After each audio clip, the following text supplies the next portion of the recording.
Recorded Books Incorporated presents an unabridged recording of The Queen of the Damned by Anne Rice, narrated by Frank Muller.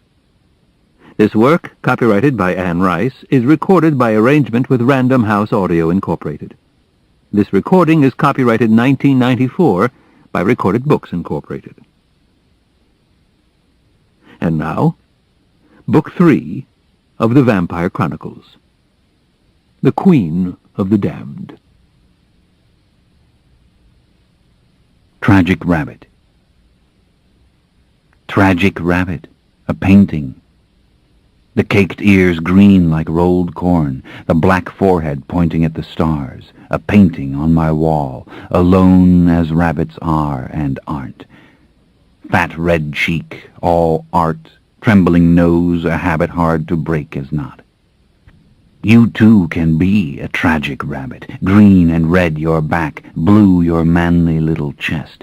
But if you're ever goaded into being one, beware the true flesh. It will knock you off your tragic horse and break your tragic colors like a ghost breaks marble. Your wounds will heal so quickly, water will be jealous. Rabbits on white paper painted outgrow all charms against their breeding wild, and their rolled corn ears become horns. So watch out if the tragic life feels fine. Caught in that rabbit trap, all colors look like sunlight's swords, and scissors like the living Lord. Stan Rice, Some Lamb, 1975.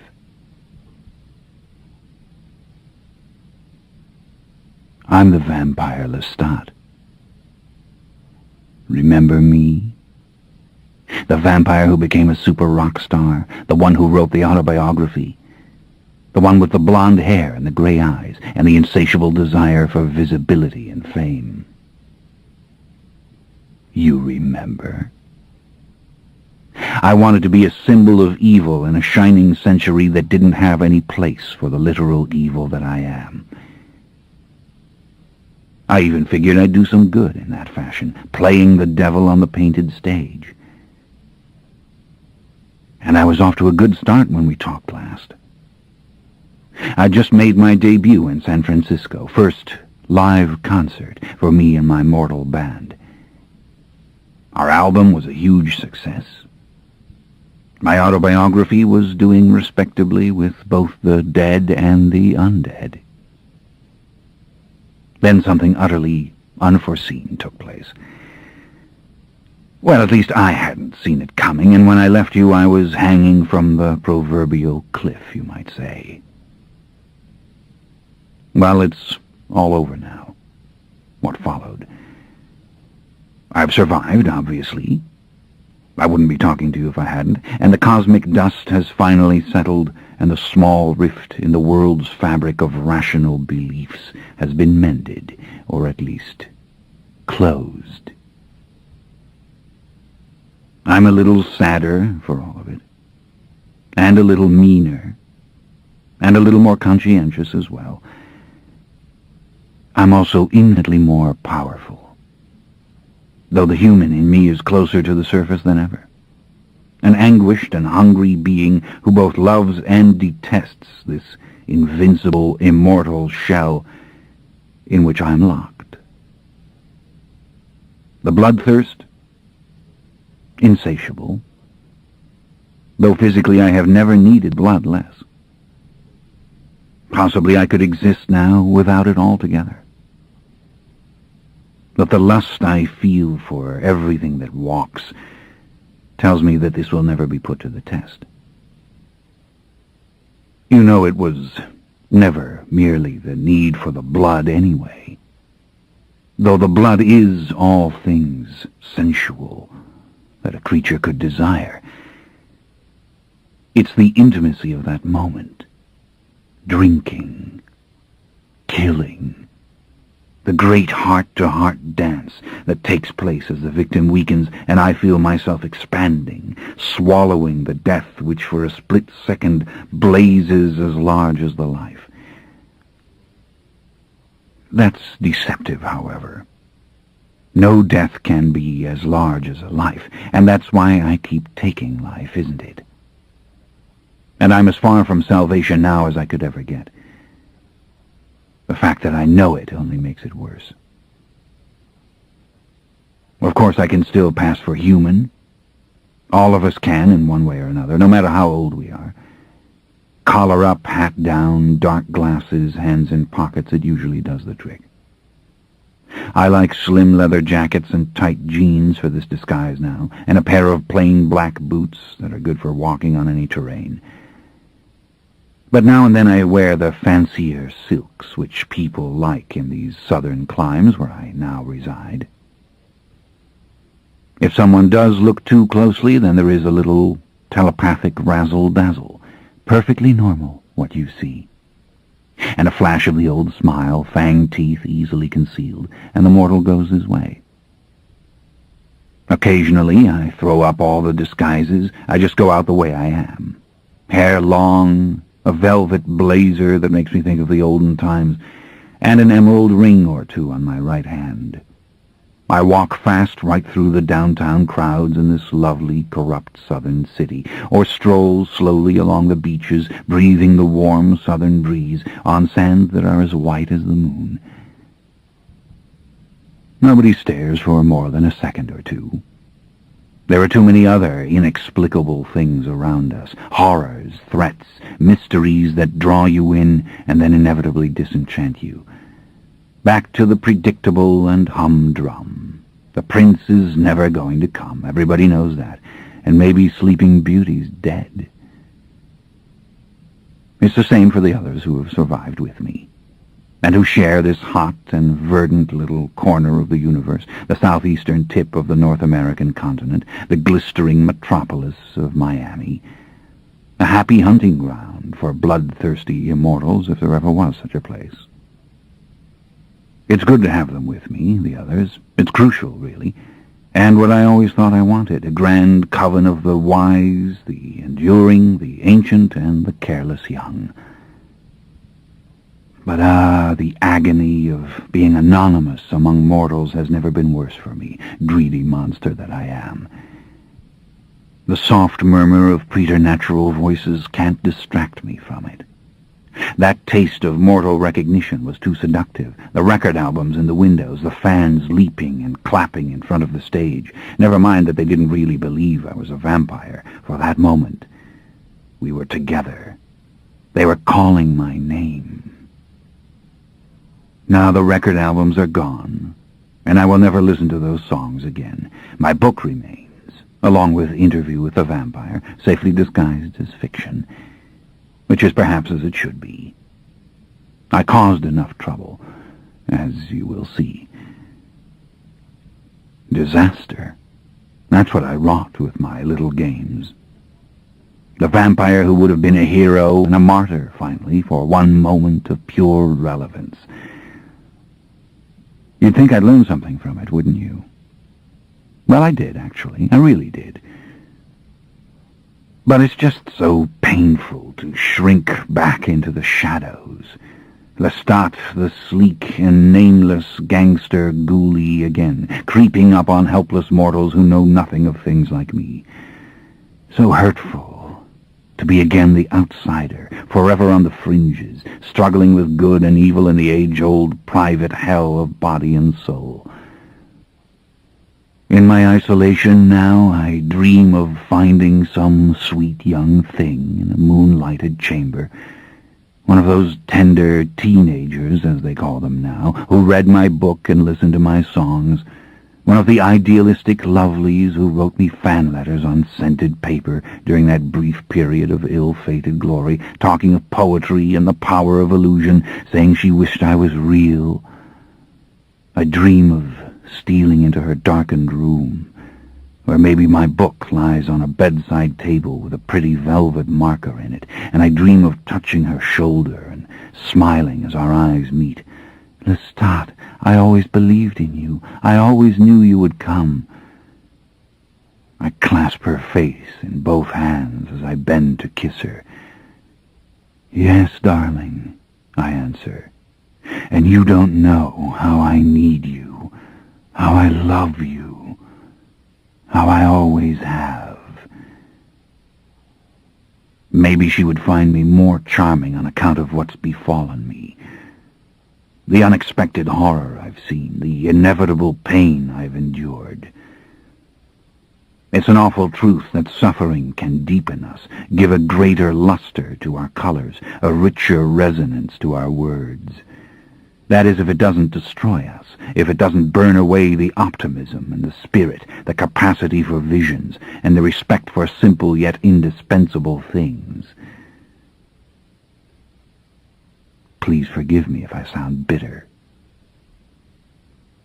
I don't have any right to be. I started the whole thing, and I got out in one piece, as they say, and so many of our kind did not. Then there were the mortals who suffered. That part was inexcusable, and surely I shall always pay for that. But you see, I still don't really fully understand what happened. I don't know whether or not it was a tragedy or merely a meaningless venture, or whether or not something absolutely magnificent might have been born of my blundering, something that could have lifted me right out of irrelevance and nightmare and into the burning light of redemption after all. I may never know either. The point is, it's over. And our world, our little private realm, is smaller and darker and safer than ever. It will never again be what it was. It's a wonder that I didn't foresee the cataclysm, but then I never really envisioned the finish of anything that I start. It's the risk that fascinates, the moment of infinite possibility. It lures me through eternity when all other charms fail. After all, I was like that when I was alive 200 years ago, the restless one, the impatient one, the one who was always spoiling for love and a good brawl. When I set out for Paris in the 1780s to be an actor, all I dreamed of were beginnings, the moment each night when the curtain went up. Maybe the old ones are right. I refer now to the true immortals, the blood drinkers who've survived the millennia, who say that none of us really changes over time. We only become more fully what we are. To put it another way, you do get wiser when you live for hundreds of years, but you also have more time to turn out as badly as your enemies always said you might. And I'm the same devil I always was, the young man who would have center stage, where you can best see me and maybe love me. One's no good without the other. And I want so much to amuse you, to enthrall you, to make you forgive me everything. Random moments of secret contact and recognition will never be enough, I'm afraid. But I'm jumping ahead now, aren't I? If you've read my autobiography, then you want to know what I'm talking about. What was this disaster of which I speak? Well, let's review, shall we?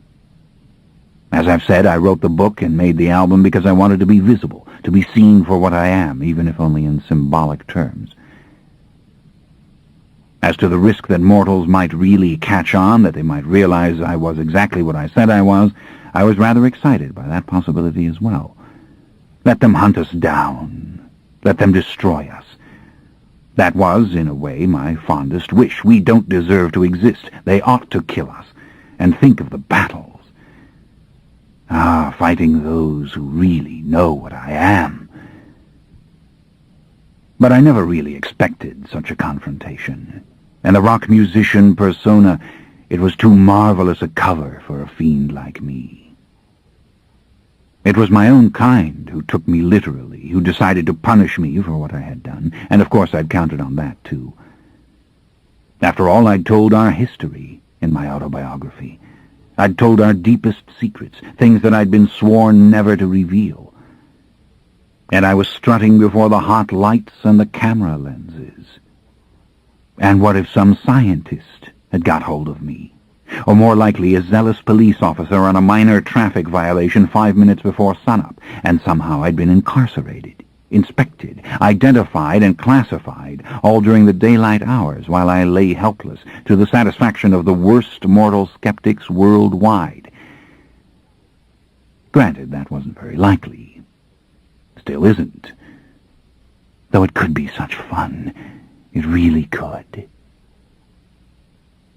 Yet it was inevitable that my own kind should be infuriated by the risks I was taking, that they would try to burn me alive or chop me up in little immortal pieces.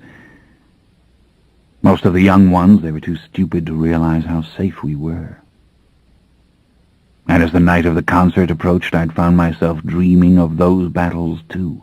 Such a pleasure it was going to be to destroy those who were as evil as I was, to cut a swath through the guilty, to cut down my own image again and again. Yet you know the sheer joy of being out there, making music, making theater, making magic. That's what it was all about in the end. I wanted to be alive, finally. I wanted to be simply human, the mortal actor who'd gone to Paris 200 years ago and met death on the boulevard would have his moment at last. But to continue with the review, the concert was a success. I had my moment of triumph before 15,000 screaming mortal fans, and two of my greatest immortal loves were there with me, Gabrielle and Louis, my fledglings, my paramours, from whom I'd been separated for too many dark years. Before the night was over, we licked the pesky vampires who tried to punish me for what I was doing. But we'd had an invisible ally in these little skirmishes. Our enemies burst into flames before they could do us harm. As morning approached, I was too elated by the whole night to take the question of danger seriously. I ignored Gabrielle's impassioned warnings, too sweet to hold her once again, and I dismissed Louis's dark suspicions as I always had. And then the jam, the cliffhanger. Just as the sun was rising over Carmel Valley and I was closing my eyes, as vampires must do at that moment, I realized I wasn't alone in my underground lair. It wasn't only the young vampires I'd reached with my music. My songs had roused from their slumber the very oldest of our kind in the world. And I found myself in one of those breathtaking instants of risk and possibility. What was to follow? Was I to die finally, or perhaps to be reborn? Now, to tell you the full story of what happened after that, I must move back a little in time. I have to begin some 10 nights before the fatal concert, and I have to let you slip into the minds and hearts of other beings who were responding to my music and my book in ways of which I knew little or nothing at the time. In other words, a lot was going on which I had to reconstruct later, and it is the reconstruction that I offer you now. So we will move out of the narrow lyrical confines of the first-person singular. We will jump, as 1,000 mortal writers have done, into the brains and souls of many characters. We will gallop into the world of third person and multiple point of view. And, by the way, when these other characters think or say of me that I am beautiful or irresistible, etc., don't think I put these words in their heads. I didn't. It's what was told to me after, or what I drew out of their minds with infallible telepathic power. I wouldn't lie about that, or anything else. I can't help being a gorgeous fiend. It's just the card I drew. The bastard monster who made me what I am picked me on account of my good looks. That's the long and short of it. And accidents like that occur all the time. We live in a world of accidents, finally, in which only aesthetic principles have a consistency of which we can be sure. Right and wrong we will struggle with forever, striving to create and maintain an ethical balance. But the shimmer of summer rain under the street lamps, or the great flashing glare of artillery against a night sky, such brutal beauty is beyond dispute.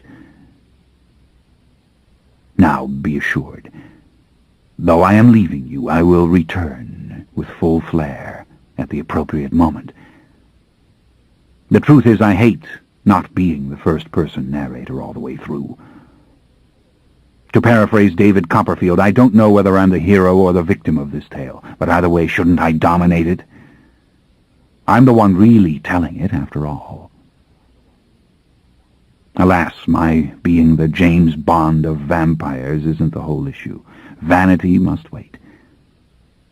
I want you to know what really took place with us, even if you never believe it. In fiction, if nowhere else, I must have a little meaning, a little coherence, or I will go mad. So until we meet again, I am thinking of you always. I love you. I wish you were here, in my arms.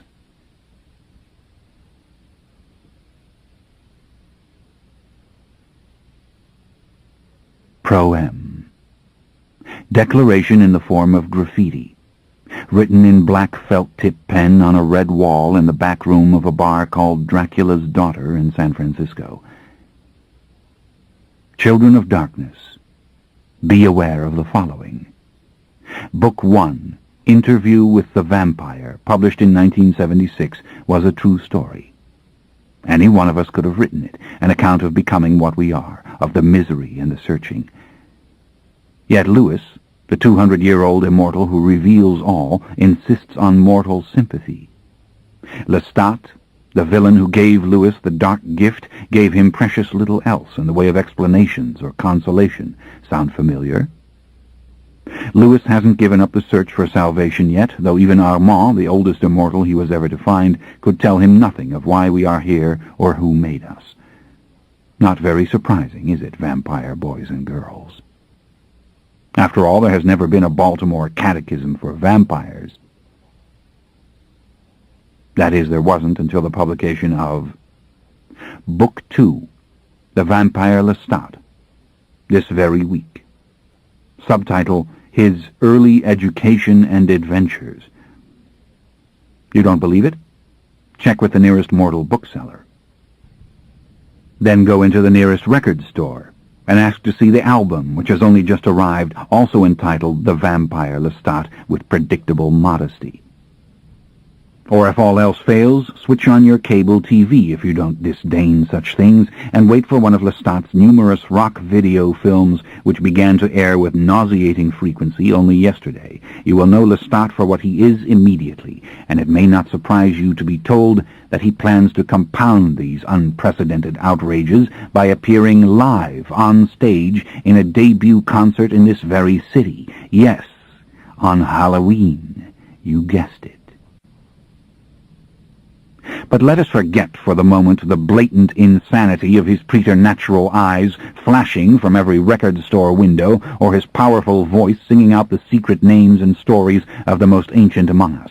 Why is he doing all this? What do his songs tell us? It is spelled out in his book. He has given us not only a catechism, but a Bible. And deep into biblical times we are led to confront our first parents, Enkill and Akasha, rulers of the valley of the Nile before it was ever called Egypt. Kindly disregard the gobbledygook of how they became the first bloodsuckers on the face of the earth. It makes only a little more sense than the story of how life formed on this planet in the first place, or how human fetuses develop from microscopic cells within the wombs of their mortal mothers.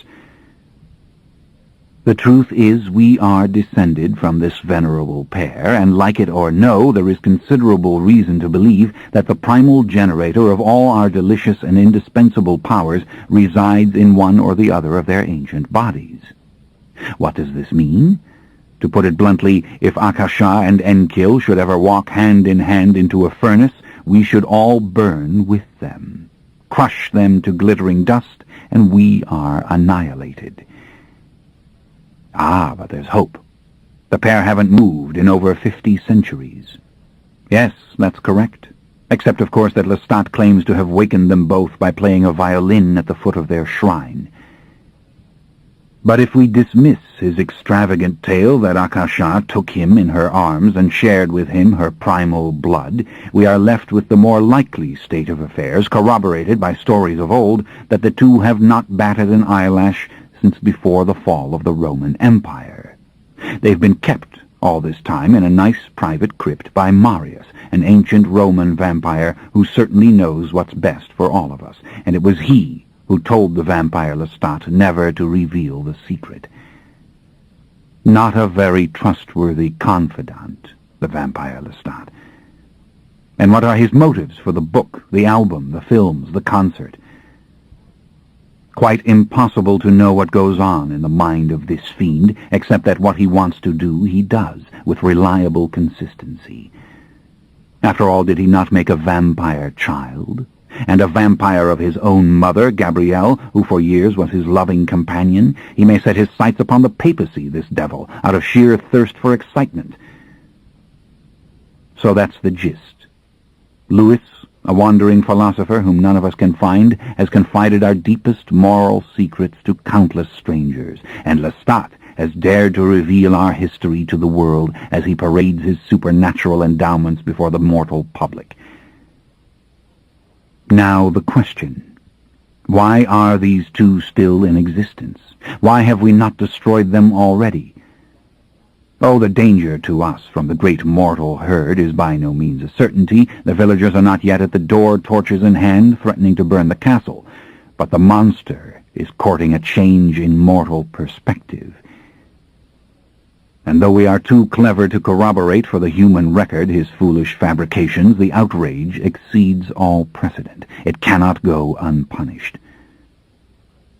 Further observations. If the story the vampire Lestat has told is true, and there are many who swear it is, though on what account they cannot tell you, may not the 2,000-year-old Marius come forward to punish Lestat's disobedience? Or perhaps the king and queen, if they have ears to hear, will waken at the sound of their names carried on radio waves around the planet. What might happen to all of us if this should occur? Shall we prosper under their new reign, or will they set the time for universal destruction? Whatever the case, might not the swift destruction of the vampire Lestat avert it? The plan: destroy the vampire Lestat and all his cohorts as soon as they dare to show themselves. Destroy all those who show him allegiance. A warning. Inevitably there are other very old blood drinkers out there. We have all from time to time glimpsed them or felt their presence. Lestat's revelations do not shock so much as they rouse some unconscious awareness within us. And surely with their great powers, these old ones can hear Lestat's music. What ancient and terrible beings incited by history, purpose, or mere recognition might be moving slowly and inexorably to answer his summons? Copies of this declaration have been sent to every meeting place on the Vampire Connection and to coven houses the world over. But you must take heed and spread the word. The vampire Lestat is to be destroyed, and with him his mother, Gabrielle, his cohorts, Louis and Armand, and any and all immortals who show him loyalty.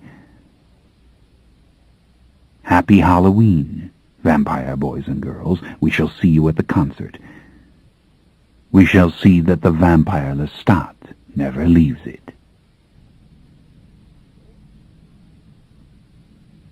The blonde-haired figure in the red velvet coat read the declaration over again from his comfortable vantage point in the far corner. His eyes were almost invisible behind his dark-tinted glasses and the brim of his gray hat. He wore gray suede gloves, and his arms were folded over his chest as he leaned back against the high black wainscoting, one boot heel hooked on the rung of his chair. "Lestat, you are the damnedest creature," he whispered under his breath. "You are a brat prince." He gave a little private laugh. Then he scanned the large shadowy room. Not unpleasing to him, the intricate black ink mural drawn with such skill, like spiderwebs on the white plaster wall. He rather enjoyed the ruined castle, the graveyard, the withered tree clawing at the full moon. It was the cliché reinvented as if it were not a cliché, an artistic gesture he invariably appreciated. Very fine, too, was the moulded ceiling, with its frieze of prancing devils and hags upon broomsticks, and the incense, sweet, an old Indian mixture which he himself had once burnt in the shrine of those who must be kept centuries ago. Yes, one of the more beautiful of the clandestine meeting places. Less pleasing were the inhabitants, the scattering of slim white figures who hovered around candles set on small ebony tables. Far too many of them for this civilized modern city, and they knew it. To hunt tonight they would have to roam far and wide, and young ones always have to hunt. Young ones have to kill. They are too hungry to do it any other way. But they thought only of him just now. Who was he? Where had he come from? Was he very old and very strong, and what would he do before he left here? Always the same questions. Though he tried to slip into their vampire bars like any vagrant blood drinker, eyes averted, mind closed. Time to leave their questions unanswered. He had what he wanted, a fix on their intentions, and Lestat's small audio cassette in his jacket pocket. He would have a tape of the video rock films before he went home. He rose to go, and one of the young ones rose also. A stiff silence fell. A silence in thoughts as well as words, as he and the young one both approached the door. Only the candle flames moved, throwing their shimmer on the black tile floor as if it were water. "Where do you come from, stranger?" asked the young one politely. He couldn't have been more than 20 when he died, and that could not have been 10 years ago. He painted his eyes, waxed his lips, streaked his hair with barbaric color, as if the preternatural gifts were not enough. How extravagant he looked! How unlike what he was, a spare and powerful revenant who could with luck survive the millennia. What had they promised him, with their modern jargon, that he should know the bardo, the astral plane, etheric realms, the music of the spheres, the sound of one hand clapping? Again he spoke. "Where do you stand on the Vampire Lestat, on the Declaration?" "You must forgive me. I'm going now." "But surely you know what Lestat's done," the young one pressed, slipping between him and the door. Now this was not good manners. He studied this brash young male more closely. Should he do something to stir them up, to have them talking about it for centuries? He couldn't repress a smile. But no, there'd be enough excitement soon, thanks to his beloved Lestat. "Let me give you a little piece of advice in response," he said quietly to the young inquisitor. "You cannot destroy the Vampire Lestat. No one can. But why that is so, I honestly can't tell you." The young one was caught off guard and a little insulted. "But let me ask you a question now," the other continued. "Why this obsession with the Vampire Lestat? What about the content of his revelations? Have you fledglings no desire to seek Marius, the guardian of those who must be kept, to see for yourselves the mother and the father?" The young one was confused, then gradually scornful. He could not form a clever answer. But the true reply was plain enough in his soul, in the souls of all those listening and watching. Those who must be kept might or might not exist, and Marius perhaps did not exist either, but the Vampire Lestat was real as anything this callow immortal knew, and the Vampire Lestat was a greedy fiend who risked the secret prosperity of all his kind just to be loved and seen by mortals. He almost laughed in the young one's face. Such an insignificant battle. Lestat understood these faithless times so beautifully, one had to admit it. Yes, he'd told the secrets he'd been warned to keep, but in so doing he had betrayed nothing and no one. "Watch out for the Vampire Lestat," he said to the young one finally, with a smile. There are very few immortals walking this earth. He may be one of them. Then he lifted the young one off his feet and set him down out of the way, and he went out the door into the tavern proper. The front room, spacious and opulent with its black velvet hangings and fixtures of lacquered brass, was packed with noisy mortals. Cinema vampires glared from their gilt frames on satin-lined walls. An organ poured out the passionate toccata and fugue of Bach beneath a babble of conversation and violent riffs of drunken laughter. He loved the sight of so much exuberant life. He loved even the age-old smell of the malt and the wine and the perfume of the cigarettes. And as he made his way to the front, he loved the crush of the soft, fragrant humans against him. He loved the fact that the living took not the slightest notice of him. At last the moist air, the busy early evening pavements of Castro Street. The sky still had a polished silver gleam. Men and women rushed to and fro to escape the faint slanting rain, only to be clotted at the corners, waiting for great bulbous colored lights to wink and signal. The speakers of the record store across the street blared Lestat's voice over the roar of the passing bus, the hiss of wheels on the wet asphalt. In my dreams I hold her still, angel, lover, mother, and in my dreams I kiss her lips, mistress, muse, daughter. She gave me life, I gave her death, my beautiful marquise. And on the devil's road we walked, two orphans then together. And does she hear my hymns tonight, of kings and queens and ancient truths, of broken vows and sorrow? Or does she climb some distant path where rhyme and song can't find her? Come back to me, my Gabrielle, my beautiful marquise. The castle's ruined on the hill, the village lost beneath the snow, but you are mine forever. Was she here already, his mother? The voice died away in a soft drift of electric notes to be swallowed finally by the random noise around him. He wandered out into the wet breeze and made his way to the corner. Pretty, the busy little street. The flower vendor still sold his blooms beneath the awning. The butcher was thronged with after-work shoppers. Behind the cafe windows, mortals took their evening meals or lingered with their newspapers. Dozens waited for a downhill bus, and a line had formed across the way before an old motion picture theater. She was here, Gabrielle. He had a vague yet infallible sense of it. When he reached the curb, he stood with his back against the iron street lamp, breathing the fresh wind that came off the mountain. It was a good view of downtown along the broad, straight length of Market Street, rather like a boulevard in Paris. And all around the gentle urban slopes covered with cheerful lighted windows.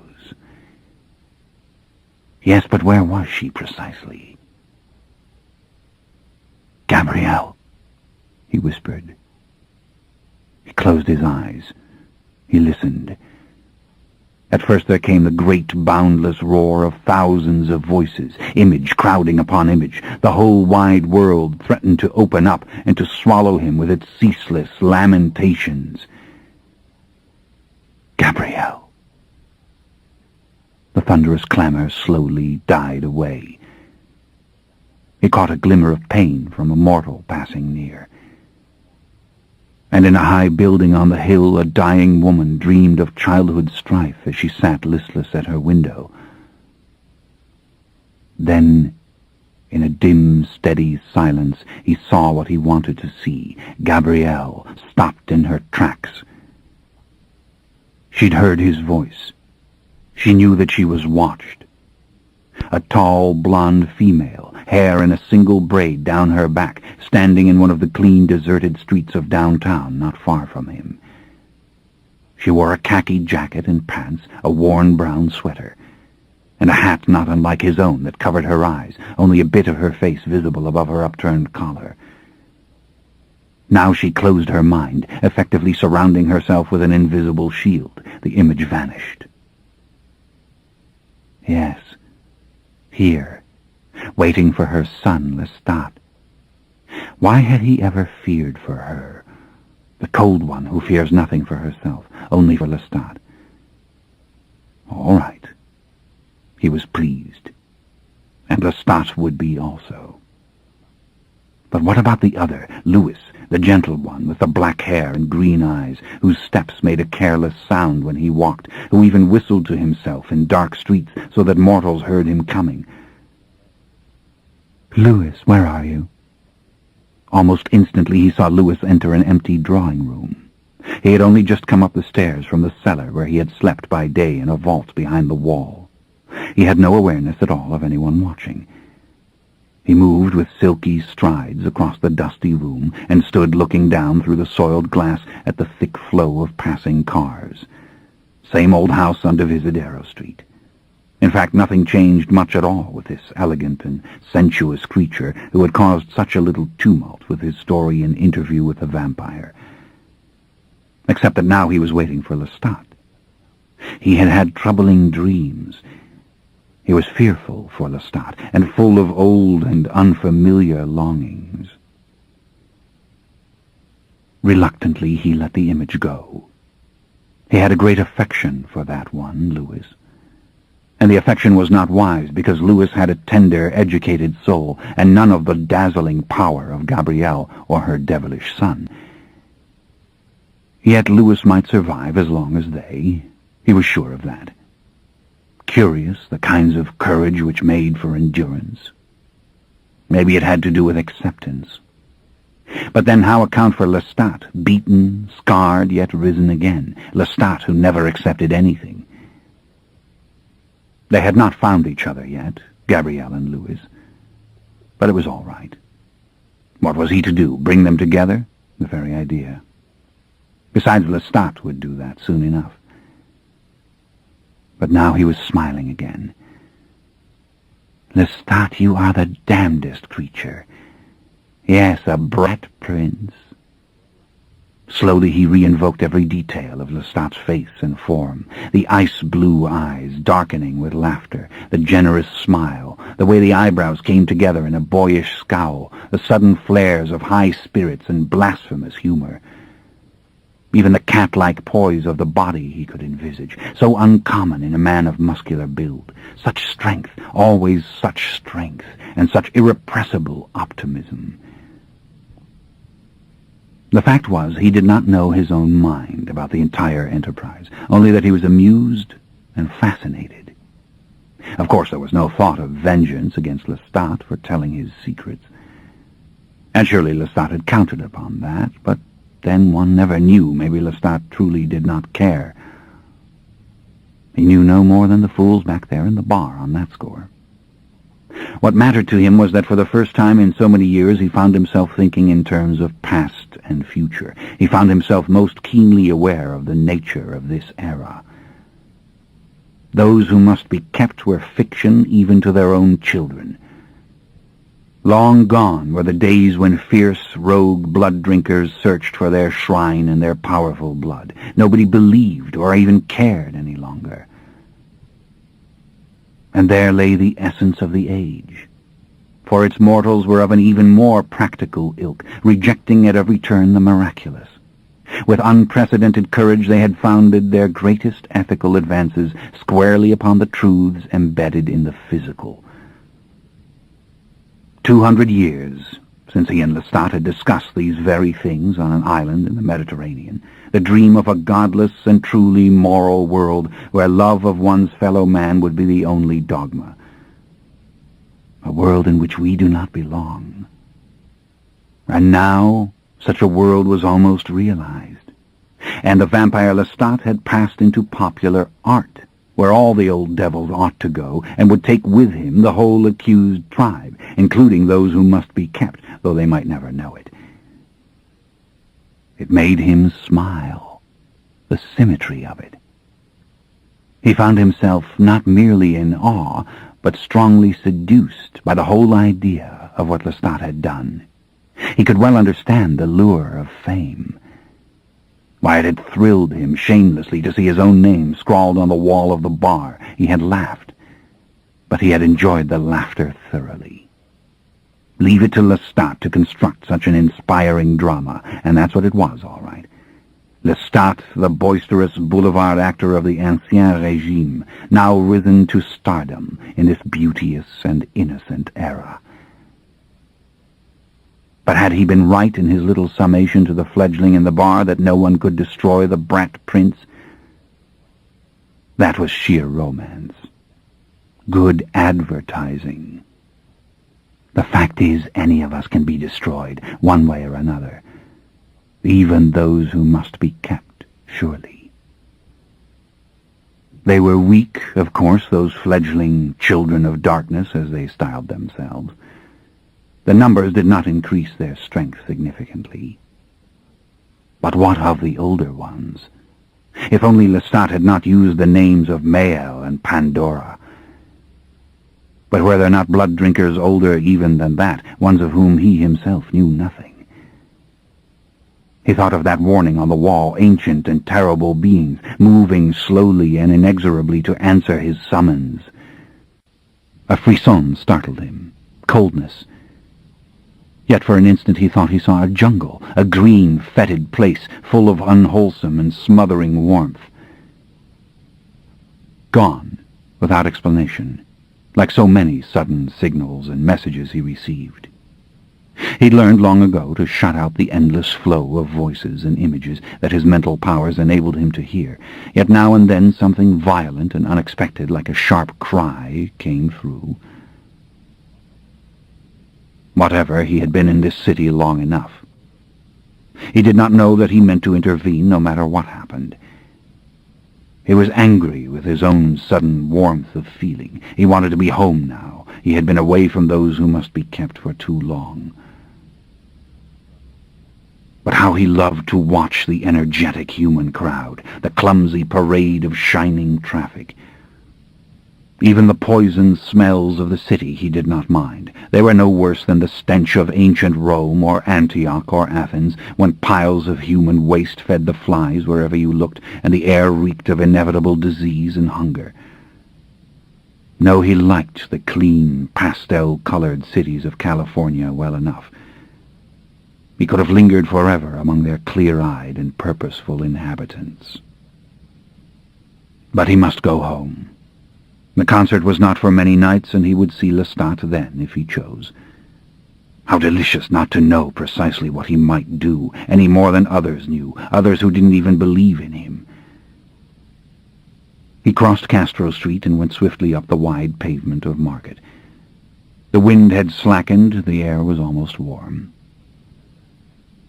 He took up a brisk pace, even whistling to himself, the way that Louis often did. He felt good, human. Then he stopped before the store that sold television sets and radios. Lestat was singing on each and every screen, both large and small. He laughed under his breath at the great concert of gesture and movement. The sound was off, buried in tiny glowing seeds within the equipment. He'd have to search to receive it. But wasn't there a charm in merely watching the antics of the yellow-haired brat prince in merciless silence?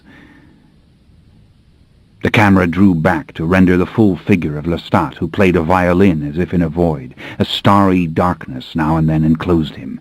Then quite suddenly a pair of doors were opened. It was the old shrine of those who must be kept, quite exactly. And there, Akasha and Enkil, or rather actors made up to play the part, white-skinned Egyptians with long black silken hair and glittering jewelry. Of course. Why hadn't he guessed that Lestat would carry it to this vulgar and tantalizing extreme?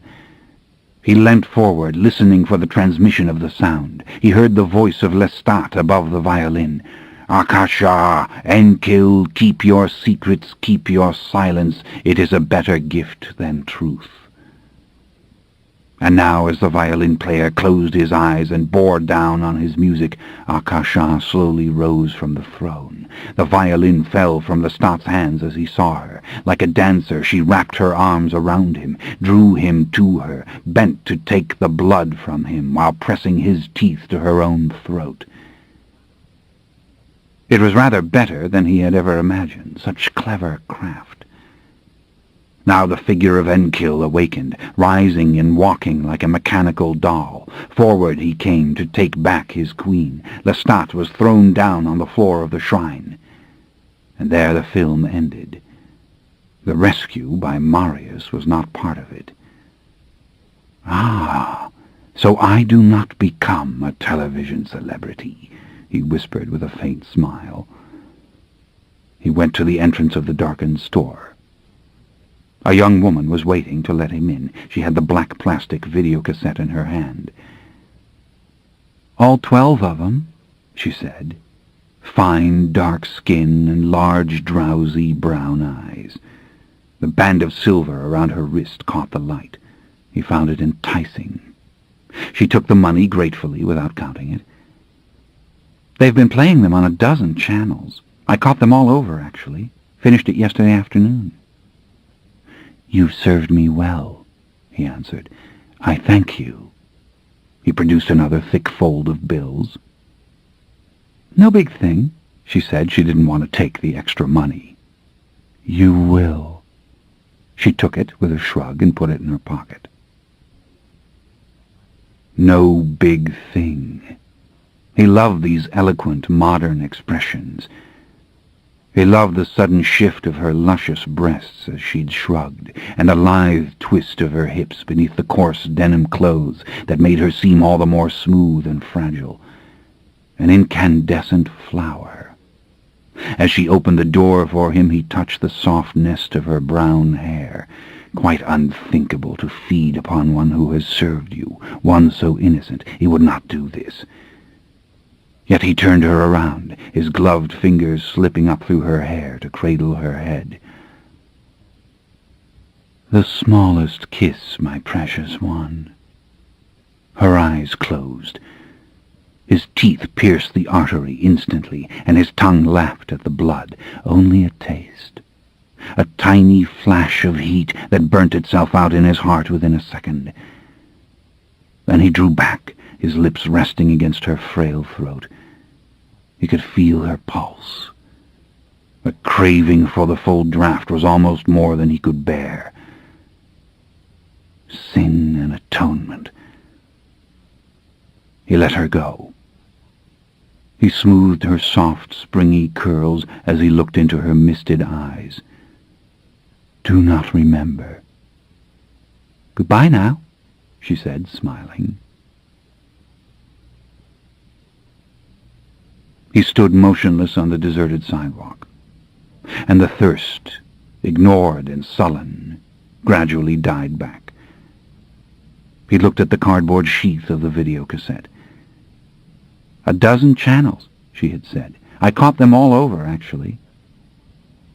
Now, if that was so, his charges had already seen Lestat, inevitably, on the large screen positioned before them in the shrine. Long ago he'd set the satellite dish on the slope above the roof to bring them broadcast from all the world. A tiny computer device changed the channel each hour. For years they'd stared expressionless as the images and colors shifted before their lifeless eyes. Had there been the slightest flicker when they heard Lestat's voice, or saw their very own image, or heard their own names sung as if in a hymn? Well, he would soon find out.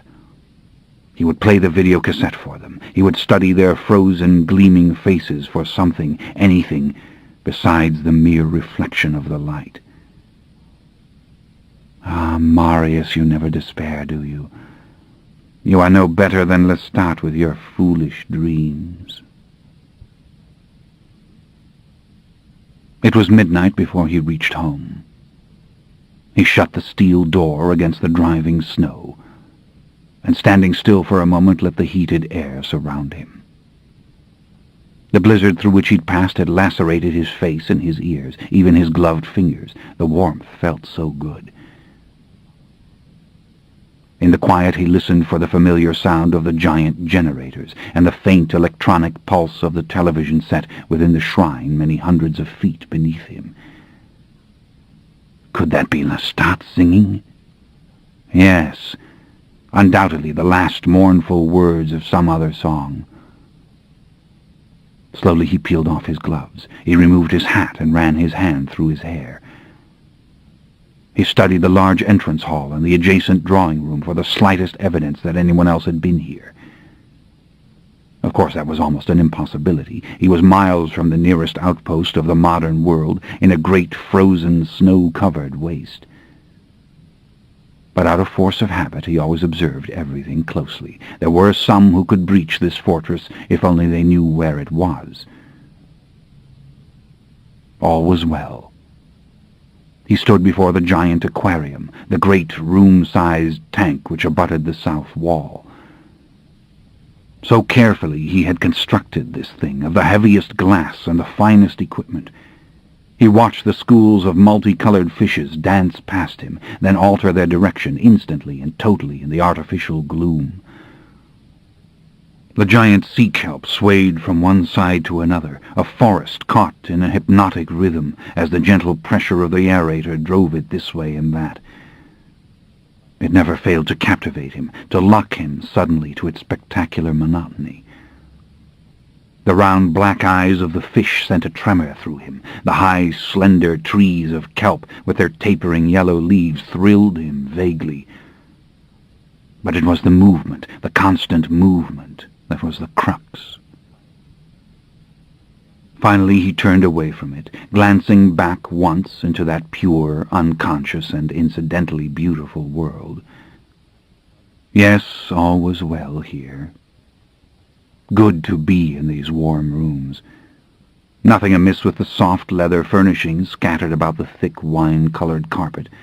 Fireplace piled with wood, books lining the walls, and there the great bank of electronic equipment waiting for him to insert Lestat's tape. That's what he wanted to do, settle by the fire and watch each rock film in sequence. The craft intrigued him as well as the songs themselves, the chemistry of old and new. How Lestat had used the distortions of media to disguise himself so perfectly as another mortal rock singer trying to appear a god. He took off his long grey cloak and threw it on the chair. Why did the whole thing give him such unexpected pleasure? Do we all long to blaspheme, to shake our fists in the faces of the gods? Perhaps so. Centuries ago, in what is now called ancient Rome, he, the well-mannered boy, had always laughed at the antics of bad children. He should go to the shrine before he did anything else, he knew that. Just for a few moments, to make certain things were as they should be, to check the television, the heat, and all the complex electrical systems, to place fresh coals and incense in the brazier. It was so easy to maintain a paradise for them now, with the vivid lights that gave the nutrients of the sun to trees and flowers that had never seen the natural lights of heaven. But the incense, that must be done by hand, as always. And never did he sprinkle it over the coals that he did not think of the first time he'd ever done it. Time to take a soft cloth, too, and carefully, respectfully, wipe the dust from the parents, from their hard, unyielding bodies, even from their lips and their eyes, their cold, unblinking eyes. And to think it had been a full month. It seemed shameful. Have you missed me, my beloved Akasha and Enkil? Ah, the old game. His reason told him, as it always had, that they did not know or care whether he came or went, but his pride always teased with another possibility. Does not the crazed lunatic locked in the madhouse cell feel something for the slave who brings it water? Perhaps it wasn't an apt comparison. Certainly not one that was kind. Yes, they had moved for Lestat, the brat prince, that was true. Akasha to offer the powerful blood, and Enkil to take vengeance, and Lestat could make his video films about it forever. But had it not merely proved once and for all that there was no mind left in either of them? Surely no more than an atavistic spark had flared for an instant. It had been too simple to drive them back to silence and stillness on their barren throne. Nevertheless, it had embittered him. After all, it had never been his goal to transcend the emotions of a thinking man, but rather to refine them, reinvent them, enjoy them with an infinitely perfectible understanding. And he had been tempted at the very moment to turn on Lestat with an all-too-human fury. "Young one, why don't you take those who must be kept, since they have shown you such remarkable favor? I should like to be rid of them now. I have only had this burden since the dawn of the Christian era."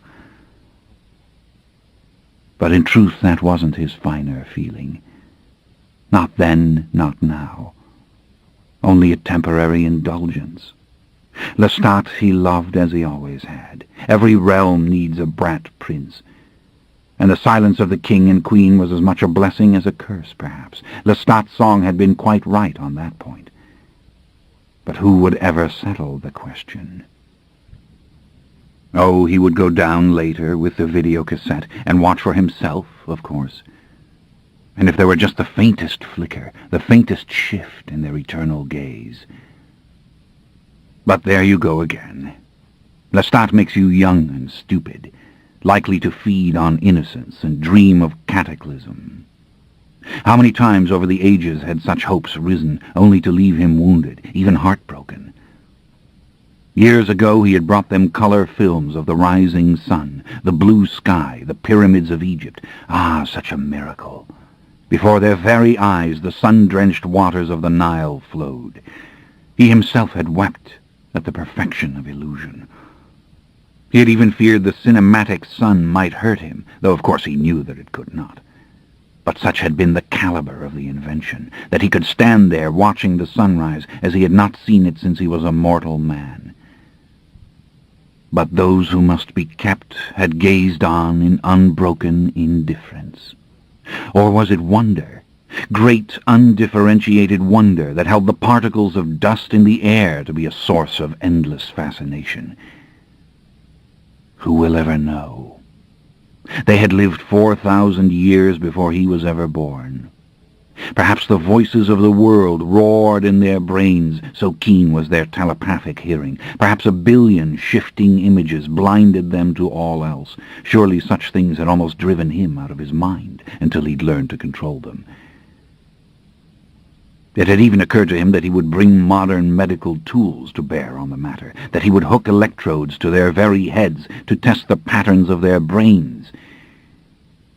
But it had all been too distasteful, the idea of such callous and ugly instruments. After all, they were his king and his queen, the father and mother of us all. Under his roof they had reigned without challenge for 2 millennia. One fault he must admit. He had an acid tongue of late in speaking to them. He was no longer the high priest when he entered the chamber. No. There was something flippant and sarcastic in his tone, and that should be beneath him. Maybe it was what they called the modern temper. How could one live in a world of rockets to the moon without an intolerable self-consciousness threatening every trivial syllable? And he had never been oblivious to the century at hand. Whatever the case, he had to go to the shrine now. And he would purify his thoughts properly. He would not come with resentment or despair.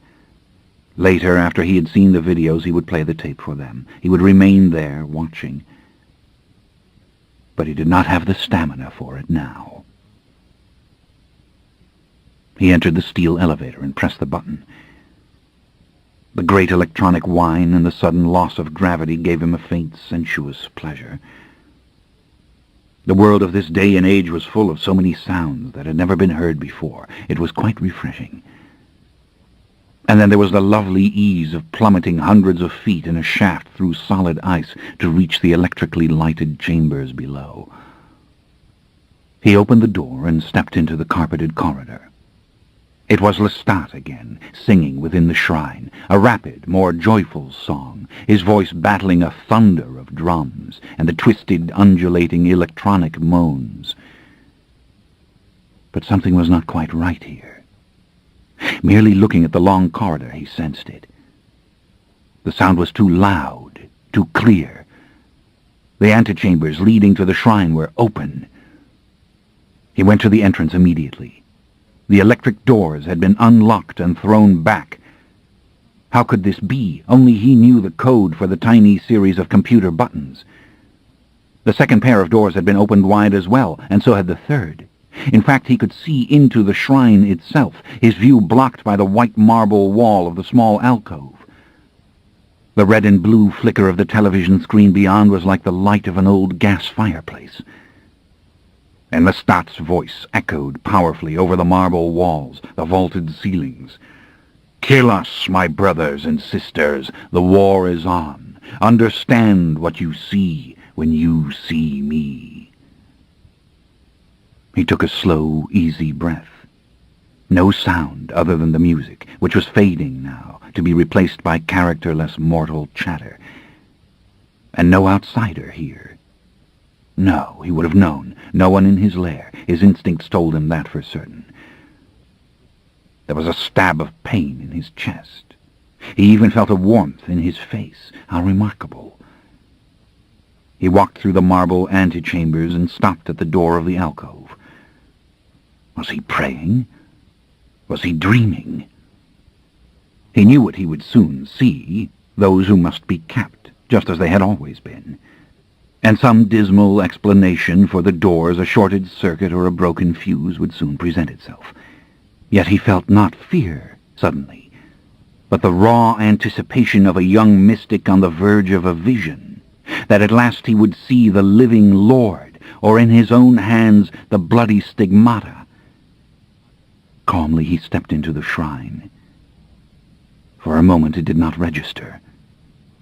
He saw what he expected to see, the long room filled with trees and flowers, and the stone bench that was the throne, and beyond it the large television screen pulsing with eyes and mouths and unimportant laughter. Then he acknowledged the fact. There was only one figure seated on the throne, and this figure was almost completely transparent. The violent colors of the distant television screen were passing right through it. No, but this is quite out of the question. Marius, look carefully. Even your senses are not infallible.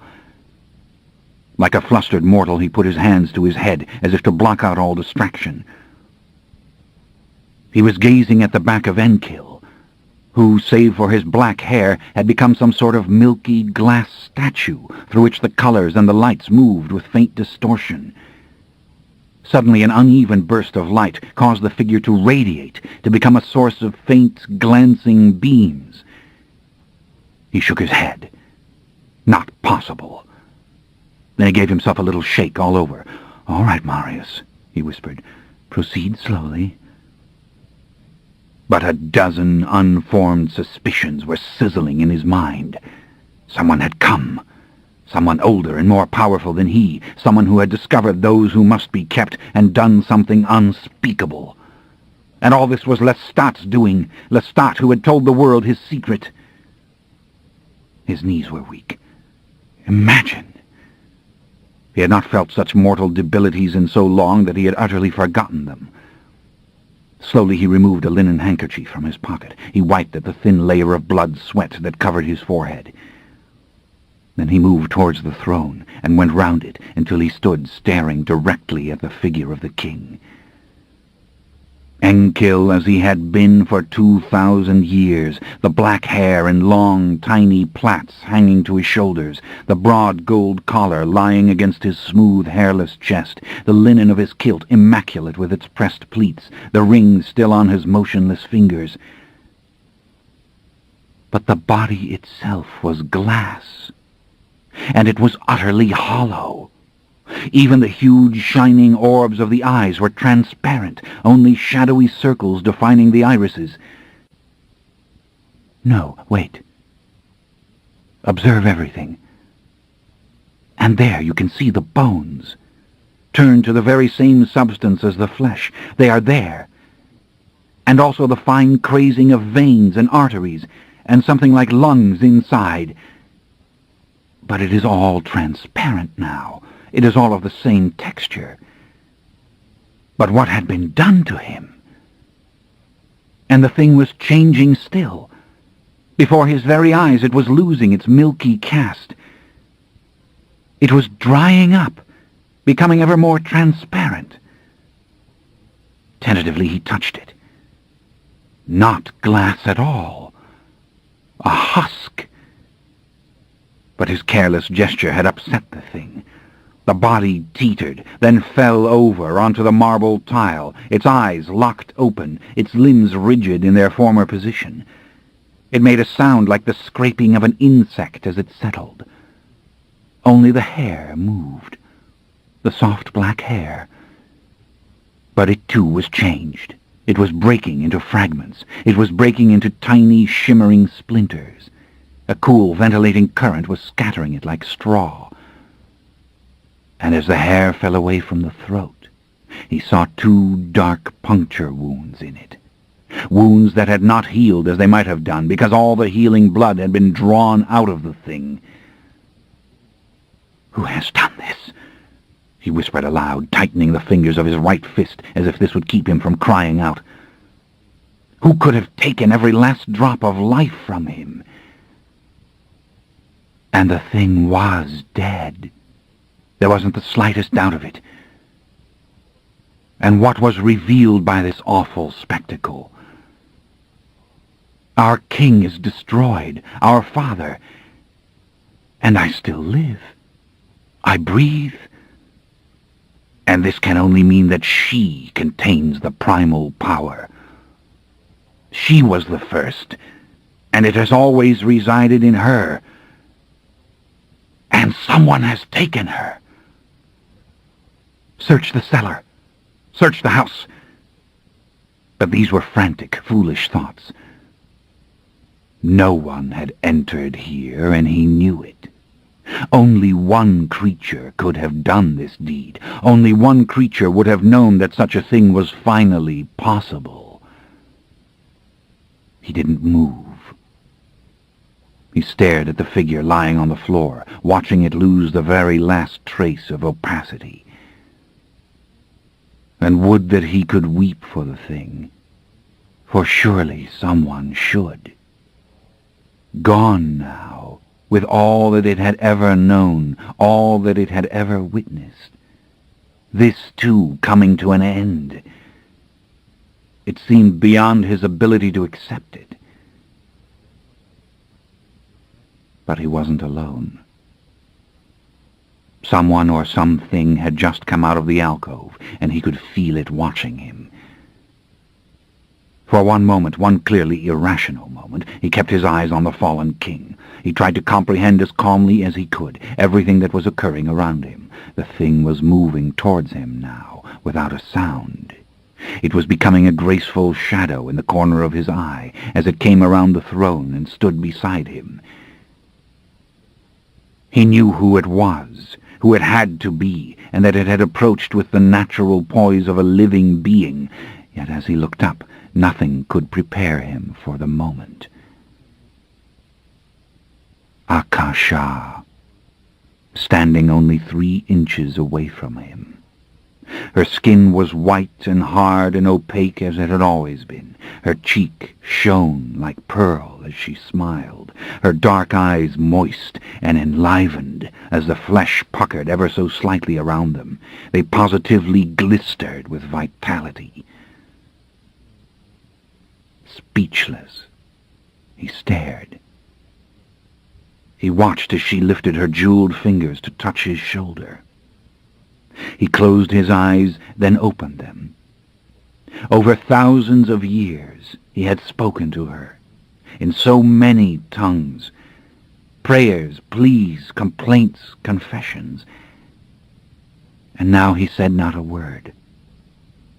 He merely looked at her mobile lips, at the flash of white-fanged teeth and the cold glint of recognition in her eyes and the soft, yielding cleft of the bosom moving beneath the gold necklace. "You've served me well," she said. "I thank you." Her voice was low, husky, beautiful. But the intonation, the words, it was what he'd said hours ago to the girl in the darkened store in the city. The fingers tightened on his shoulder. "Ah, Marius," she said, imitating his tone perfectly again, "you never despair, do you? You are no better than Lestat with your foolish dreams." His own words again, spoken to himself on a San Francisco street.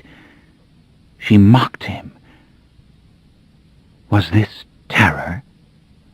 Or was it hatred that he felt? Hatred that had lain waiting in him for centuries, mixed with resentment and weariness and grief for his human heart, hatred that now boiled to a heat he could never have imagined. He didn't dare move, dare speak. The hate was fresh and astonishing, and it had taken full possession of him, and he could do nothing to control it or understand it. All judgment had left him. But she knew. Of course. She knew everything, every thought, word, deed. That's what she was telling him. She had always known, everything and anything that she chose to know.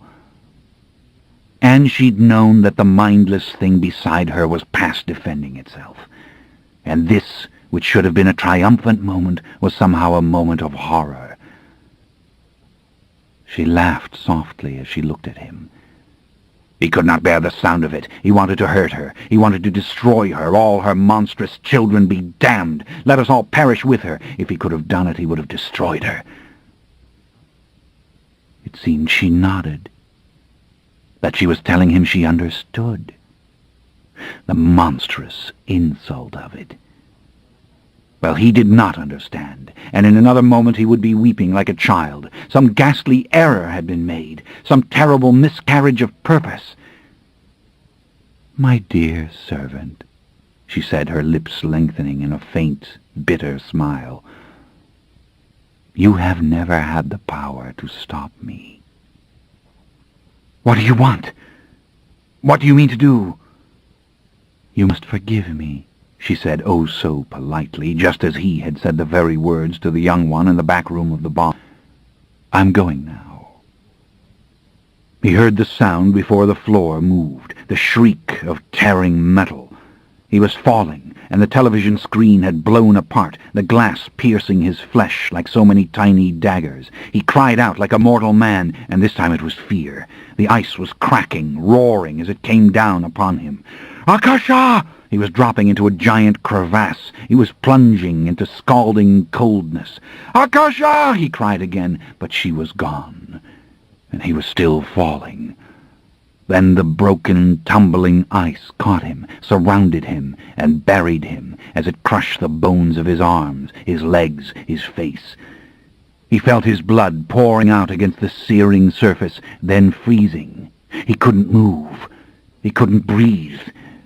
And the pain was so intense that he couldn't bear it. He saw the jungle again, inexplicably, for an instant, as he had seen it earlier, a hot, fetid jungle and something moving through it. Then it was gone. And when he cried out this time, it was to Lestat. "Danger! Lestat, beware! We are all in danger!" Then there was only the cold and the pain, and he was losing consciousness. A dream coming, a lovely dream of warm sun shining on a grassy clearing.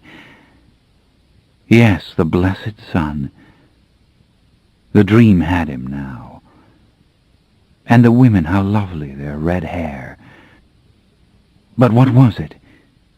The thing that was lying there, beneath the wilted leaves, on the altar.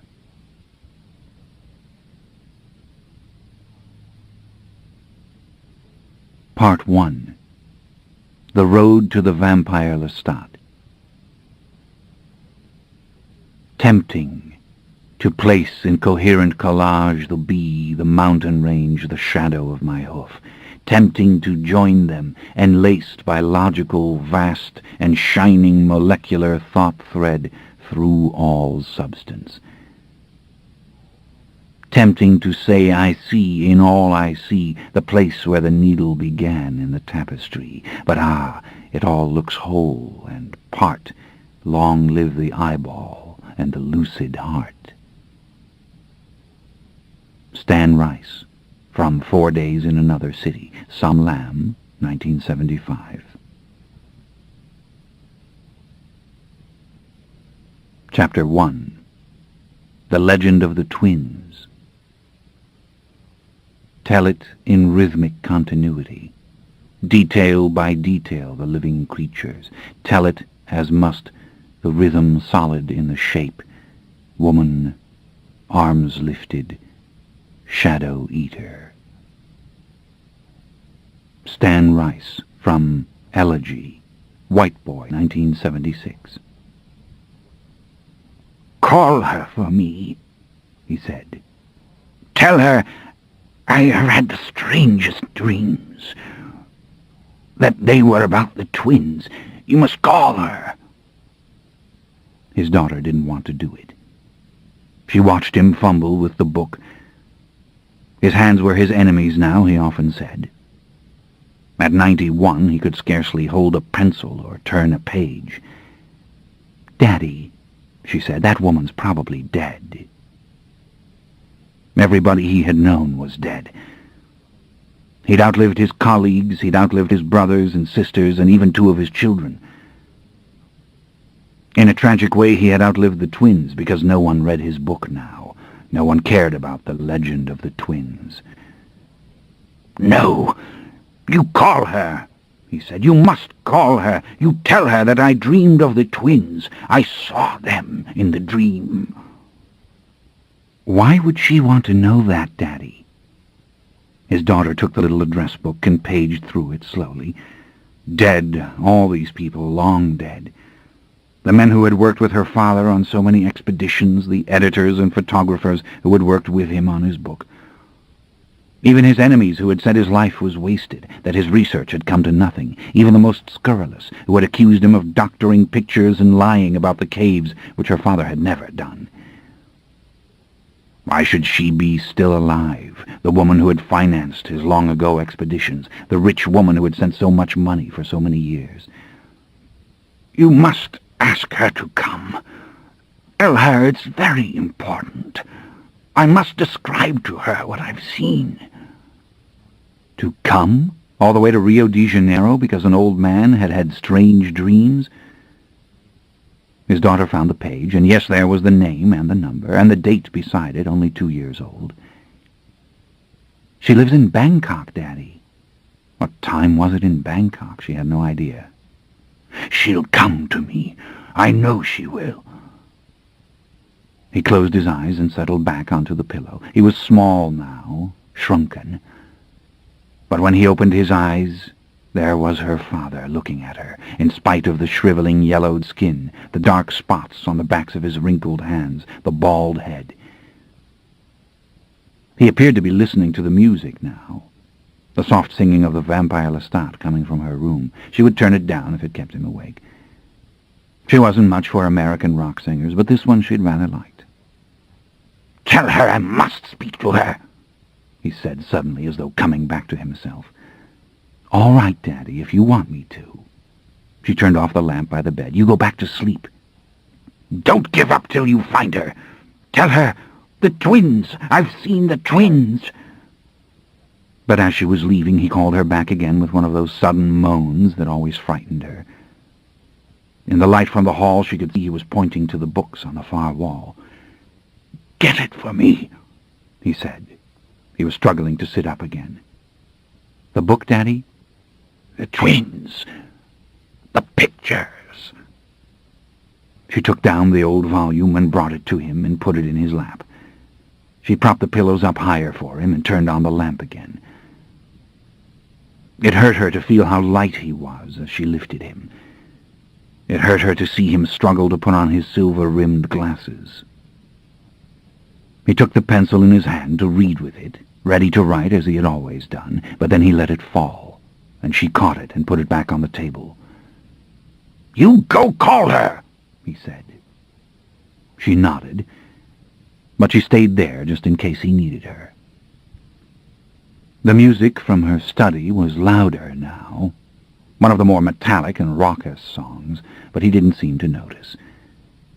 Very gently she opened the book for him and turned to the first pair of color pictures, one filling the left page, the other the right. How well she knew these pictures. How well she remembered as a little girl making the long climb with him to the cave on Mount Carmel, where he had led her into the dry, dusty darkness, his flashlight lifted to reveal the painted carvings on the wall. "There, the two figures, you see them, the red-haired women?" It had been difficult at first to make out the crude stick figures in the dim beam of the flashlight. So much easier later to study what the close-up camera so beautifully revealed.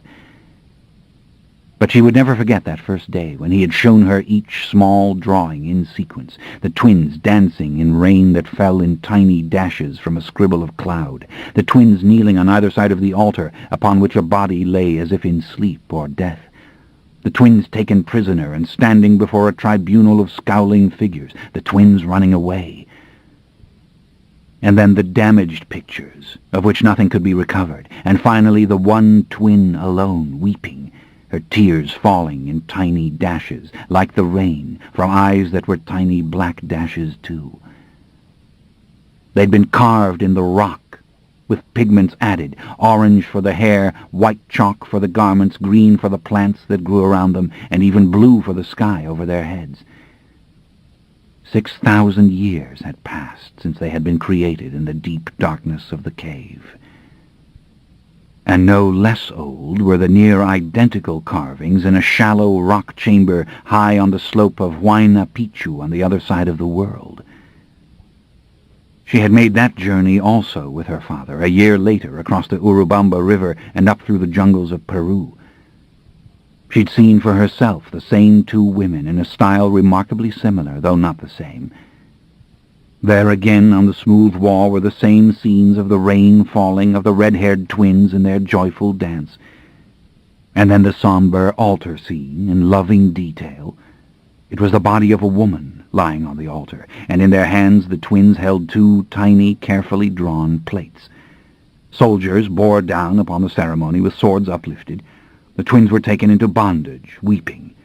And then came the hostile tribunal and the familiar escape. In another picture, faint but still discernible, the twins held an infant between them, a small bundle with dots for eyes and the barest bit of red hair. Then to others they entrusted their treasure as once more the menacing soldiers appeared. And lastly, the one twin, amid the full leafy trees of the jungle, her arms reaching out as if for her sister, the red pigment of her hair stuck to the stone wall with dried blood. How well she could recall her excitement. She had shared her father's ecstasy that he had found the twins a world apart from each other in these ancient pictures, buried in the mountain caves of Palestine and Peru. It seemed the greatest event in history. Nothing could have been so important. Then a year later a vase had been discovered in a Berlin museum that bore the very same figures, kneeling, plates in hand, before the stone bier. A crude thing it was, without documentation, but what did that matter? It had been dated 4000 B.C. by the most reliable methods, and there, unmistakably, in the newly translated language of ancient Sumer, were the words that meant so much to all of them. The legend of the twins. Yes, so terribly significant it had all seemed, the foundation of a life's work, until he presented his research. They'd laughed at him. Or ignored him. Not believable, such a link between the old world and the new, 6,000 years old indeed. They'd relegated him to the crazy camp, along with those who talked of ancient astronauts, Atlantis, and the lost kingdom of Mu. How he'd argued, lectured, begged them to believe, to journey with him to the caves, to see for themselves. How he'd laid out the specimens of pigment, the lab reports, the detailed studies of the plants and the carvings, and even the white robes of the twins. Another man might have given it up. Every university and foundation had turned him away. He had no money even to care for his children. He took a teaching position for bread and butter, and in the evenings wrote letters to museums all over the world. And a clay tablet covered with drawings was found in Manchester and another in London, both clearly depicting the twins. On borrowed money, he journeyed to photograph these artifacts. He wrote papers on them for obscure publications. He continued his search. Then she had come, the quiet-spoken and eccentric woman who had listened to him, looked at his materials, and then given him an ancient papyrus, found early in this century in a cave in Upper Egypt, which contained some of the very same pictures and the words, "The Legend of the Twins." "A gift for you," she'd said. And then she'd bought the vase for him from the museum in Berlin. She obtained the tablets from England as well. But it was the Peruvian discovery that fascinated her most of all. She gave him unlimited sums of money to go back to South America and continue his work. For years he'd searched cave after cave for more evidence, spoken to villagers about their oldest myths and stories, examined ruined cities, temples, even old Christian churches for stones taken from pagan shrines. But decades passed, and he found nothing. It had been the ruin of him, finally. Even she, his patron, had told him to give it up. She did not want to see his life spent on this. He should leave it now to younger men. But he would not listen. This was his discovery, the legend of the twins. And so she wrote the checks for him, and he went on until he was too old to climb the mountains and hack his way through the jungle anymore. In the last years he lectured only now and then. He could not interest the new students in this mystery, even when he showed the papyrus, the vase, the tablets. After all, these items did not fit anywhere, really. They were of no definable period. And the caves, could anyone have found them now? But she had been loyal, his patron. She'd bought him this house in Rio, created a trust for him which would come to his daughter when he died. Her money had paid for his daughter's education, for so many other things. Strange that they lived in such comfort. It was as if he had been successful after all. "Call her," he said again. He was becoming agitated, empty hands scraping at the photographs. After all, his daughter had not moved. She stood at his shoulder, looking down at the pictures, at the figures of the twins. "All right, Father." She left him with his book. It was late afternoon the next day when his daughter came in to kiss him. The nurse said that he'd been crying like a child.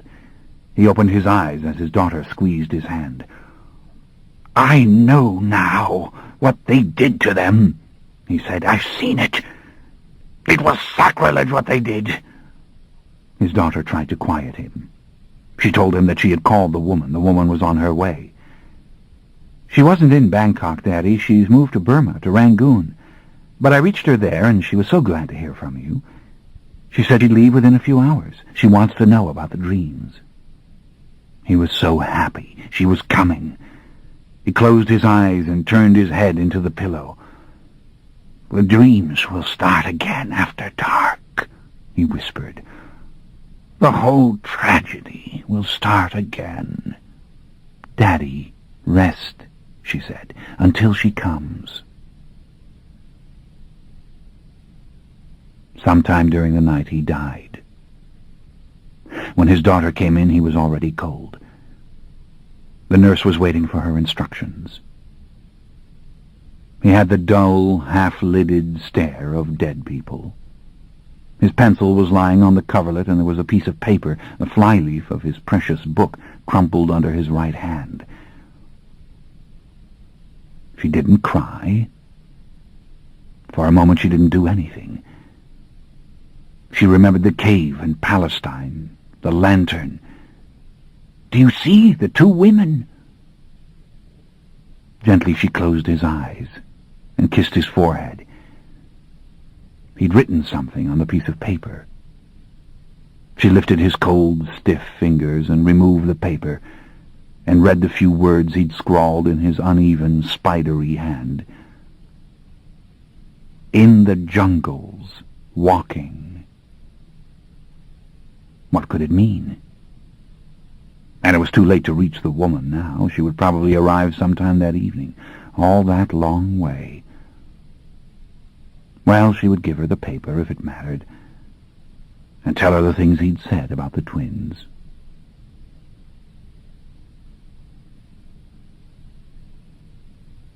Chapter 2. The Short, Happy Life of Baby Jenks and the Fang Gang. The murder burger is served right here. You need not wait at the gate of heaven for unleavened death. You can be a goner on this very corner. Mayonnaise, onions, dominance of flesh. If you wish to eat it, you must feed it. Y'all come back. You bet. Stan Rice, from Texas Sweet. Some Lamb, 1975. Baby Jenks pushed her Harley to 70 miles an hour, the wind freezing her naked white hands. She'd been 14 last summer when they'd done it to her, made her one of the dead. And dead weight, she was 85 pounds max. She hadn't combed out her hair since it happened, didn't have to, and her two little blonde braids were swept back by the wind off the shoulders of her black leather jacket. Bent forward, scowling with her little pouting mouth turned down, she looked mean and deceptively cute. Her big blue eyes were vacant. The rock music of the Vampire Lestat was blaring through her earphones, so she felt nothing but the vibration of the giant motorcycle under her, and the mad lonesomeness she had known all the way from Gun Barrel City 5 nights ago. And there was a dream that was bothering her, a dream she kept having every night right before she opened her eyes. She'd see these red-headed twins in the dream, these two pretty ladies, and then all these terrible things would go down. Now, she didn't like it one damn bit, and she was so lonely she was going out of her head. The Fang Gang hadn't met her south of Dallas as they had promised. She had waited 2 nights by the graveyard, then she had known that something was really, really wrong. They would never have headed out to California without her. They were going to see the Vampire Lestat on stage in San Francisco, but they'd had plenty of time. Now, something was wrong. She knew it. Even when she'd been alive, Baby Jenks could feel things like that. And now that she was dead, it was 10 times what it had been then. She knew the Fang Gang was in deep trouble. Killer and Davis would never have dumped her. Killer said he loved her. Why the hell else would he have ever made her if he didn't love her? She would have died in Detroit if it hadn't been for Killer. She'd been bleeding to death. The doctor had done it to her all right. The baby was gone and all, but she was going to die too. He'd cut something in there, and she was so high on heroin she didn't give a damn. And then that funny thing happened, floating up to the ceiling and looking down at her body. And it wasn't the drugs either. It seemed to her like a whole lot of other things were about to happen. But down there, Killer had come into the room, and from up where she was floating, she could see that he was a dead guy. Of course, she didn't know what he called himself then. She just knew he wasn't alive. Otherwise, he just looked kind of ordinary. Black jeans, black hair, real deep black eyes. He had Fang Gang written on the back of his leather jacket. He'd sat down on the bed by her body and bent over it. "Ain't you cute, little girl," he'd said. Same damn thing the pimp had said to her when he made her braid her hair and put plastic barrettes in it before she went out on the street. Then, whoom! She was back in her body all right, and she was just full of something warmer and better than horse, and she heard him say, "You're not going to die, Baby Jenks. Not ever." She had her teeth in his goddamn neck, and boy, was that heaven. But the never-dying part, she wasn't so sure now. Before she'd lit out of Dallas, giving up on the Fang Gang for good, she'd seen the Coven House on Swiss Avenue burnt to timbers. All the glass blown out of the windows. It had been the same in Oklahoma City. What the hell had happened to all those dead guys in those houses? And they were the big city bloodsuckers, too, the smart ones that called themselves vampires. How she laughed when Killer and Davis had told her that those dead guys went around in 3-piece suits and listened to classical music and called themselves vampires. Baby Jenks could have laughed herself to death. Davis thought it was pretty funny, too, but Killer just kept warning her about them. Stay away from them. Killer and Davis and Tim and Russ had taken her by the Swiss Avenue Coven House just before she left them to go to Gun Barrel City. "You got to always know where it is," Davis had said. "Then stay away from it." They'd showed her the coven houses in every big city they hit, but it was when they showed her the first one in St. Louis that they'd told her the whole story. She'd been real happy with the Fang gang since they left Detroit, feeding off the men they lured out of the roadside beer joints. Tim and Russ were okay guys, but Killer and Davis were her special friends, and they were the leaders of the Fang gang. Now and then they'd gone into town and found some little shack of a place all deserted, with maybe 2 bums in there or something, men who looked kind of like her dad, wearing bill caps and with real calloused hands from the work they did. And they'd have a feast in there on those guys. You could always live off that kind, Killer told her, because nobody gives a damn what happens to them. They'd strike fast, ka-choom, drinking the blood quick, draining him right down to the last heartbeat. It wasn't fun to torture people like that, Killer said. You had to feel sorry for them. You did what you did, then you burnt down the shack, or you took them outside and dug a hole real deep and stuck them down there. And if you couldn't do anything like that to cover it up, you did this little trick. Cut your finger, let your dead blood run over the bite where you'd sucked them dry, and look at that, the little puncture wounds just like they vanished. Flash! Nobody'd ever figure it out. It looked like stroke or heart attack. Baby Jenks had been having a ball. She could handle a full-size Harley, carry a dead body with one arm, leap over the hood of a car. It was fantastic. And she hadn't had the damn dream then, the dream that had started up in Gun Barrel City with those red-headed twins and that woman's body lying on an altar. What were they doing? What would she do now? She couldn't find the Fang gang. Out in California, the vampire Lestat was going on stage 2 nights from now. And every dead guy in creation would be there. Leastways, that's how she figured it, and that's how the Fang gang had figured it, and they were all supposed to be together. So what the hell was she doing lost from the Fang gang and headed for a jerkwater city like St. Louis? All she wanted was for everything to be like it had been before, God damn it. Oh, the blood was good. Yum. It was so good, even now that she was alone and had to work up her nerve the way it had been this evening to pull into a gas station and lure the old guy out back. Oh, yeah, snap when she'd gotten her hands on his neck and the blood came. It had been just fine. It was hamburgers and French fries and strawberry shakes. It was beer and chocolate sundaes. It was mainline and Coke and hash. It was better than screwing. It was all of it. But everything had been better when the Fang gang was with her, and they had understood when she got tired of the chewed-up old guys and said she wanted to taste something young and tender. No problem. Hey, it was just a nice little runaway kid she needed, Killer said. Just close your eyes and wish. And sure enough, like that, they found him, hitchhiking on the main road, just 5 miles out of some town in northern Missouri. Name of Parker. Real pretty boy, with long, shaggy, black hair, just 12 years old, but real tall for his age, with some beard on his chin and trying to pass for 16. They'd climbed on her bike and they'd taken him into the woods. Then Baby Jenks laid down with him, real gentle-like, and slurp. That was it for Parker. It was delicious, all right. Juicy was the word. But she didn't know really whether it was any better than the mean old guys when you got down to it.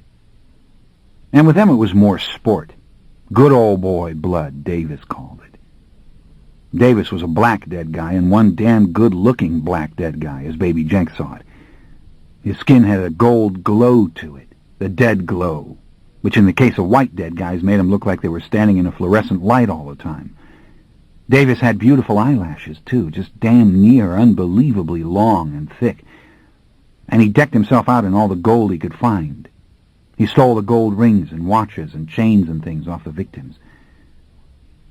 Davis loved to dance. They all loved to dance, but Davis could outdance any of them.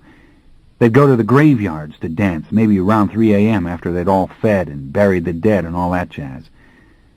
They'd set the ghetto blaster radio on a tombstone and turn it way up with the vampire Lestat roaring the Grand Sabbat song.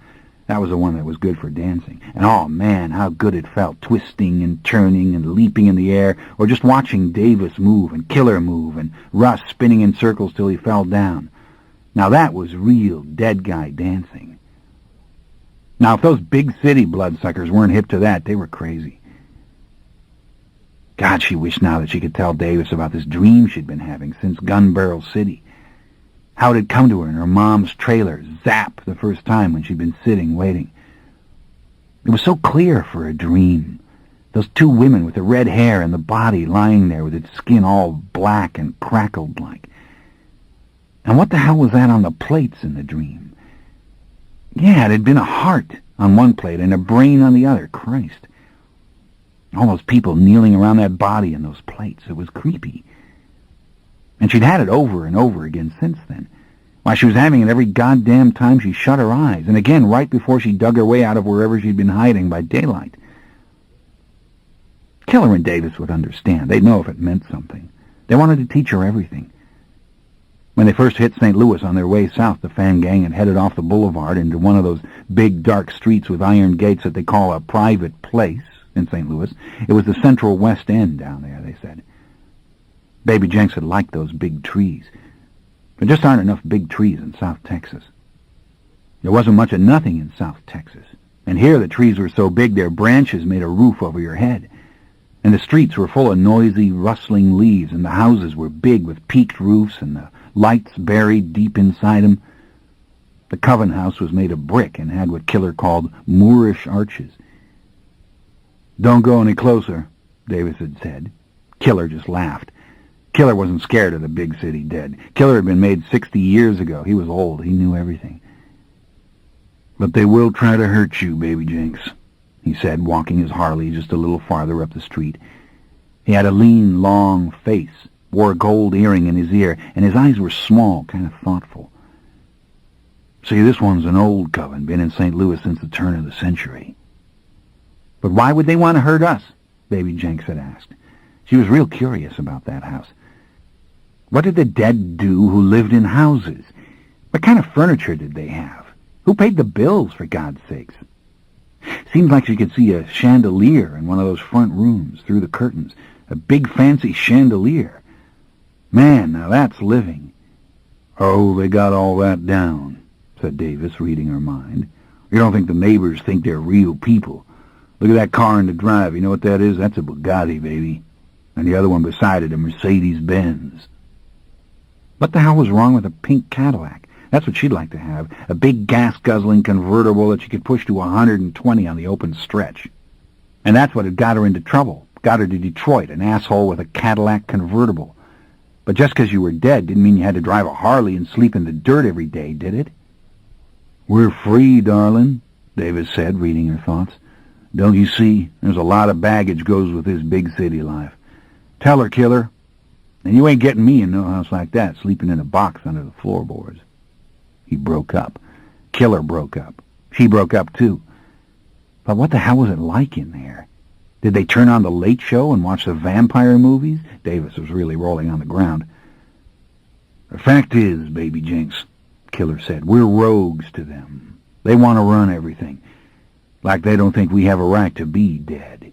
Like when they make a new vampire, as they call it, it's a big ceremony."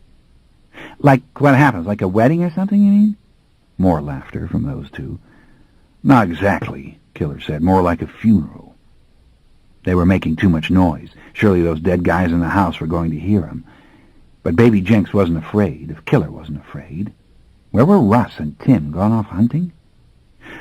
"But the point is, Baby Jenks," said Killer, "they have all these rules, and I'll tell you what, they're spreading it all over that they're going to get the vampire Lestat the night of his concert.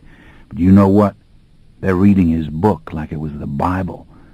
They're using all that language he used. Dark gift, dark trick. I tell you, it's the stupidest thing I've ever seen. They're going to burn the guy at the stake and then use his book like it was Emily Post or Miss Manners." "They'll never get Lestat," Davis had sneered. "No way, man. You can't kill the vampire Lestat. That is flat out impossible. It has been tried, you see, and it has failed. Now that is one cat who is utterly and completely immortal." "Now they're going out there same as we are," Killer said, "to join up with the cat if he wants us." Baby Jenks didn't understand the whole thing. She didn't know who Emily Post was, or Miss Manners either. And weren't we all supposed to be immortal? And why would the vampire Lestat want to be running around with the Fan Gang? I mean, he was a rock star, for Christ's sakes. Probably had his own limousine. And was he ever one adorable-looking guy, dead or alive? Blonde hair to die for and a smile that just made you want to roll over and let him bite your goddamn neck. She'd tried to read the vampire Lestat's book, the whole history of dead guys back to ancient times and all, but there were just too many big words, and conk, she was asleep. Killer and Davis said she'd find out she could read real fast now if she just stuck with it. They carried copies of Lestat's book around with them, and the first one, the one with the title she could never get straight, something like Conversations with the Vampire, or Talking with the Vampire, or Getting to Meet the Vampire, something like that. Davis would read out loud from that one sometimes, but Baby Jenks couldn't take it in. Snore. The dead guy, Lewis, or whoever he was, had been made dead down in New Orleans, and the book was full of stuff about banana leaves and iron railings and Spanish moss. Baby Jenks, they know everything, the old European ones, Davis had said. They know how it started. They know we can go on and on and on if we hang in there, live to be 1,000 years old and turn into white marble.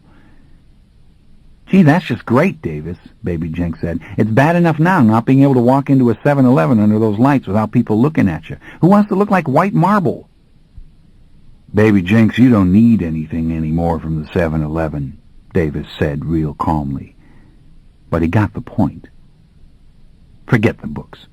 Baby Jenks did love the Vampire Lestat's music, and those songs just kept giving her a lot, especially that one about those who must be kept, the Egyptian king and queen.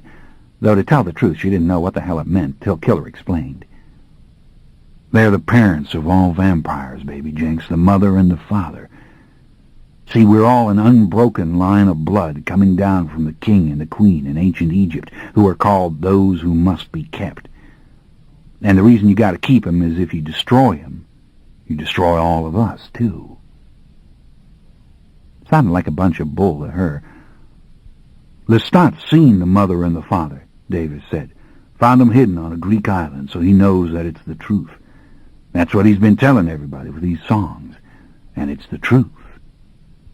And the mother and the father don't move or speak or drink blood, Baby Jenks, Killer said. He looked real thoughtful, sad almost. They just sit there and stare, like they've done for thousands of years. Nobody knows what those two know. Probably nothing, Baby Jenks had said disgustedly. And I tell you, this is some kind of being immortal. What do you mean the big city dead guys can kill us? Just how can they manage that? Fire and sun can always do it, Killer answered, just a touch impatient. I told you that. Now mind me, please. You can always fight the big city dead guys. You're tough. Fact is, the big city dead are as scared of you as you will ever be of them. You just beat it when you see a dead guy you don't know. That's a rule that's followed by everybody who's dead. After they'd left the Coven House, she'd got another big surprise from Killer. He'd told her about the vampire bars, big fancy places in New York and San Francisco and New Orleans where the dead guys met in the back rooms while the damn fool human beings drank and danced up front. In there, no other dead guy could kill you, city slicker, European, or rogue like her. You run for one of those places, he told her, if the big city dead guys ever get on your case. I'm not old enough to go in a bar, Baby Jenks said. That really did it. He and Davis laughed themselves sick. They were falling off their motorcycles. You find a vampire bar, Baby Jenks, Killer said. You just give 'em the evil eye and say, let me in. Yeah, she'd done that evil eye on people and made them do stuff. It worked okay. And truth was, they'd never seen the vampire bars, just heard about them. Didn't know where they were. She'd had lots of questions when they finally left St. Louis. But as she made her way north towards the same city now, the only thing in the world she cared about was getting to that same damned Coven House. Big city, dead guys, here I come. She'd go clean out of her head if she had to go on alone. The music in the earphones stopped. The tape had run out. She couldn't stand the silence and the roar of the wind. The dream came back. She saw those twins again, the soldiers coming. Jesus! If she didn't block it out, the whole damn dream would replay itself like the tape. Steadying the bike with one hand, she reached in her jacket to open the little cassette player. She flipped the tape over. "Sing on, man," she said, her voice sounding shrill and tiny to her over the roar of the wind, if she heard it at all. Of those who must be kept, what can we know? Can any explanation save us? Yes, sir, that was the one she loved. That's the one she'd been listening to when she fell asleep, waiting for her mother to come home from work in Gun Barrel City. It wasn't the words that got to her, it was the way he sang it, groaning like Bruce Springsteen into the mic and making it just break your heart. It was kind of like a hymn in a way. It had that kind of sound, yet Lestat was right there in the middle of it, singing to her, and there was a steady drum beat that went to her bones. "Okay, man. Okay, you're the only goddamn dead guy I've got now, Lestat. Keep singing." 5 minutes to St. Louis, and there she was, thinking about her mother again, how strange it had all been, how bad. Baby Jenks hadn't even told Killer or Davis why she was going home, though they knew, they understood. Baby Jenks had to do it. She had to get her parents before the Fang Gang went out west. And even now she didn't regret it, except for that strange moment when her mother was dying there on the floor. Now, Baby Jenks had always hated her mother.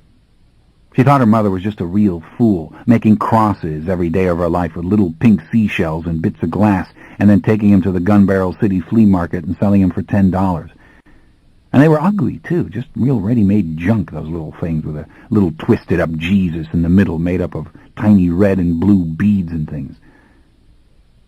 But it wasn't just that. It was everything her mother had ever done that got to Baby Jenks and made her disgusted. Going to church, that was bad enough, but talking the way she did to people so sweet and just putting up with her husband's drinking and always saying nice things about everybody. Baby Jenks never bought a word of it. She used to lie there on her bunk in the trailer, thinking to herself, what really makes that lady tick?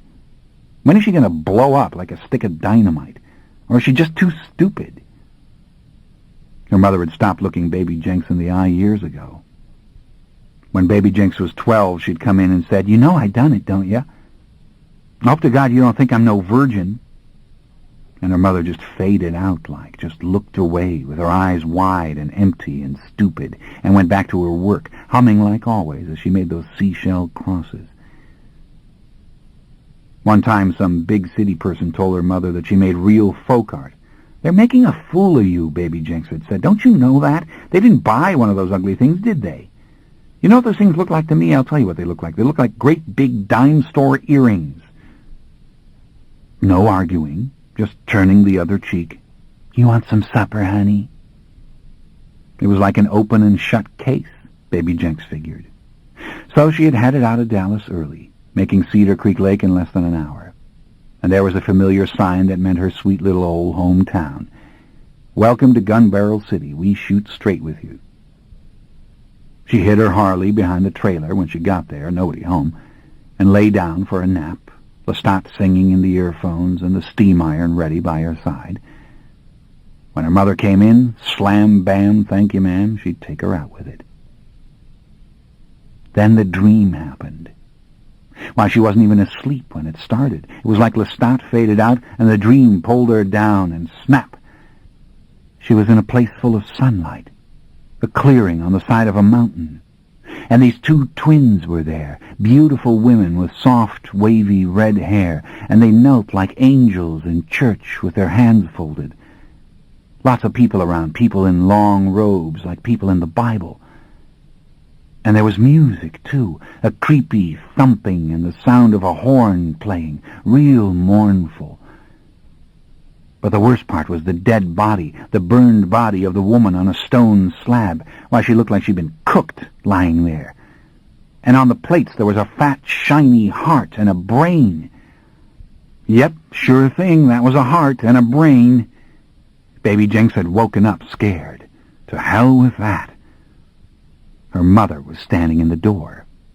Baby Jenks jumped up and banged her with the steam iron till she stopped moving, really bashed in her head. And she should have been dead, but she wasn't yet. And then that crazy moment came. Her mother was lying there on the floor, half dead, staring just like her daddy would be later. And Baby Jenks was sitting in the chair, one blue jean leg thrown over the arm, leaning on her elbow or twirling one of her braids, just waiting, thinking about the twins in the dream, sort of, and the body and the things on the plates. What was it all for?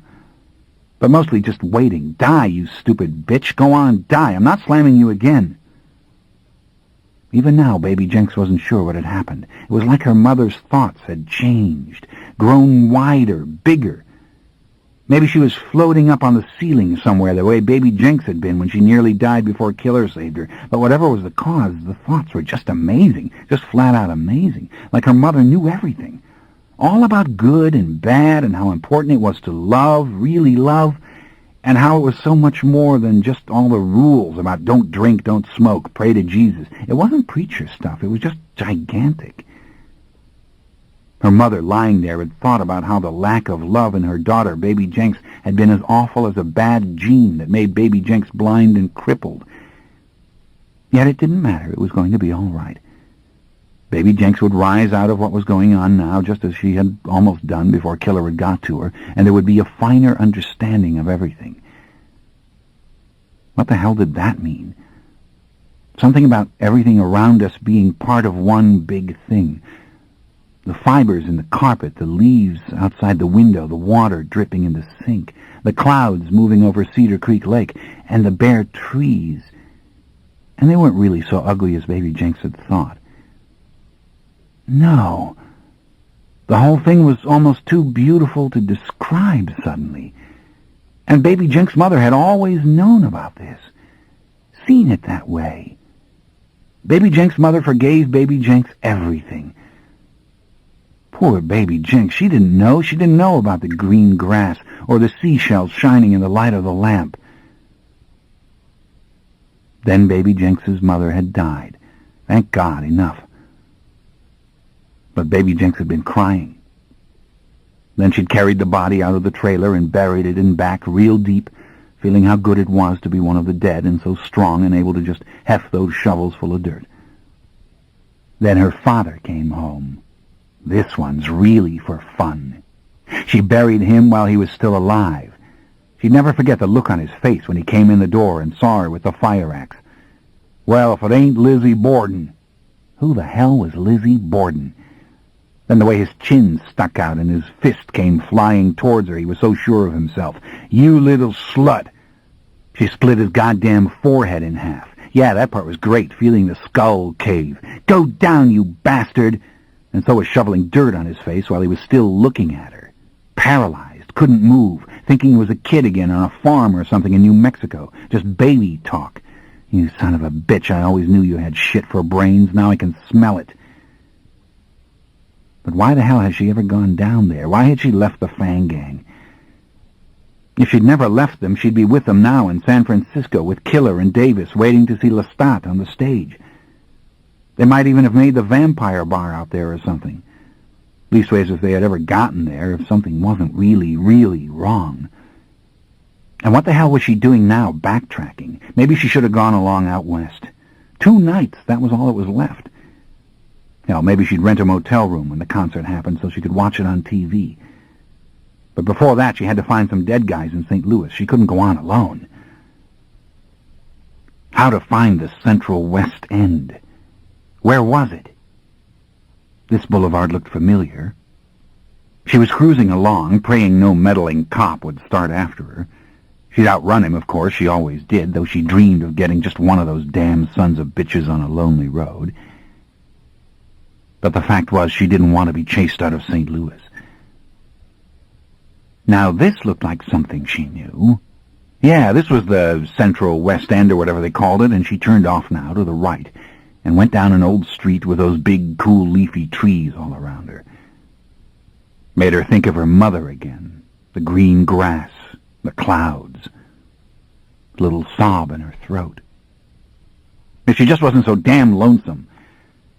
But then she saw the gates. Yeah, this was the street. Killer had told her that dead guys never really forget anything. Her brain would be like a little computer. Maybe it was true. These were the gates, all right, great big iron gates, opened wide and covered with dark green ivy. Guess they never really close up a private place. She slowed to a rumbling crawl, then cut the motor altogether. Too noisy in this dark valley of mansions. Some bitch might call the cops. She had to get off to walk her bike. Her legs weren't long enough to do it any other way, but that was okay. She liked walking in these deep, dead leaves. She liked this whole quiet street. Boy, if I was a big city vampire, I'd live here too, she thought. And then far off down the street she saw the Coven House, saw the brick walls and the white Moorish arches. Her heart was really going. Burnt up. At first she didn't believe it. Then she saw it was true all right.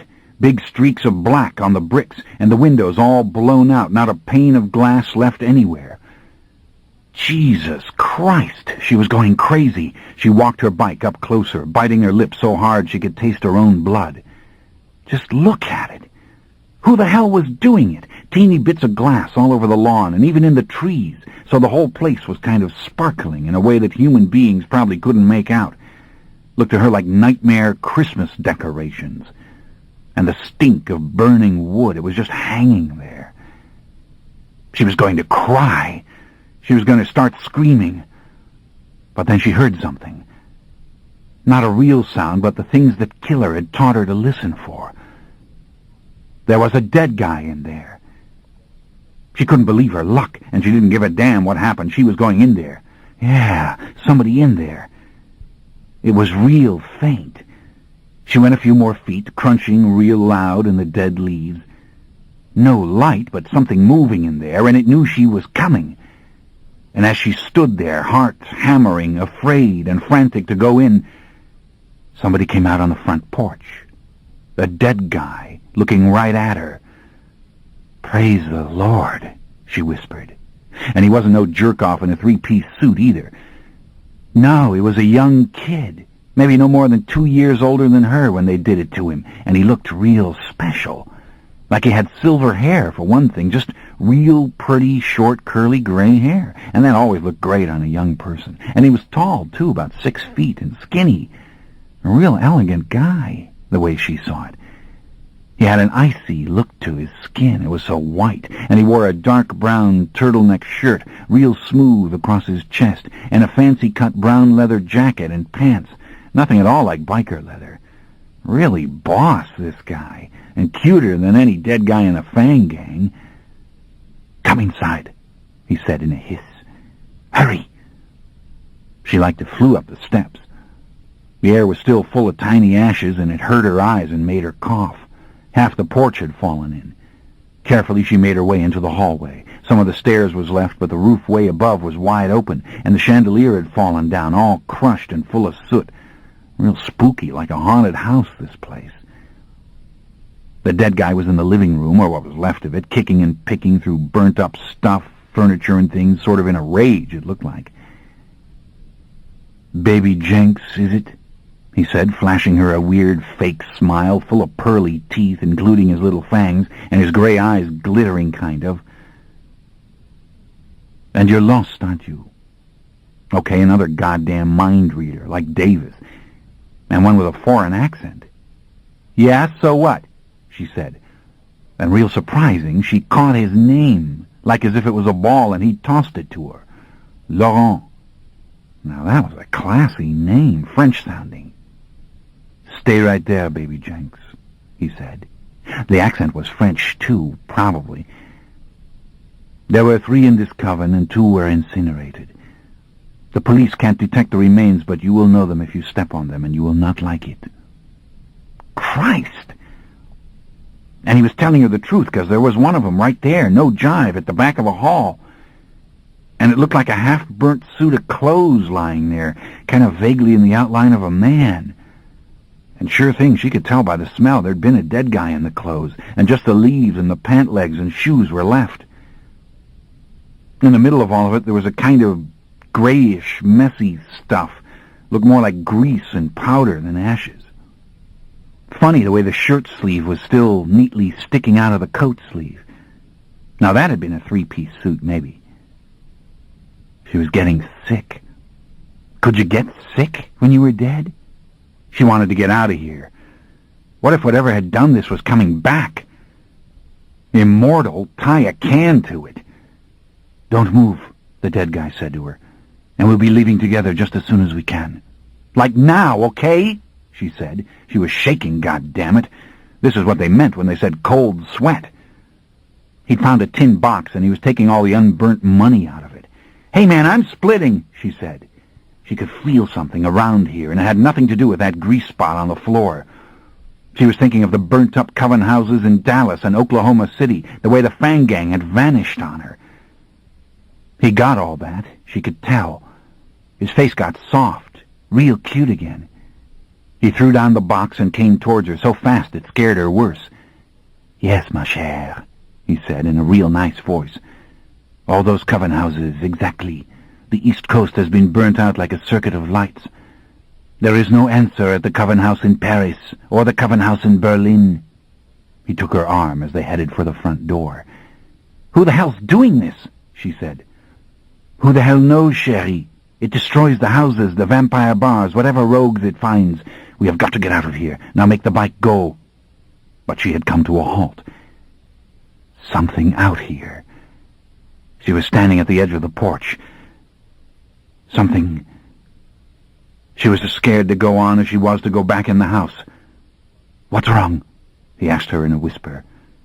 How dark this place was with these great big trees and the houses. They all looked haunted, and she could hear something. Something real low, like someone's breathing. Something like that. "Baby Jenks, move it now." "But where are we going?" she asked. This thing, whatever it was almost a sound. "The only place we can go. To him, darling, to the vampire Lestat. He is out there in San Francisco, waiting, unharmed." "Yeah?" she said, staring at the dark street in front of her. "Yeah, right, to the vampire Lestat." Just 10 steps to the bike. "Take it, baby Jenks." He was about to leave without her. "No, don't you do that, you son of a bitch! Don't you touch my bike!" But it was a sound now, wasn't it? Baby Jenks had never heard anything quite like it. But you hear a lot of things when you're dead. You hear trains miles away and people talking on planes over your head. The dead guy heard it. No, he heard her hearing it. "What is it?" he whispered. Jesus, he was scared. And now he heard it all by himself, too. He pulled her down the steps. She stumbled and almost fell, but he lifted her off her feet and put her on the bike. The noise was getting really loud. It was coming in beats like music, and it was so loud now she couldn't even hear what this dead guy was saying to her. She twisted the key, turned the handles to give the Harley gas, and the dead guy was on the bike behind her. But Jesus, the noise, she couldn't think. She couldn't even hear the engine of the bike. She looked down, trying to see what the hell was going on. Was it running? She couldn't even feel it. Then she looked up, and she knew she was looking towards the thing that was sending the noise. It was in the darkness, behind the trees. The dead guy had leaped off the bike, and he was jabbering away at it as if he could see it. But no, he was looking around like a crazy man talking to himself. But she couldn't hear a word. She just knew it was there. It was looking at them, and the crazy guy was wasting his breath. She was off the Harley. It had fallen over. The noise stopped. Then there was a loud ringing in her ears. "Anything you want," the dead guy next to her was saying. "Just anything, name it. We will do it. We are your servants." Then he ran past Baby Jenks, nearly knocking her over and grabbing up her bike. "Hey!" she shouted, but just as she started for him, he burst into flames. He screamed. And then Baby Jenks screamed too. She screamed and screamed. The burning dead guy was turning over and over on the ground, just pinwheeling. And behind her, the coven house exploded. She felt the heat on her back. She saw stuff flying through the air. The sky looked like high noon. "Oh, sweet Jesus, let me live, let me live." For one split second, she thought her heart had burst. She meant to look down to see if her chest had broken open and her heart was spewing out blood like molten lava from a volcano. But then the heat built up inside her head, and swoosh, she was gone. She was rising, up and up through a dark tunnel, and then high above she floated, looking down on the whole scene. Oh, yeah, just like before. And there it was, the thing that had killed them, a white figure standing in a thicket of trees. And there was the dead guy's clothes smoking on the pavement, and her own body just burning away. Through the flames she could see the pure black outline of her own skull and her bones. But it didn't frighten her. It didn't really seem that interesting at all. It was the white figure that amazed her. It looked just like a statue, like the Blessed Virgin Mary in the Catholic Church. She stared at the sparkling silver threads that seemed to move out from the figure in all directions, threads made out of some kind of dancing light. And as she moved higher, she saw that the silver threads stretched out, tangling with other threads to make a giant net all over the whole world.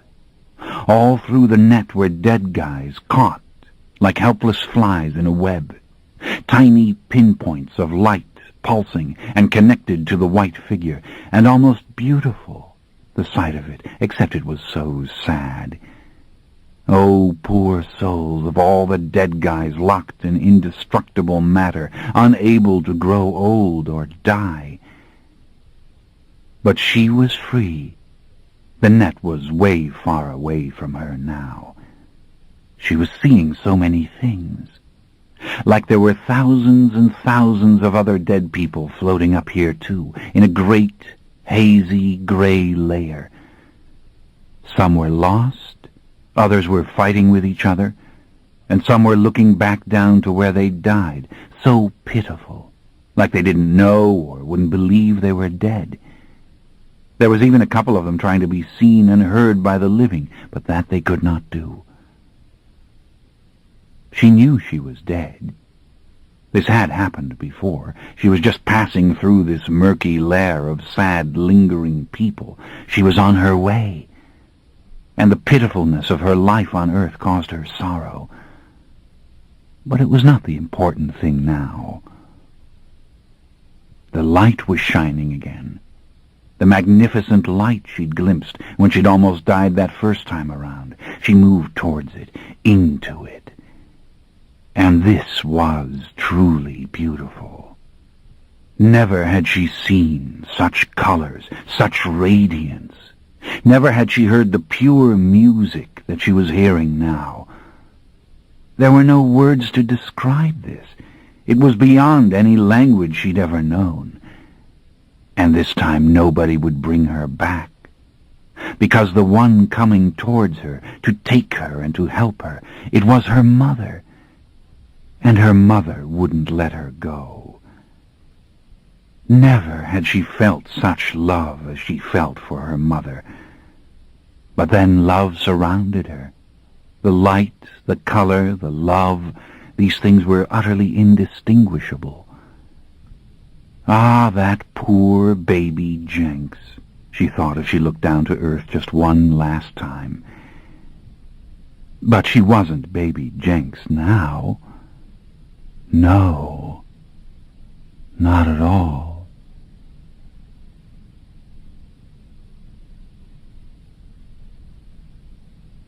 Chapter 3. The Goddess Pandora. Once we had the words, ox and falcon, plow. There was clarity, savage as horns curved. We lived in stone rooms. We hung our hair out the windows, and up it climbed the men. A garden behind the ears, the curls. On each hill a king of that hill. At night the threads were pulled out of the tapestries. The unraveled men screamed. All moons revealed. We had the words. Stan Rice, from The Words Once. White Boy, 1976. She was a tall creature, clad in black, with only her eyes uncovered, her strides long, as she moved with inhuman speed up the treacherous snow-covered path. Almost clear, this night of tiny stars in the high, thin air of the Himalayas, and far ahead, beyond her powers of reckoning distance, loomed the massive, pleated flank of Everest, splendidly visible above a thick wreath of turbulent white cloud. It took her breath away each time she glanced at it, not only because it was so beautiful, but because it was so seemingly full of meaning, though no true meaning was there. Worship this mountain? Yes, one could do that with impunity, because the mountain would never answer. The whistling wind that chilled her skin was the voice of nothing and no one. And this incidental and utterly indifferent grandeur made her want to cry. So did the sight of the pilgrims far below her, a thin stream of ants, it seemed, winding their way up an impossibly narrow road, too unspeakably sad, their delusion. Yet she moved towards the same hidden mountain temple. She moved towards the same despicable and deceiving God. She was suffering from the cold. Frost covered her face, her eyelids. It clung in tiny crystals to her eyelashes. And each step in the driving wind was hard, even for her. Pain or death it couldn't cause her, really. She was too old for that. It was something mental, her suffering. It came from the tremendous resistance of the elements, from seeing nothing for hours but the sheer white and dazzling snows. No matter. A deep shiver of alarm had passed through her nights ago in the crowded, stinking streets of Old Delhi, and every hour or so since had repeated itself, as if the earth had begun to tremble at its core. At certain moments she was sure that the mother and the father must be waking. Somewhere far away in a crypt where her beloved Marius had placed them, those who must be kept had stirred at last. Nothing less than such a resurrection could transmit this powerful yet vague signal, Akasha and Enkill rising after 6,000 years of horrifying stillness from the throne they shared. But that was fancy, wasn't it? Might as well ask the mountain to speak. For these were no mere legend to her, the ancient parents of all blood drinkers. Unlike so many of their spawn, she had seen them with her own eyes. At the door of their shrine she had been made immortal. She had crept forward on her knees and touched the mother. She had pierced the smooth, shining surface that had once been the mother's human skin and caught in her open mouth the gushing stream of the mother's blood. What a miracle it had been, even then, the living blood pouring forth from the lifeless body before the wounds miraculously closed. But in those early centuries of magnificent belief, she had shared Marius's conviction that the mother and father merely slumbered, that the time would come when they would wake and speak to their children once again.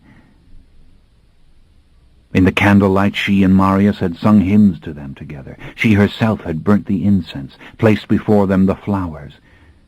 She had sworn never to reveal the location of the sanctuary, lest other blood drinkers come to destroy Marius, to steal his charges and feast gluttonously on the original and most powerful blood.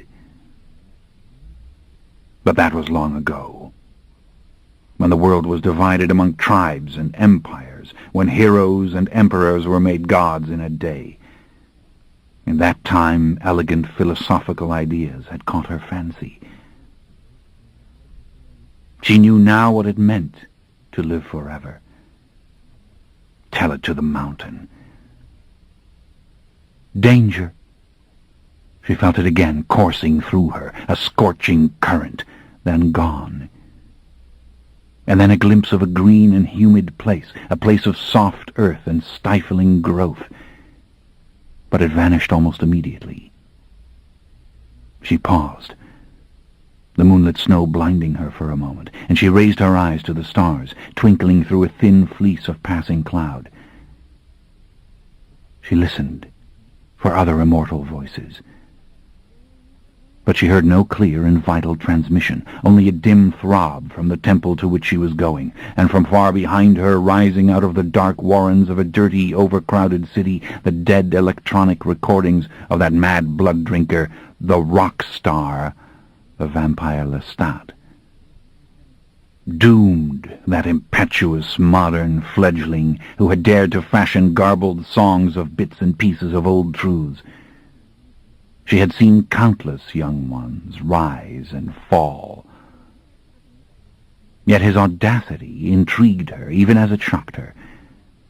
Could it be that the alarm she heard was somehow connected to his plaintive yet raucous songs? Akasha, Enkil, hearken to your children. How dare he speak the ancient names to the mortal world? It seemed impossible, an offense to reason, that such a creature not be dismissed out of hand. Yet the monster, reveling in improbable celebrity, revealed secrets he could have learned only from Marius himself.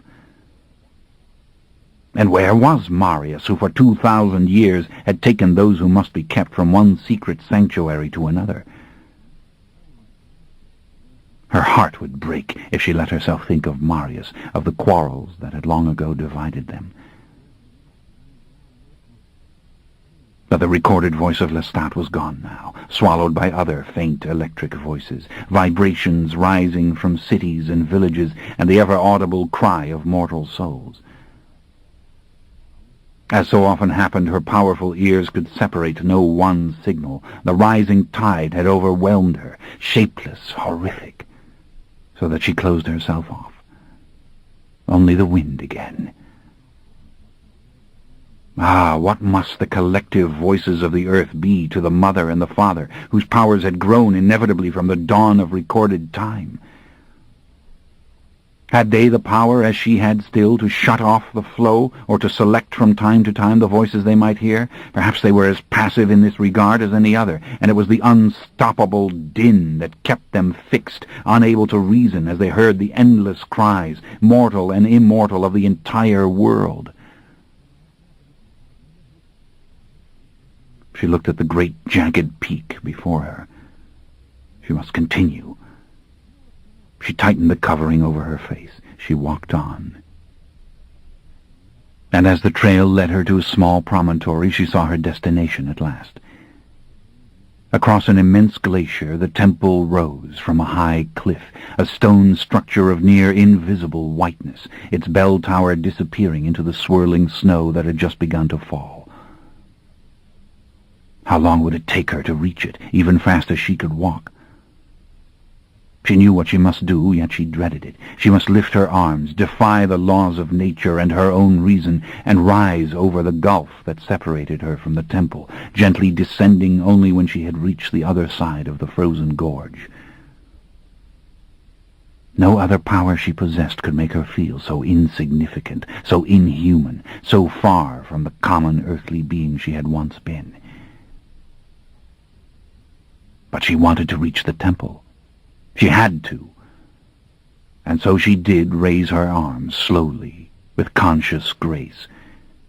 Her eyes closed for the moment as she willed herself upwards, and she felt her body rising immediately, as if it were weightless, a force seemingly unfettered by substance, riding by sheer intention the wind itself. For a long moment she let the winds buffet her. She let her body twist, drift. She rose higher and higher, allowing herself to turn away from the earth altogether, the clouds flying past her as she faced the stars. How heavy her garments felt. Was she not ready to become invisible? Would that not be the next step? A speck of dust in the eye of God, she thought. Her heart was aching. The horror of this, to be utterly unconnected. The tears welled in her eyes. And as always happened in such moments, the vague, shining human past she clung to seemed more than ever a myth to be cherished as all practical belief died away. That I lived, that I loved, that my flesh was warm. She saw Marius, her maker, not as he was now, but then, a young immortal burning with a supernatural secret. Pandora, my dearest, give it to me, I beg you. Pandora, come with me to ask the blessing of the mother and the father. Come into the shrine. Unanchored, in despair, she might have forgotten her destination. She could have let herself drift towards the rising sun. But the alarm came again, the silent, pulsating signal of danger, to remind her of her purpose. She spread out her arms, willed herself to face the earth again, and saw the temple courtyard with its smoking fires directly below. Yes, there. The speed of her descent astonished her. Momentarily it shattered her reason. She found herself standing in the courtyard, her body aching for one flashing instant, and then cold and still. The scream of the wind was distant. The music of the temple came through the walls, a dizzying throb, the tambourines and drums driving with it, voices melding into one gruesome and repetitive sound. And before her were the pyres, spitting, crackling, the dead bodies darkening as they lay heaped on the burning wood. The stench sickened her. Yet for a long time she watched the flames working slowly at the sizzling flesh, the blackening stumps, the hair that gave off sudden wisps of white smoke. The smell suffocated her. The cleansing mountain air could not reach her here. She stared at the distant wooden door to the inner sanctum. She would test the power again, bitterly. There. And she found herself moving over the threshold. The door opened, the light of the inner chamber dazzling her, along with the warm air and the deafening chant. Azim, Azim, Azim, the celebrants sang over and over, their backs turned to her as they pressed to the center of the candle-lighted hall, their hands raised, twisting at the wrists in rhythm with their rocking heads. Azim, Azim, Azim, Azim, Azim, Azim. Smoke rose from the censers. An endless swarm of figures turned, circling in place on their bare feet, but they did not see her. Their eyes were closed, their dark faces smooth, only their mouths moving as they repeated the revered name. She pushed into the thick of them, men and women in rags, others in gorgeous colored silks and clattering gold jewelry, all repeating the invocation in horrifying monotony. She caught the smell of fever, starvation, dead bodies fallen in the press, unheeded in the common delirium. She clung to a marble column, as if to anchor herself in the turbulent stream of movement and noise. And then she saw Azim in the middle of the crush. His dark bronze skin was moist and gleaming in the light of the candles, his head bound in a black silk turban, his long embroidered robe stained with a mingling of mortal and immortal blood. His black eyes, ringed in kohl, were enormous. To the hard underlying beat of the drums he danced, undulating, thrusting his fists forward and drawing them back as though pounding upon an invisible wall. His slippered feet tapped the marble in frenzied rhythm. Blood oozed from the corners of his mouth. His expression was one of utter, mindless absorption. Yet he knew that she had come. And from the center of his dance he looked directly at her, and she saw his blood-smeared lips curl in a smile. Pandora, my beautiful, immortal Pandora. Glutted with the feast he was, plump and heated with it as she had seldom ever seen an immortal become. He threw back his head, spun around, and gave a shrill cry. His acolytes came forward, slashing at his outstretched wrists with their ceremonial knives. And the faithful surged against him, mouths uplifted to catch the sacred blood as it gushed out. The chant grew louder, more insistent over the strangled cries of those nearest him. And suddenly she saw him being lifted, his body stretched out full length on the shoulders of his followers. Golden slippers pointed to the high, tessellated ceiling, the knives slashing at his ankles and again at his wrists, where the wounds had already closed. The maddened crowd seemed to expand as its movements grew more frantic, reeking bodies slamming against her, oblivious to the coldness and hardness of the ancient limbs beneath her soft, shapeless wool clothes. She did not move. She let herself be surrounded, drawn in. She saw Azim lowered to the ground once more, bled, moaning, wounds already healed. He beckoned to her to join him. Silently she refused. She watched as he reached out and snatched a victim, blindly, at random, a young woman with painted eyes and dangling golden earrings, gashing open her slender throat. The crowd had lost the perfect shape of the syllables it chanted. It was now a simple, wordless cry that came from every mouth.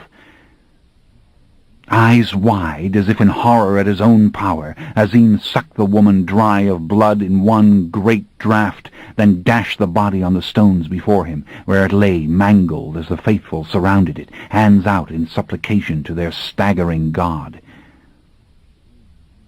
She turned her back. She went out into the cold air of the courtyard, moving away from the heat of the fires. Stink of urine. Awful. She stood against the wall, gazing upwards, thinking of the mountain, paying no heed when the acolytes dragged past her the bodies of the newly dead and threw them into the flames. She thought of the pilgrims she had seen on the road below the temple, the long chain that moved sluggishly day and night through the uninhabited mountains to this unnamed place. How many died without ever reaching this precipice? How many died outside the gates waiting to be let in? She loathed it. And yet it did not matter. It was an ancient horror. She waited. Then Azim called her.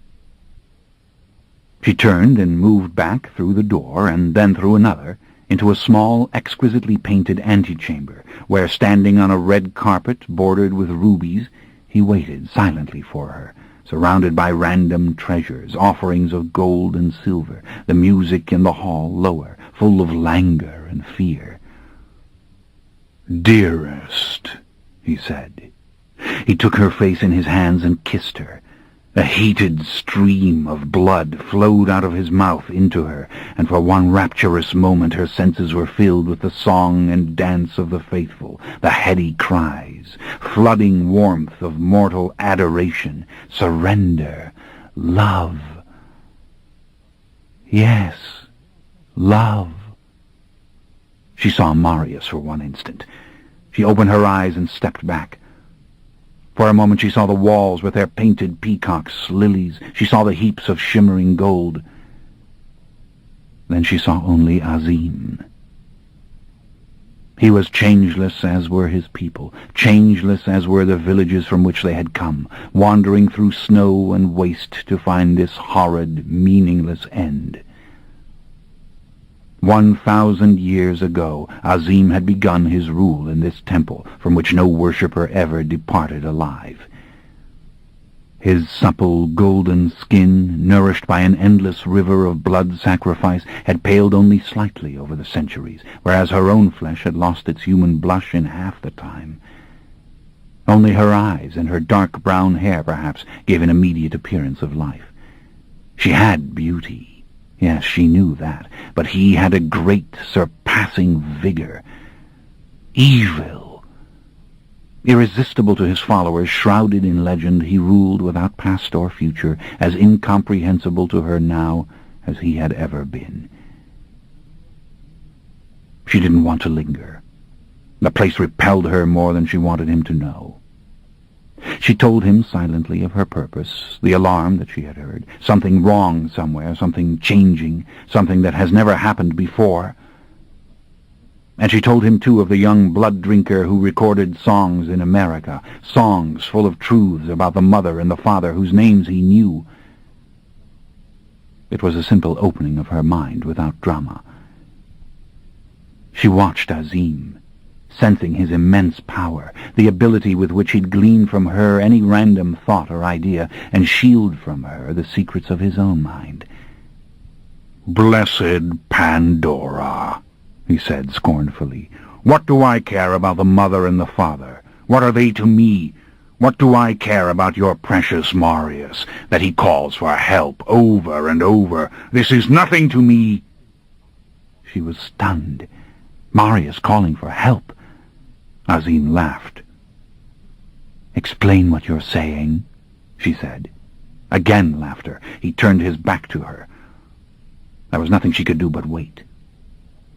Marius had made her. All the world could hear Marius's voice, but she could not hear it. Was it an echo that had reached her, dim in its deflection of a powerful cry that the others had heard? "Tell me, Azim, why make an enemy of me?" When he turned to her again, he was thoughtful. his round face plump, human-looking as he yielded to her, the backs of his hands fleshy and dimpled as he pressed them together just beneath his moist lower lip. He wanted something of her. There was no scorn or malice now. "It's a warning," he said. "It comes over and over, echoing through a chain of listeners who carry it from its origins in some far-off place. We are all in danger. Then it is followed by a call for help, which is weaker. Help him that he may try to avert the danger. But in this there is no conviction. It is the warning above all that he would have us heed." "The words, what are they?" He shrugged. "I do not listen, I do not care." "Ah!" She turned her back now on him. She heard him come towards her, felt his hands on her shoulders.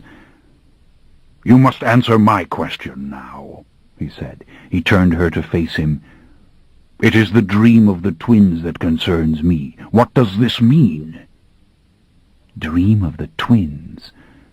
She didn't have an answer. The question didn't make sense to her. She had had no such dream. He regarded her silently, as if he believed she was lying. Then he spoke very slowly, evaluating her response carefully. "Two women, red hair. Terrible things befall them. They come to me in troubling and unwelcome visions just before I would open my eyes. I see these women raped before a court of onlookers, yet I do not know who they are or where this outrage takes place. And I am not alone in my questioning. Out there, scattered through the world, there are other dark gods who have these dreams and would know why they come to us now." Dark gods. We are not gods, she thought contemptuously. He smiled at her. Were they not standing in his very temple? Could she not hear the moaning of the faithful? Could she not smell their blood? "I know nothing of these two women," she said. "Twins. Red hair. No." She touched his fingers gently, almost seductively. "Azim, don't torment me. I want you to tell me about Marius. From where does his call come?" How she hated him at this moment, that he might keep this secret from her. "From where?" he asked her defiantly. "Ah, that is the crux, isn't it? Do you think he would dare to lead us to the shrine of the Mother and the Father? If I thought that, I would answer him. Oh, yes, oh, truly. I would leave my temple to find him, of course. But he cannot fool us. He would rather see himself destroyed than reveal the shrine." "From where is he calling?" she asked patiently. "These dreams," he said, his face darkening with anger. "The dreams of the twins. This I would have explained." "And I would tell you who they are and what they mean if only I knew." She thought of the songs of Lestat, the words she'd heard. Songs of those who must be kept, and crypts beneath European cities, songs of questing, sorrow. Nothing there of red-haired women, nothing. Furious, he gestured for her to stop. "The vampire Lestat," he said, sneering. "Do not speak of this abomination to me. Why hasn't he been destroyed already? Are the dark gods asleep like the Mother and the Father?" He watched her, calculating. She waited. "Very well, I believe you," he said finally. "You've told me what you know." "Yes." "I close my ears to Marius, I told you. Stealer of the Mother and the Father, let him cry for help until the end of time. But you, Pandora, for you I feel love as always, and so I will soil myself with these affairs. Cross the sea to the New World. Look in the frozen north beyond the last of the woodlands near the western sea, and there you may find Marius, trapped in a citadel of ice. He cries that he is unable to move. As for his warning, it is as vague as it is persistent. We are in danger. We must help him so that he may stop the danger, so that he may go to the vampire Lestat." "Ah, so it is the young one who has done this." The shiver passed through her, violent, painful. She saw in her mind's eye the blank, senseless faces of the mother and the father, indestructible monsters in human form. She looked at Azim in confusion. He had paused, but he wasn't finished, and she waited for him to go on. "No," he said, his voice dropping, having lost its sharp edge of anger. "There is a danger, Pandora, yes, great danger, and it does not require Marius to announce it. It has to do with the red-haired twins." How uncommonly earnest he was, how unguarded. "This I know," he said, "because I was old before Marius was made. The twins, Pandora. Forget Marius, and hearken to your dreams." She was speechless, watching him. He looked at her for a long moment, and then his eyes appeared to grow smaller, to become solid. She could feel him drawing back, away from her and all the things of which they'd spoken. Finally, he no longer saw her. He heard the insistent wails of his worshippers. He felt thirst again. He wanted hymns and blood. He turned and started out of the chamber, but he glanced back. "Come with me, Pandora. Join me but for an hour." His voice was drunken, unclear. The invitation caught her off guard. She considered. It had been years since she had sought the exquisite pleasure. She thought not merely of the blood itself, but of the momentary union with another soul. And there it was, suddenly, waiting for her, among those who had climbed the highest mountain range on earth to seek this death. She thought also of the quest that lay before her to find Marius, and of the sacrifices it would entail. "Come, dearest." She took his hand. She let herself be led out of the room and into the center of the crowded hall. The brightness of the light startled her. Yes, the blood again. The smell of humans pressed in on her, tormenting her. The cry of the faithful was deafening. The stamp of human feet seemed to shake the painted walls, the glimmering gold ceiling. The incense burned her eyes. Faint memory of the shrine, eons ago, of Marius embracing her. Azim stood before her as he removed her outer cloak, revealing her face, her naked arms, the plain gown of black wool she wore, and her long brown hair. She saw herself reflected in 1,000 pairs of mortal eyes. "The goddess Pandora!" he cried out, throwing back his head. Screams rose over the rapid thudding of drums. Countless human hands stroked her. "Pandora! Pandora! Pandora!" The chant mingled with the cries of Azim.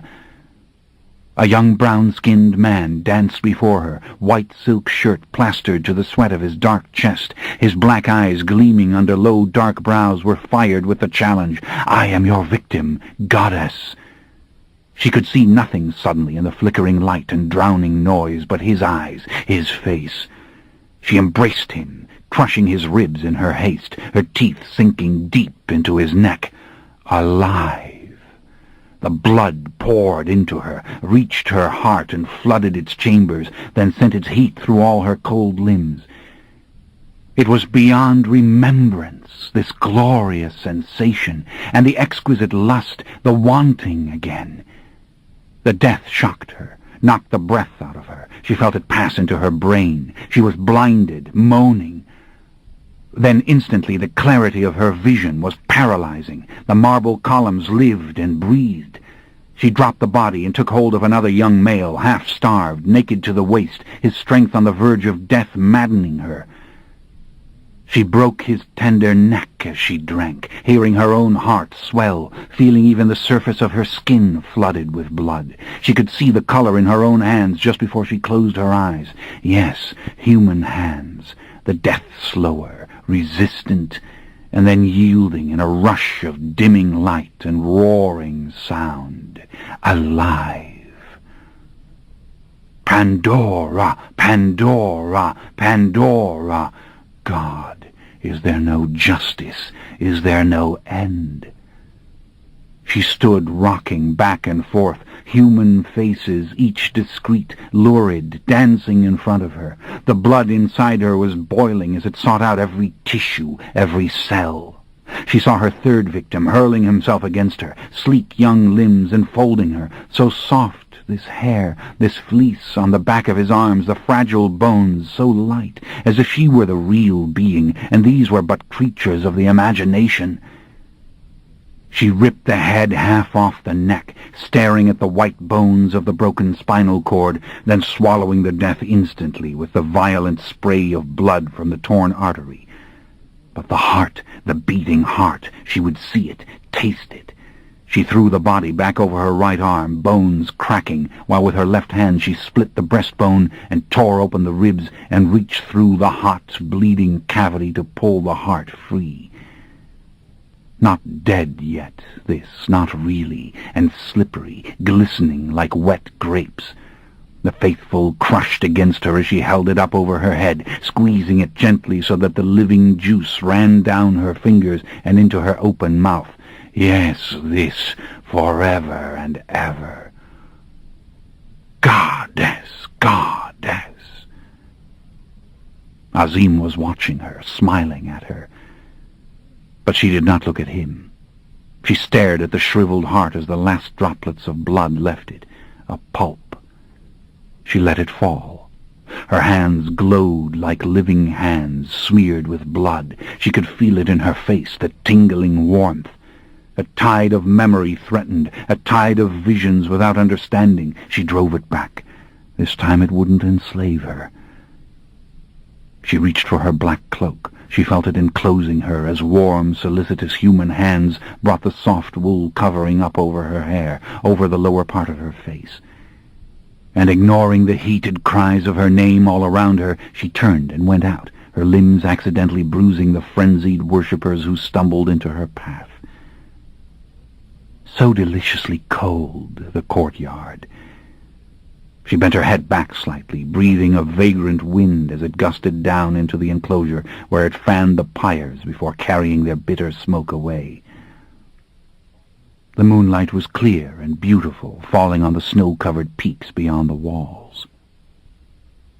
She stood, listening to the blood inside her, and marveling in a crazed, despairing way that it could still refresh her and strengthen her even now. Sad, grief-stricken, she looked at the lovely, stark wilderness encircling the temple. She looked up at the loose and billowing clouds. How the blood gave her courage, how it gave her a momentary belief in the sheer rightness of the universe, fruits of a ghastly, unforgivable act. If the mind can find no meaning, then the senses give it. Live for this, wretched being that you are. She moved towards the nearest pyre, and careful not to singe her clothes, reached out to let the fire cleanse her hands, burn away the blood, the bits of heart. The licking flames were nothing to the heat of the blood inside her. When finally the faintest beginning of pain was there, the faintest signal of change, she drew back and looked down at her immaculate white skin. But she must leave here now. Her thoughts were too full of anger, new resentment. Marius needed her. Danger! The alarm came again, stronger than ever before, because the blood made her a more powerful receptor. And it did not seem to come from one. Rather, it was a communal voice, the dim clarion of a communal knowledge. She was afraid. She allowed her mind to empty itself as tears blurred her vision. She lifted her hands, just her hands, delicately, and the ascent was begun. Soundlessly, swiftly, as invisible to mortal eyes perhaps as the wind itself. High over the temple, her body pierced a soft, thin, agitated mist. The degree of light astonished her. Everywhere the shining whiteness. And below the crenellated landscape of stone peak and blinding glacier descending to a soft darkness of lower forests and vale. Nestled here and there were clusters of sparkling lights, the random pattern of villages or towns. She could have gazed on this forever. Yet within seconds an undulating fleece of cloud had obscured all of it, and she was with the stars alone. The stars, hard, glittering, embracing her as though she were one of their own. But the stars claimed nothing, really, and no one. She felt terror, then a deepening sorrow. Not unlike joy, finally. No more struggle, no more grief. Scanning the splendid drift of the constellations, she slowed her ascent, and reached out with both hands to the west. The sunrise lay 9 hours behind her, and so she commenced her journey away from it, in time with the night, on its way to the other side of the world.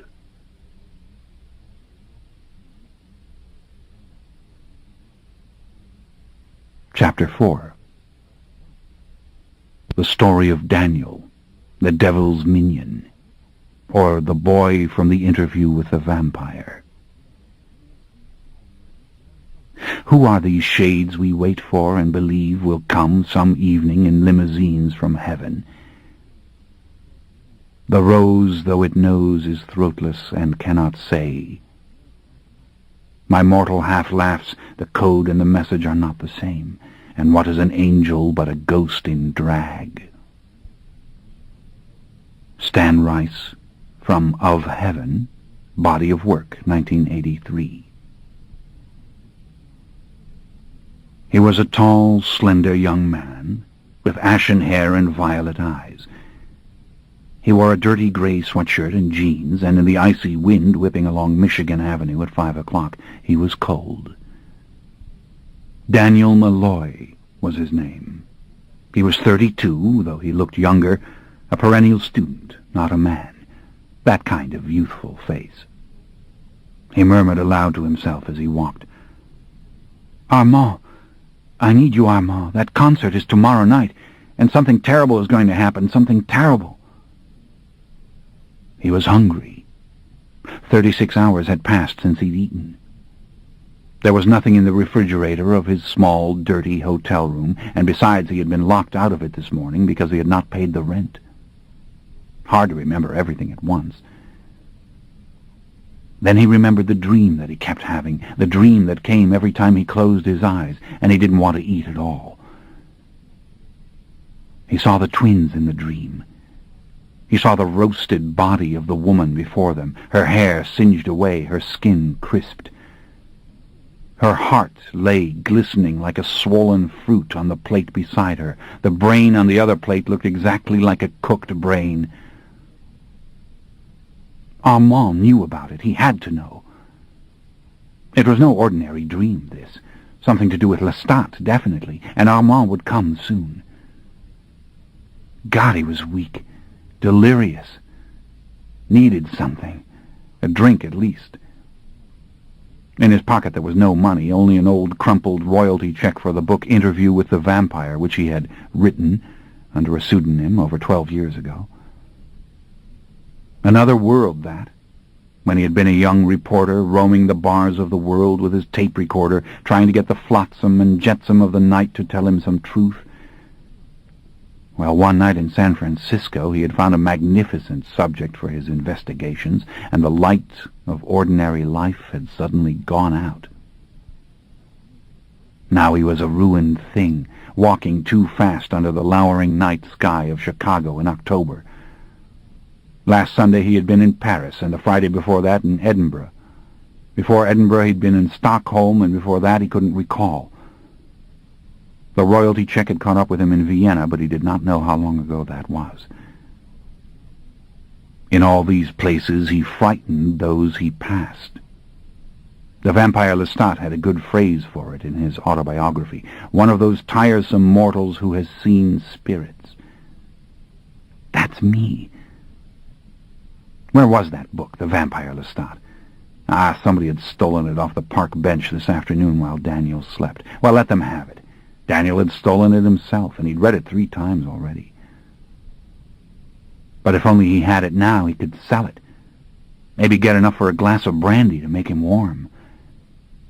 And what was his net worth at this moment, this cold and hungry vagabond that shuffled along Michigan Avenue, hating the wind that chilled him through his worn and dirty clothes? 10 million? 100 million? He didn't know. Armand would know. "You want money, Daniel? I'll get it for you. It's simpler than you think." 1,000 miles south, Armand waited on their private island, the island that belonged in fact to Daniel alone. And if only he had a quarter now, just a quarter, he could drop it into a payphone and tell Armand that he wanted to come home.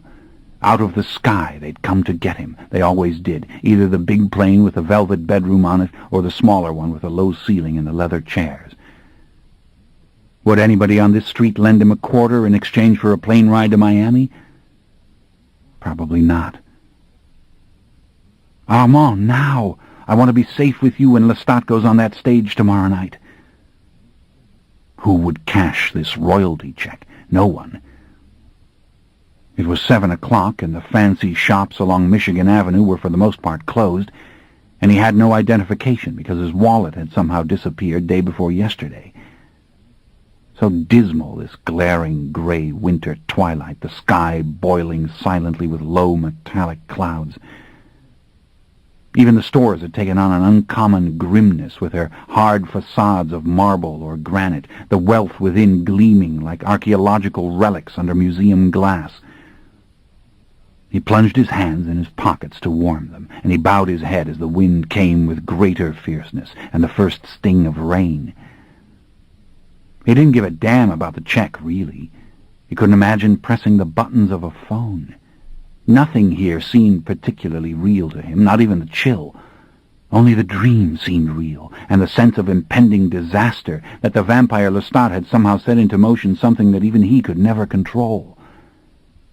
Eat from a garbage can if you have to. Sleep somewhere, even if it's a park. None of that matters. But he'd freeze if he lay down again in the open air, and besides, the dream would come back. It was coming now every time he closed his eyes, and each time it was longer, more full of detail. The red-haired twins were so tenderly beautiful. He did not want to hear them scream. The first night, in his hotel room, he'd ignored the whole thing. Meaningless. He'd gone back to reading Lestat's autobiography, and glancing up now and then as Lestat's rock video films played themselves out on the little black-and-white TV that came with that kind of dump. He'd been fascinated by Lestat's audacity, yet the masquerade as rock star was so simple. Searing eyes, powerful yet slender limbs, and a mischievous smile, yes, but you really couldn't tell. Or could you? He had never laid eyes on Lestat. But he was an expert on Armand, wasn't he? He had studied every detail of Armand's youthful body and face. Ah, what a delirious pleasure it had been to read about Armand in Lestat's pages, wondering all the while if Lestat's stinging insults and worshipful analyses had put Armand himself into a rage. In mute fascination, Daniel had watched that little clip on MTV, portraying Armand as the coven master of the old vampires beneath the Paris cemetery, presiding over demonic rituals until the vampire Lestat, the 18th century iconoclast, had destroyed the old ways. Armand must have loathed it, his private history laid bare in flashing images, so much more crass than Lestat's more thoughtful written history. Armand, whose eyes scanned perpetually the living beings around him, refusing even to speak of the undead. But it was impossible that he did not know. And all this for the multitudes, like the paperback report of an anthropologist back from the inner circle who sells the tribe's secrets for a slot on the bestseller list. So let the demonic gods war with each other. This mortal has been to the top of the mountain where they cross swords, and he has come back. He has been turned away. The next night the dream had returned with the clarity of a hallucination. He knew that it could not have been invented by him. He had never seen people quite like that, seen such simple jewelry made of bone and wood. The dream had come again 3 nights later. He had been watching a Lestat rock video for the 15th time, perhaps, this one about the ancient and immovable Egyptian father and mother of the vampires, those who must be kept. Akasha and Enkil, we are your children, but what do you give us? Is your silence a better gift than truth? And then Daniel was dreaming, and the twins were about to begin the feast. They would share the organs on the earthen plates. One would take the brain, the other the heart. He'd awakened with a sense of urgency, dread. Something terrible going to happen, something going to happen to all of us. And that was the first time he'd connected it with Lestat. He had wanted to pick up the phone then. It was 4 o'clock in the morning in Miami. Why the hell hadn't he done it? Armand would have been sitting on the terrace of the villa, watching the tireless fleet of white boats wend its way back and forth from the night island. Yes, Daniel, that sensuous, mesmerizing voice. Calm down and tell me where you are, Daniel. But Daniel hadn't called. 6 months had passed since he had left the night island, and this time it was supposed to be for good.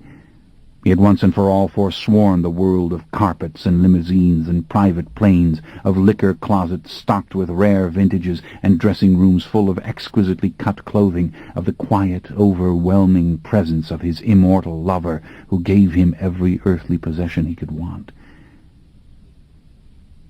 But now it was cold, and he had no room and no money, and he was afraid. You know where I am, you demon. You know what Lestat's done, and you know I want to come home. What would Armand say to that? But I don't know, Daniel. I listen. I try to know. I am not God, Daniel.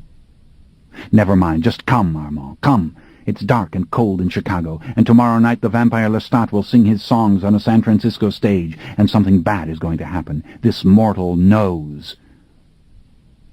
Without slowing his pace, Daniel reached down under the collar of his sagging sweatshirt and felt the heavy gold locket he always wore. The amulet, as Armand called it, with his unacknowledged yet irrepressible flair for the dramatic, which held the tiny vial of Armand's blood. And if he had never tasted that cup, would he be having this dream, this vision, this portent of doom? People turned to look at him. He was talking to himself again, wasn't he? And the wind made him sigh loudly. He had the urge for the first time in all these years to break open the locket and the vial, to feel that blood burn his tongue. Armand, come! The dream had visited him in its most alarming form this noon. He'd been sitting on a bench in the little park near the water tower place. A newspaper had been left there, and when he opened it he saw the advertisement, "Tomorrow night, the vampire Lestat live on stage in San Francisco." The cable would broadcast the concert at 10 o'clock Chicago time. How nice for those who still lived indoors, could pay their rent and had electricity. He had wanted to laugh at the whole thing, delight in it, revel in it, Lestat surprising them all. But the chill had passed through him, becoming a deep, jarring shock. And what if Armand does not know? But the record stores on the night island must have the vampire Lestat in their windows. In the elegant lounges they must be playing those haunting and hypnotic songs. It had even occurred to Daniel at that moment to go on to California on his own. Surely he could work some miracle, get his passport from the hotel, go into any bank with it for identification. Rich, yes, so very rich, this poor mortal boy. But how could he think of something so deliberate? The sun had been warm on his face and shoulders as he'd lain down on the bench. He'd folded the newspaper to make of it a pillow. And there was the dream that had been waiting all the time. Midday in the world of the twins, the sun pouring down onto the clearing, silence, except for the singing of the birds, and the twins kneeling quite still together in the dust, Such pale women, their eyes green, their hair long and wavy and coppery red. Fine clothes they wore, white linen dresses that had come all the way from the markets of Nineveh, bought by the villagers to honor these powerful witches whom the spirits obey. The funeral feast was ready. The mud bricks of the oven had been torn down and carried away, and the body lay steaming hot on the stone slab, the yellow juices running out of it where the crisp skin had broken, a black and naked thing with only a covering of cooked leaves. It horrified Daniel. But it horrified no one present, this spectacle, not the twins or the villagers who knelt to watch the feast begin.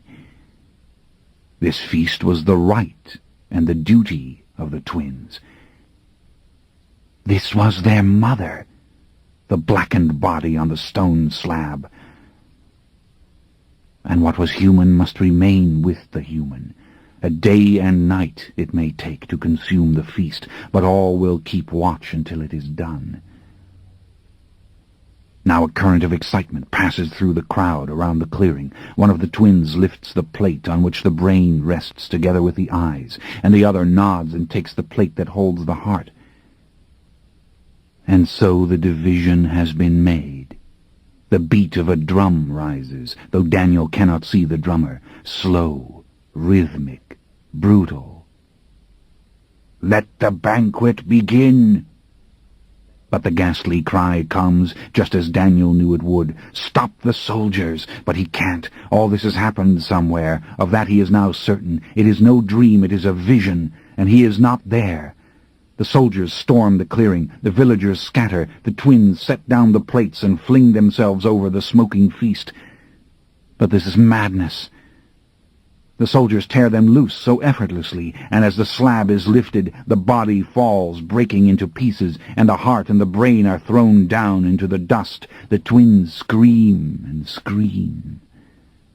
But the villagers are screaming too. The soldiers are cutting them down as they run. The dead and the dying litter the mountain paths. The eyes of the mother have fallen from the plate into the dirt, and they, along with the heart and brain, are trampled underfoot. One of the twins, her arms pulled behind her back, cries to the spirits for vengeance, and they come. They do. It is a whirlwind, but not enough. If only it were over. But Daniel can't wake up. Stillness. The air is full of smoke. Nothing stands where these people have lived for centuries. The mud bricks are scattered. Clay pots are broken. All that will burn has burned. Infants with their throats slit lie naked on the ground as the flies come. No one will roast these bodies. No one will consume this flesh. It will pass out of the human race with all its power and its mystery. The jackals are already approaching, and the soldiers have gone. Where are the twins? He hears the twins crying, but he cannot find them. A great storm is rumbling over the narrow road that twists down through the valley towards the desert. The spirits make the thunder. The spirits make the rain. His eyes opened. Chicago, Michigan Avenue at midday. The dream had gone out like a light turned off. He sat there, shivering, sweating. A radio had been playing near him, Lestat singing in that haunting, mournful voice of those who must be kept. "Mother and father, keep your silence, keep your secrets, but those of you with tongues, sing my song. Sons and daughters, children of darkness, raise your voices, make a chorus, let heaven hear us. Come together, brother and sisters, come to me." He had gotten up, started walking. Go into the water tower place, so like the night island with its engulfing shops, endless music and lights, shining glass. And now it was almost 8 o'clock, and he had been walking continuously, running from sleep and from the dream. He was far from any music and light. How long would it go on next time? Would he find out whether they were alive or dead? My beauties, my poor beauties. He stopped, turning his back to the wind for a moment, listening to the chimes somewhere, then spotting a dirty clock above a dime store lunch counter. Yes, Lestat had risen on the west coast. Who is with him? Is Louis there? And the concert, a little over 24 hours. Catastrophe! Armand, please! The wind gusted, pushed him back a few steps on the pavement, left him shivering violently. His hands were frozen. Had he ever been this cold in his life? Doggedly he crossed Michigan Avenue with the crowd at the stoplight and stood at the plate-glass windows of the bookstore where he could see the book, The Vampire Lestat, on display. Surely Armand had read it, devouring every word in that eerie, horrible way he had of reading, of turning page after page without pause, eyes flashing over the words until the book was finished, and then tossing it aside.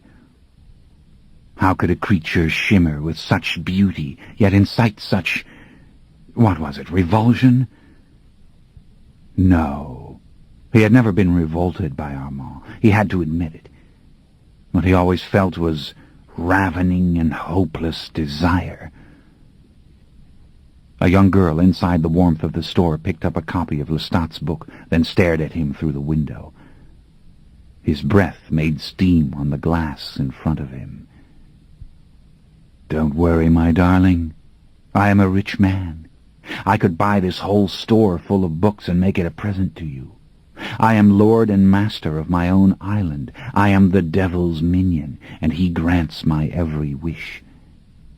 Want to come take my arm? It had been dark for hours on the Florida coast. The night island was already thronged.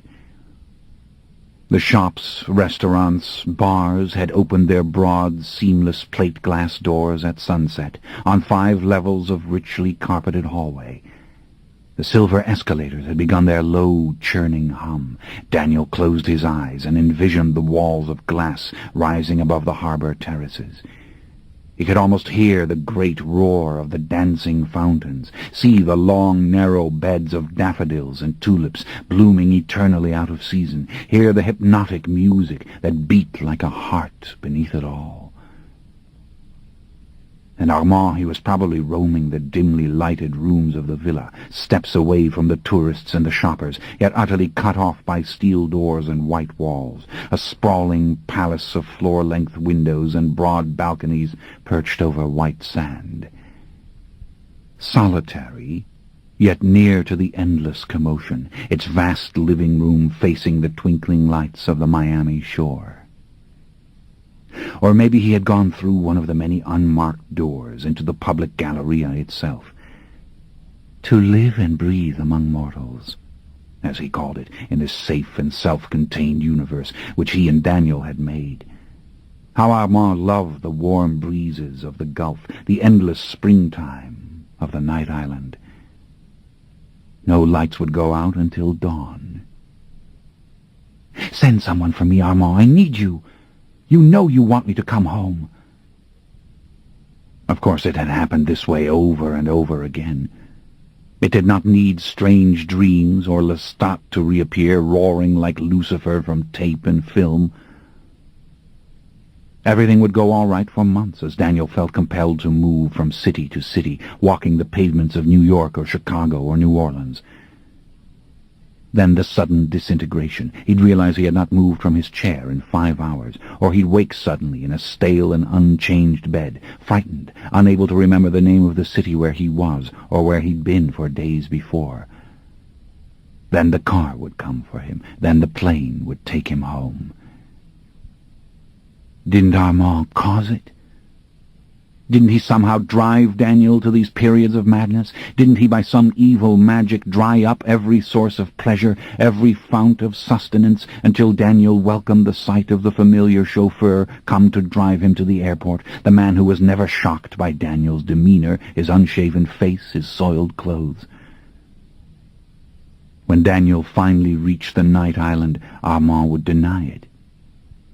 "You came back to me because you wanted to, Daniel. Armand always said calmly, face still and radiant, eyes full of love. "There is nothing for you now, Daniel, except me. You know that. Madness waits out there." "Same old dance," Daniel invariably answered. "And all that luxury, so intoxicating. Soft beds, music, the wine-glass placed in his hand. The rooms were always full of flowers. The foods he craved came on silver trays." Armand lay sprawled in a huge black velvet wing-chair, gazing at the television, Ganymede in white pants and white silk shirt, watching the news, the movies, the tapes he'd made of himself reading poetry, the idiot sitcoms, the dramas, the musicals, the silent films. "Come in, Daniel. Sit down. I never expected you back so soon." "You son of a bitch," Daniel would say. "You wanted me here. You summoned me. I couldn't eat, sleep, nothing, just wander and think of you. You did it." Armand would smile, sometimes even laugh. Armand had a rich, beautiful laugh, always eloquent of gratitude as well as humor. He looked and sounded mortal when he laughed. "Calm yourself, Daniel. Your heart's racing. It frightens me."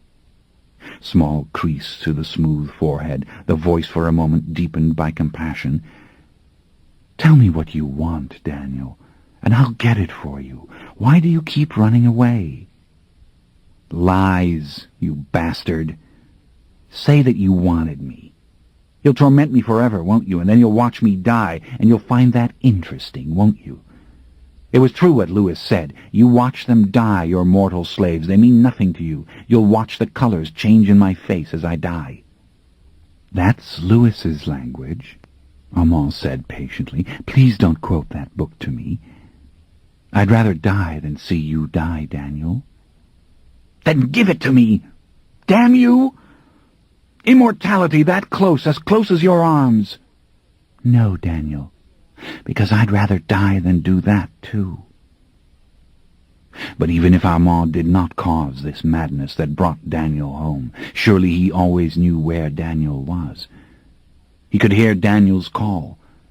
The blood connected them. It had to, the precious tiny drinks of burning preternatural blood. Never enough to do more than awaken dreams in Daniel, and the thirst for eternity, to make the flowers in the wallpaper sing and dance. Whatever, Armand could always find him. Of that he had no doubt. In the early years, even before the blood exchange, Armand had pursued Daniel with the cunning of a harpy. There had been no place on earth that Daniel could hide.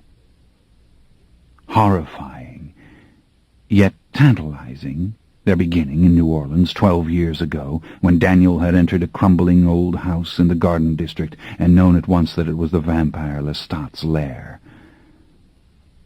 10 days before, he'd left San Francisco after his night-long interview with the vampire Lewis, suffering from the final confirmation of the frightening tale he had been told. In a sudden embrace, Lewis had demonstrated his supernatural power to drain Daniel almost to the point of death. The puncture wounds had disappeared, but the memory had left Daniel near to madness. Feverish, sometimes delirious, he had traveled no more than a few hundred miles a day. In cheap roadside motels where he forced himself to take nourishment, he had duplicated the tapes of the interview one by one, sending the copies off to a New York publisher, so that a book was in the making before he ever stood before Lestat's gate. But that had been secondary. The publication, an event connected with the values of a dimming and distant world. He had to find the vampire Lestat. He had to unearth the immortal who had made Lewis, the one who still survived somewhere in this damp, decadent, and beautiful old city, waiting perhaps for Daniel to awaken him, to bring him out into the century that had terrified him and driven him underground. It was what Lewis wanted, surely. Why else had he given this mortal emissary so many clues as to where Lestat could be found? Yet some of the details were misleading. Was this ambivalence on Lewis's part? It did not matter, finally. In the public records, Daniel had found the title to the property and the street number under the unmistakable name Lestat de Liancourt. The iron gate had not even been locked, and once he'd hacked his way through the overgrown garden, he had managed easily to break the rusted lock on the front door. Only a small pocket flash helped him as he entered. But the moon had been high, shining its full white light here and there through the oak branches. He had seen clearly the rows and rows of books stacked to the ceiling, making up the very walls of every room. No human could or would have done such a mad and methodical thing. And then in the upstairs bedroom, he had knelt down in the thick dust that covered the rotting carpet and found the gold pocket watch on which was written the name Lestat. Ah, that chilling moment. That moment when the pendulum swung away from ever-increasing dementia to a new passion. He would track to the ends of the earth these pale and deadly beings whose existence he had only glimpsed. What had he wanted in those early weeks? Did he hope to possess the splendid secrets of life itself? Surely he would gain from this knowledge no purpose for an existence already fraught with disappointment. No. He wanted to be swept away from everything he had once loved. He longed for Lewis's violent and sensuous world. Evil. He was no longer afraid. Maybe he was like the lost explorer who, pushing through the jungle, suddenly sees the wall of the fabled temple before him, its carvings overhung with spiderwebs and vines. No matter that he may not live to tell his story, he has beheld the truth with his own eyes. But if only he could open the door a little further, see the full magnificence.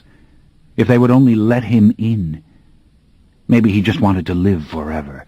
Could anyone fault him for that? He had felt good and safe, standing alone in the ruin of Lestat's old house, with the wild roses crawling at the broken window, and the four-poster bed a skeleton, its hangings rotting away. Near them, near to their precious darkness, their lovely, devouring gloom. How he had loved the hopelessness of it all, the mouldering chairs with their bits of carving, shreds of velvet, and the slithering things eating the last of the carpet away. But the relic, the relic was everything, the gleaming gold watch that bore an immortal's name. After a while he had opened the armoire. The black frock coats fell to pieces when he touched them. Withered and curling boots lay on the cedar boards. But Lestat, you are here. He had taken the tape recorder out, set it down, put in the first tape, and let the voice of Lewis rise softly in the shadowy room. Hour by hour the tapes played.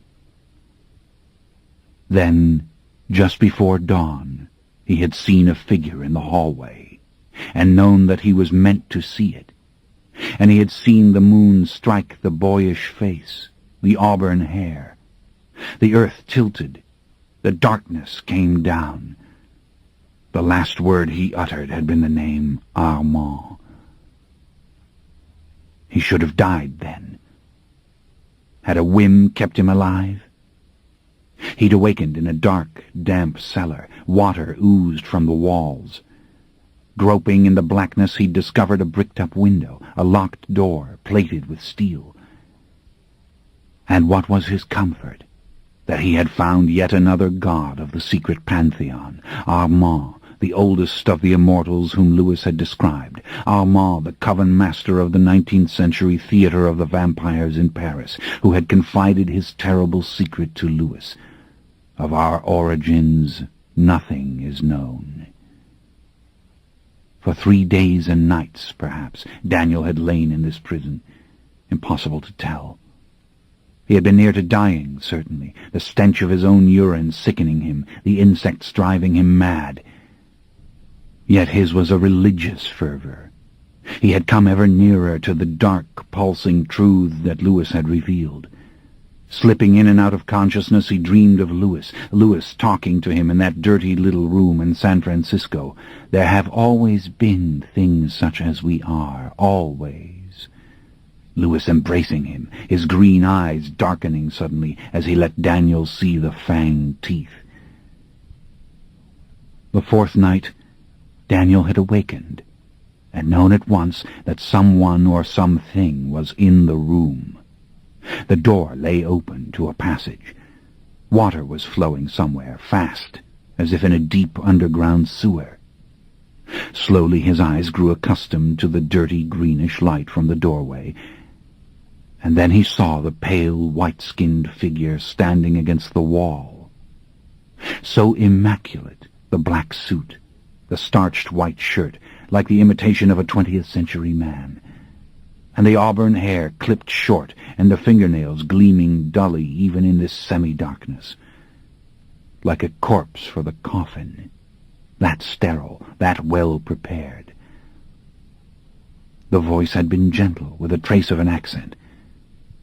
Not European, something sharper yet softer at the same time. Arabic or Greek, perhaps, that kind of music. The words were slow and without anger. Get out. Take your tapes with you. They are there beside you. I know of your book. No one will believe it. Now you will go and take these things.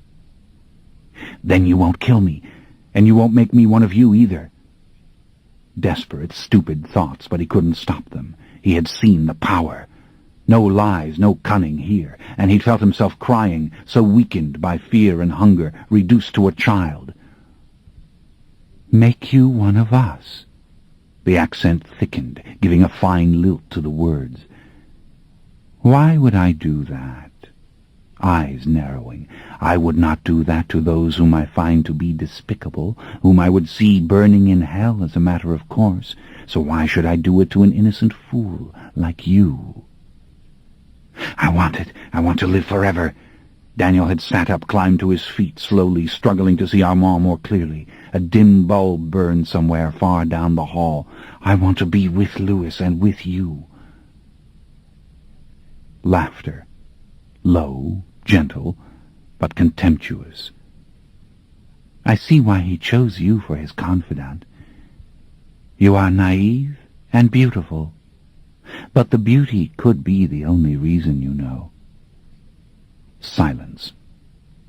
Your eyes are an unusual color, almost violet, and you are strangely defiant and beseeching in the same breath.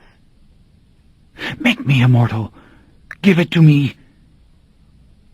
Laughter again, almost sad. Then silence.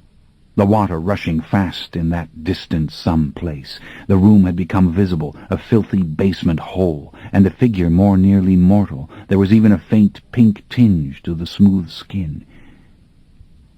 It was all true what he told you, but no one will ever believe it. And you will go mad in time from this knowledge. That's what always happens. But you're not mad yet. No. This is real. It's all happening. You're Armand and we're talking together, and I'm not mad. Yes. And I find it rather interesting. Interesting that you know my name and that you're alive. I have never told my name to anyone who is alive. Armand hesitated. I don't want to kill you.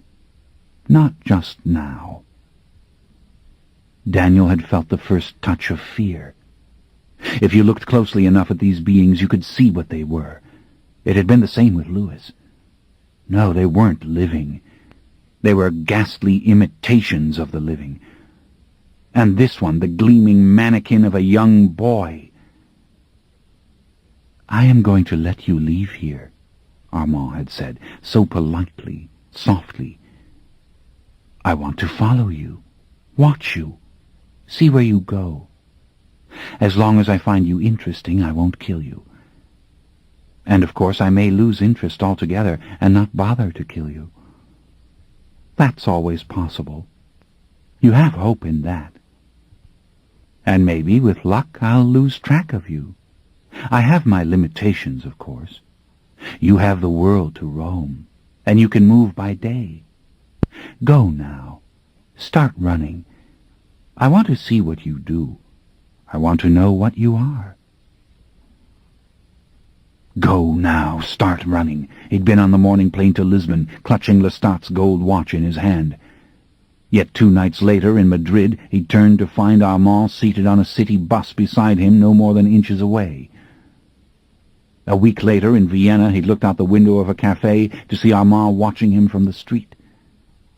In Berlin, Armand slipped into a taxi beside him and sat there staring at him until finally Daniel had leapt out in the thick of the traffic and run away. Within months, however, these shattering, silent confrontations had given way to more vigorous assaults. He woke in a hotel room in Prague to find Armand standing over him, crazed, violent. "Talk to me now! I demand it! Wake up! I want you to walk with me, show me things in this city. Why did you come to this particular place?" Riding on a train through Switzerland, he looked up suddenly to see Armand directly opposite, watching him over the upturned cover of his fur-lined coat. Armand snatched a book out of his hand and insisted that he explain what it was, why he read it, what did the picture on the cover mean. In Paris, Armand pursued him nightly through the boulevards and the back streets, only now and then questioning him on the places he went, the things he did. In Venice, he looked out of his room at the Danieli to see Armand staring from a window across the way. Then weeks passed without a visitation. Daniel vacillated between terror and strange expectation, doubting his very sanity again. But there was Armand waiting for him in the New York airport. And the following night in Boston, Armand was in the dining room of the Copley when Daniel came in. Daniel's dinner was already ordered. Please sit down. Did Daniel know that Interview with the Vampire was in the bookstores? I must confess I enjoy this small measure of notoriety, Armand had said with exquisite politeness and a vicious smile. What puzzles me is that you do not want notoriety. You did not list yourself as the author, which means that you are either very modest or a coward. Either explanation would be very dull. I'm not hungry. Let's get out of here, Daniel had answered weakly. Yet suddenly dish after dish was being placed on the table. Everyone was staring. I didn't know what you wanted, Armand confided, the smile becoming absolutely ecstatic. So I ordered everything that they had. You think you can drive me crazy, don't you? Daniel had snarled. Well, you can't. Let me tell you, every time I lay eyes on you, I realize that I didn't invent you and that I'm sane. And he had started eating, lustily, furiously. A little fish, a little beef, a little veal, a little sweetbreads, a little cheese, a little everything. Put it all together. What did he care? And Armand had been so delighted, laughing and laughing like a schoolboy as he sat watching with folded arms. It was the first time Daniel had ever heard that soft, silky laughter. So seductive. He got drunk as fast as he could. The meetings grew longer and longer. Conversations, sparring matches, and downright fights became the rule.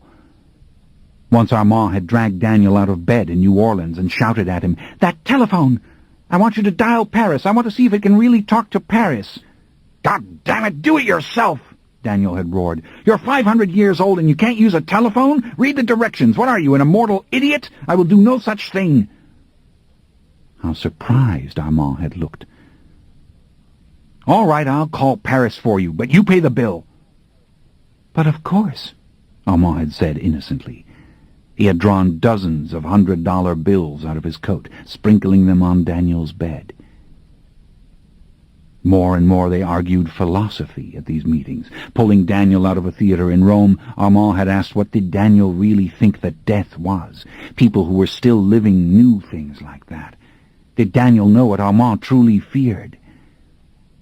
As it was past midnight and Daniel was drunk and exhausted and had been sound asleep in the theater before Armand found him, he did not care. "I'll tell you what I fear," Armand had said, intense as any young student.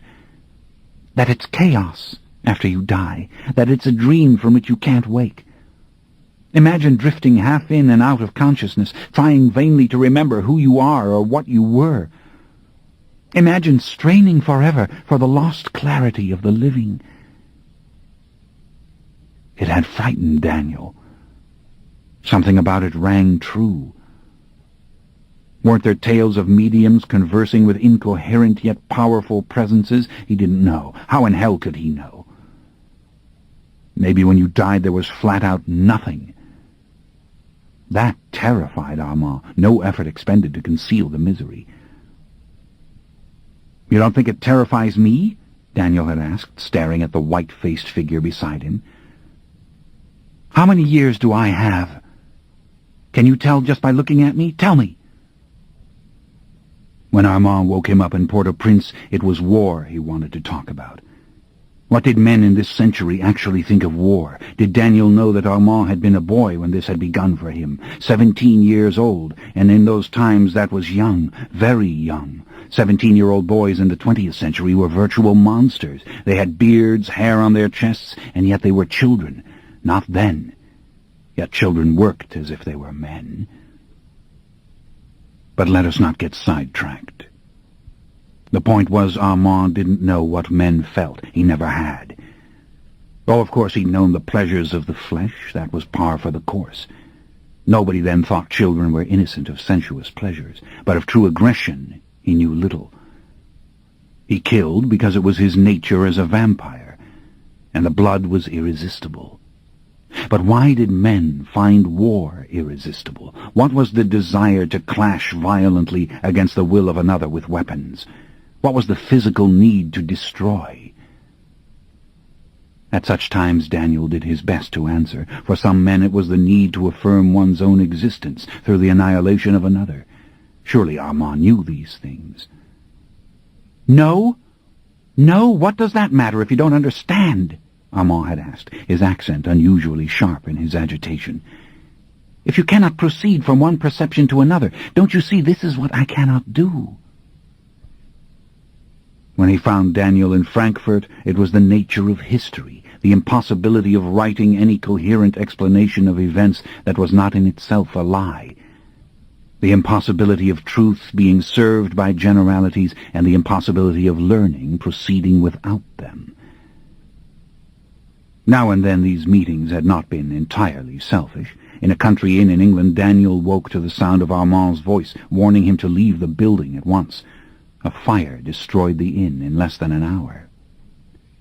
Another time he had been in jail in New York, picked up for drunkenness and vagrancy, when Armand appeared to bail him out, looking all too human, as he always did after he had fed, a young lawyer in a tweed coat and flannel pants, escorting Daniel to a room in the Carlisle, where he left him to sleep it off with a suitcase full of new clothes waiting and a wallet full of money hidden in a pocket. Finally, after a year and a half of this madness, Daniel began to question Armand. What had it really been like in those days in Venice? Look at this film set in the 18th century. Tell me what is wrong. But Armand was remarkably unresponsive. "I cannot tell you those things because I have no experience of them. You see, I have so little ability to synthesize knowledge. I deal in the immediate, with a cool intensity." What was it like in Paris?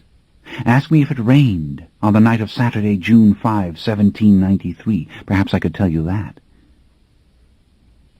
Yet at other moments he spoke in rapid bursts of the things around him, of the eerie, garish cleanliness of this era, of the horrid acceleration of change. "Behold, earth-shaking inventions which are useless or obsolete within the same century. The steamboat, the railroads. Yet do you know what these meant after 6,000 years of galley slaves and men on horseback? And now the dance-hall girl buys a chemical to kill the seed of her lovers and lives to be 75 in a room full of gadgets which cool the air and veritably eat the dust.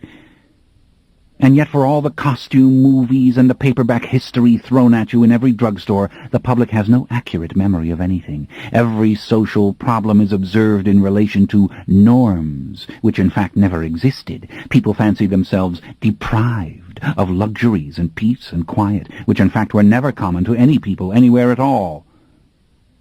But the Venice of your time, tell me what?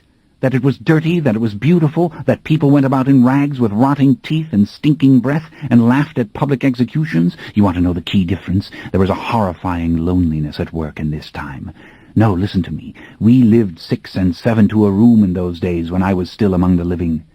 The city streets were seas of humanity, and now in these high buildings dim-witted souls hover in luxurious privacy, gazing through the television window at a faraway world of kissing and touching. It is bound to produce some great fund of common knowledge, some new level of human awareness, a curious skepticism to be so alone. Daniel found himself fascinated, sometimes trying to write down the things Armand told him. Yet Armand continued to frighten him. Daniel was ever on the move. He wasn't quite sure how long it had gone on before he stopped running, though the night itself was quite impossible to forget. Maybe 4 years had passed since the game had begun. Daniel had spent a long, quiet summer in southern Italy, during which he had not seen his demon familiar even once. In a cheap hotel, only a half-block from the ruins of ancient Pompeii, he had spent his hours reading, writing, trying to define what his glimpse of the supernatural had done to him, and how he must learn again to want, to envision, to dream. Immortality on this earth was, indeed, possible. This he knew without question. But what did it matter if immortality was not Daniel's to have? By day he walked the broken streets of the excavated Roman city, and when the moon was full he wandered there, alone, by night as well. It seemed sanity had come back to him, and life might soon come back too. Green leaves smelled fresh when he crushed them in his fingers. He looked up at the stars and did not feel resentful so much as sad. Yet at other times he burned for Armand, as if for an elixir without which he could not go on. The dark energy that had fired him for 4 years was now missing. He dreamed Armand was near him. He awoke, weeping stupidly. Then the morning would come and he would be sad, but calm. Then Armand had returned. It was late, perhaps 10 o'clock in the evening, and the sky, as it is so often in southern Italy, was a brilliant dark blue overhead. Daniel had been walking alone down the long road that leads from Pompeii proper to the Villa of the Mysteries, hoping no guards would come to drive him away. As soon as he'd reached the ancient house, a stillness had descended. No guards here, no one living. Only the sudden silent appearance of Armand before the entrance. Armand again. He'd come silently out of the shadows into the moonlight, a young boy in dirty jeans and worn denim jacket, and he had slipped his arm around Daniel and gently kissed Daniel's face. Such warm skin, full of the fresh blood of the kill. Daniel fancied he could smell it, the perfume of the living clinging to Armand still. "You want to come into this house?" Armand had whispered. No locks ever kept Armand from anything. Daniel had been trembling, on the edge of tears. And why was that? So glad to see him, touch him. Ah, damn him! They had entered the dark, low-ceilinged rooms, the press of Armand's arm against Daniel's back oddly comforting. Ah, yes, this intimacy, because that's what it is, isn't it? You, my secret lover. Yes. Then the realization had come to Daniel, as they stood together in the ruined dining room, with its famous murals of ritual flagellation barely visible in the dark. He isn't going to kill me after all. He isn't going to do it. Of course, he won't make me what he is, but he isn't going to kill me. The dance will not end like that. But how could you not know such a thing? Armand had said, reading his thoughts. I love you. If I hadn't grown to love you, I would have killed you before now, of course. The moonlight poured through the wooden lattices. The lush figures of the murals came to life against their red backdrop, the color of dried blood.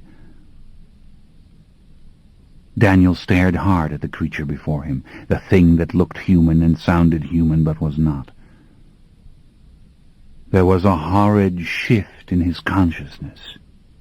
He saw this being like a great insect, a monstrous, evil predator who had devoured 1,000,000 human lives. And yet he loved this thing. He loved its smooth white skin, its great dark brown eyes. He loved it not because it looked like a gentle, thoughtful young man, but because it was ghastly and awful and loathsome and beautiful, all at the same time.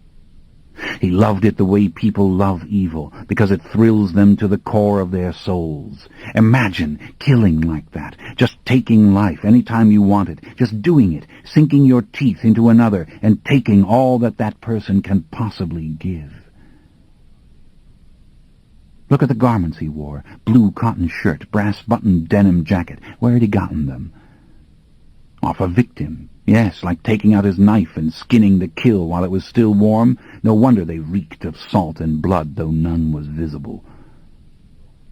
And the hair trimmed, just as if it weren't going to grow out within 24 hours to its regular shoulder length. This is evil. This is illusion. This is what I want to be, which is why I cannot stand to look at him.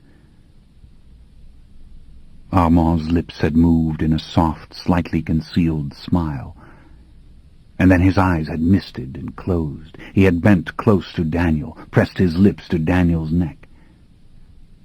And once again, as he had in a little room under Visadero Street in San Francisco with a vampire Lewis, Daniel felt the sharp teeth pierce the surface of his skin, sudden pain and throbbing warmth. "Are you killing me finally?" He grew drowsy, on fire, filled with love. "Do it, yes." But Armand had taken only a few droplets. He'd released Daniel and pressed gently on his shoulders, forcing Daniel down to his knees. Daniel had looked up to see the blood flowing from Armand's wrist. Great electric shocks had passed through Daniel at the taste of that blood. It had seemed in a flash that the city of Pompeii was full of a whispering, a crying, some vague and pulsing imprint of long-ago suffering and death, thousands perishing in smoke and ash, thousands dying together. Together. Daniel had clung to Armand. But the blood was gone, only a taste, no more. "You are mine, beautiful boy," Armand had said. The following morning, when he awoke in bed at the Excelsior in Rome, Daniel knew that he would not run away from Armand ever again. Less than an hour after sunset, Armand came to him. They would go to London now. The car was waiting to take them to the plane. But there was time enough, wasn't there, for another embrace, another small exchange of blood? "Here, from my throat," Armand had whispered, cradling Daniel's head in his hand, a fine, soundless throbbing. The light of the lamps expanded, brightened, obliterated the room. Lovers. Yes, it had become an ecstatic and engulfing affair. "You are my teacher," Armand told him. "You will tell me everything about this century. I am learning secrets already that have eluded me since the beginning. You'll sleep when the sun rises, if you wish. But the nights are mine." Into the very midst of life they plunged. At pretense, Armand was a genius, and killing early on any given evening, he passed for human everywhere that they went. His skin was burning hot in those early hours, his face full of passionate curiosity, his embraces feverish and quick. It would have taken another immortal to keep up with him. Daniel nodded off at symphonies and operas, or during the hundreds upon hundreds of films that Armand dragged him to see. Then there were the endless parties, the cluttered, noisy gatherings from Chelsea to Mayfair, where Armand argued politics and philosophy with students or women of fashion, or anyone who would give him the slightest chance. His eyes grew moist with excitement, his voice lost its soft, preternatural resonance, and took on the hard human accent of the other young men in the room. Clothes of all kinds fascinated him, not for their beauty, but for what he thought they meant. He wore jeans and sweatshirts like Daniel. He wore cable-knit sweaters and workman's brogans, leather windbreakers, and mirrored sunglasses pushed up on his head. He wore tailored suits and dinner jackets and white tie and tails when the fancy suited him. His hair was cut short one night so he looked like any young man down from Cambridge, and left curly and long, an angel's mane, the next. It seemed that he and Daniel were always walking up 4 unlighted flights of stairs to visit some painter, sculptor, or photographer, or to see some special, never-released yet revolutionary film.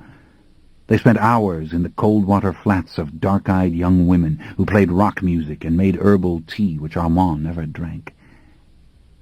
Men and women fell in love with Armand, of course. So innocent, so passionate, so brilliant. You don't say. In fact, Armand's power to seduce was almost beyond his control. And it was Daniel who must bed these unfortunates, if Armand could possibly arrange it, while he watched from a chair nearby, a dark-eyed Cupid with a tender, approving smile. Hot, nerve-searing, this witnessed passion, Daniel working the other body with ever greater abandon, aroused by the dual purpose of every intimate gesture. Yet he lay empty afterwards, staring at Armand, resentful, cold. In New York they went tearing to museum openings, cafes, bars, adopted a young dancer, paying all his bills through school. They sat on the stoops in Soho and Greenwich Village, whiling the hours away with anybody who would stop to join them. They went to night classes in literature, philosophy, art history, and politics. They studied biology, bought microscopes, collected specimens. They studied books on astronomy and mounted giant telescopes on the roofs of the buildings in which they lived for a few days or a month at most. They went to boxing matches, rock concerts, Broadway shows. Technological inventions began to obsess Armand, one after the other. First it was kitchen blenders, in which he made frightful concoctions, mostly based on the colors of the ingredients. Then microwave ovens, in which he cooked roaches and rats. Garbage disposers enchanted him. He fed them paper towels and whole packages of cigarettes. Then it was telephones. He called long distance all over the planet, speaking for hours with mortals in Australia or India. Finally, television caught him up utterly, so that the flat was full of blaring speakers and flickering screens. Anything with blue skies enthralled him. Then he must watch news programs, prime-time series, documentaries, and finally every film, regardless of merit, ever taped. At last, particular movies struck his fancy. Over and over he watched Ridley Scott's Blade Runner, fascinated by Rutger Hauer, the powerfully built actor who, as the leader of the rebel androids, confronts his human maker, kisses him, and then crushes his skull. It would bring a slow and almost impish laugh from Armand, the bones cracking, the look in Hauer's ice-cold blue eye. "That's your friend Lestat, there," Armand whispered once to Daniel. Lestat would have the, guts to do that.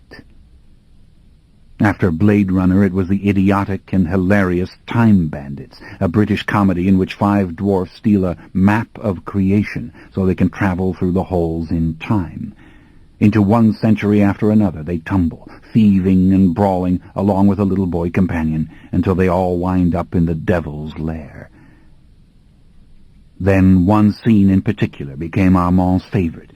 The dwarfs on a broken-down stage in Castiglione singing Me and My Shadow for Napoleon really sent Armand out of his mind. He lost all supernatural composure and became utterly human, laughing till the tears rose in his eyes. Daniel had to admit there was a horrible charm to it, the Me and My Shadow number, with the dwarfs stumbling, fighting with each other, finally lousing up the whole proceedings, and the dazed 18th century musicians in the pit not knowing what to make of the 20th century song. Napoleon was stupefied, then delighted. A stroke of comic genius, the entire scene. But how many times could a mortal watch it? For Armand there seemed no end. Yet within 6 months he had dropped the movies for video cameras and must make his own films. All over New York he dragged Daniel as he interviewed people on the nighttime streets. Armand had reels of himself reciting poetry in Italian or Latin, or merely staring with his arms folded, a gleaming white presence slipping in and out of focus in eternally dim bronze light.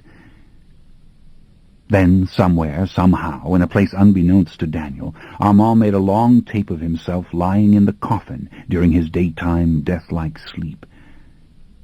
Daniel found this impossible to look at. Armand sat before the slow-moving film for hours, watching his own hair cut at sunrise, slowly growing against the satin as he lay motionless with closed eyes. Next it was computers.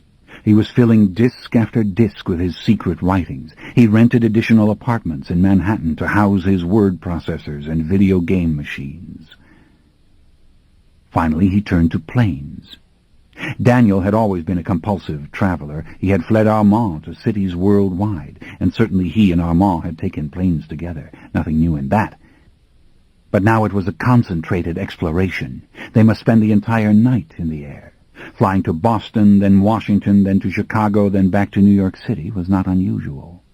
Armand observed everything. Passengers, stewardesses. He spoke with the pilots. He lay back in the deep first-class seats, listening to the engines roar.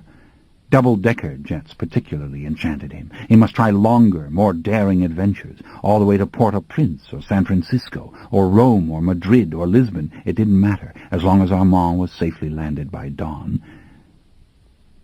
Armand virtually disappeared at dawn. Daniel was never to know where Armand actually slept.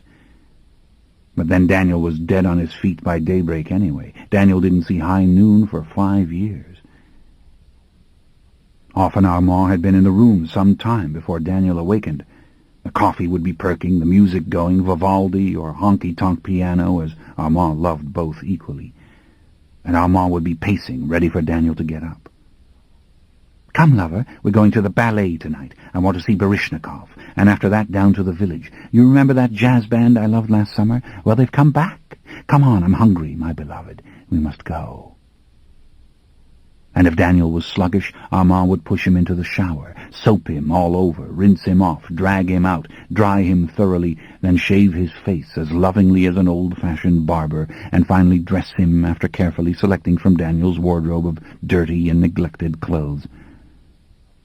Daniel loved the feel of the hard, gleaming white hands moving over his naked flesh, rather like satin gloves, and the brown eyes that seemed to draw Daniel out of himself. Ah, the delicious disorientation, the certainty that he was being carried downwards, out of all things physical, and finally the hands closing on his throat gently, and the teeth breaking through the skin.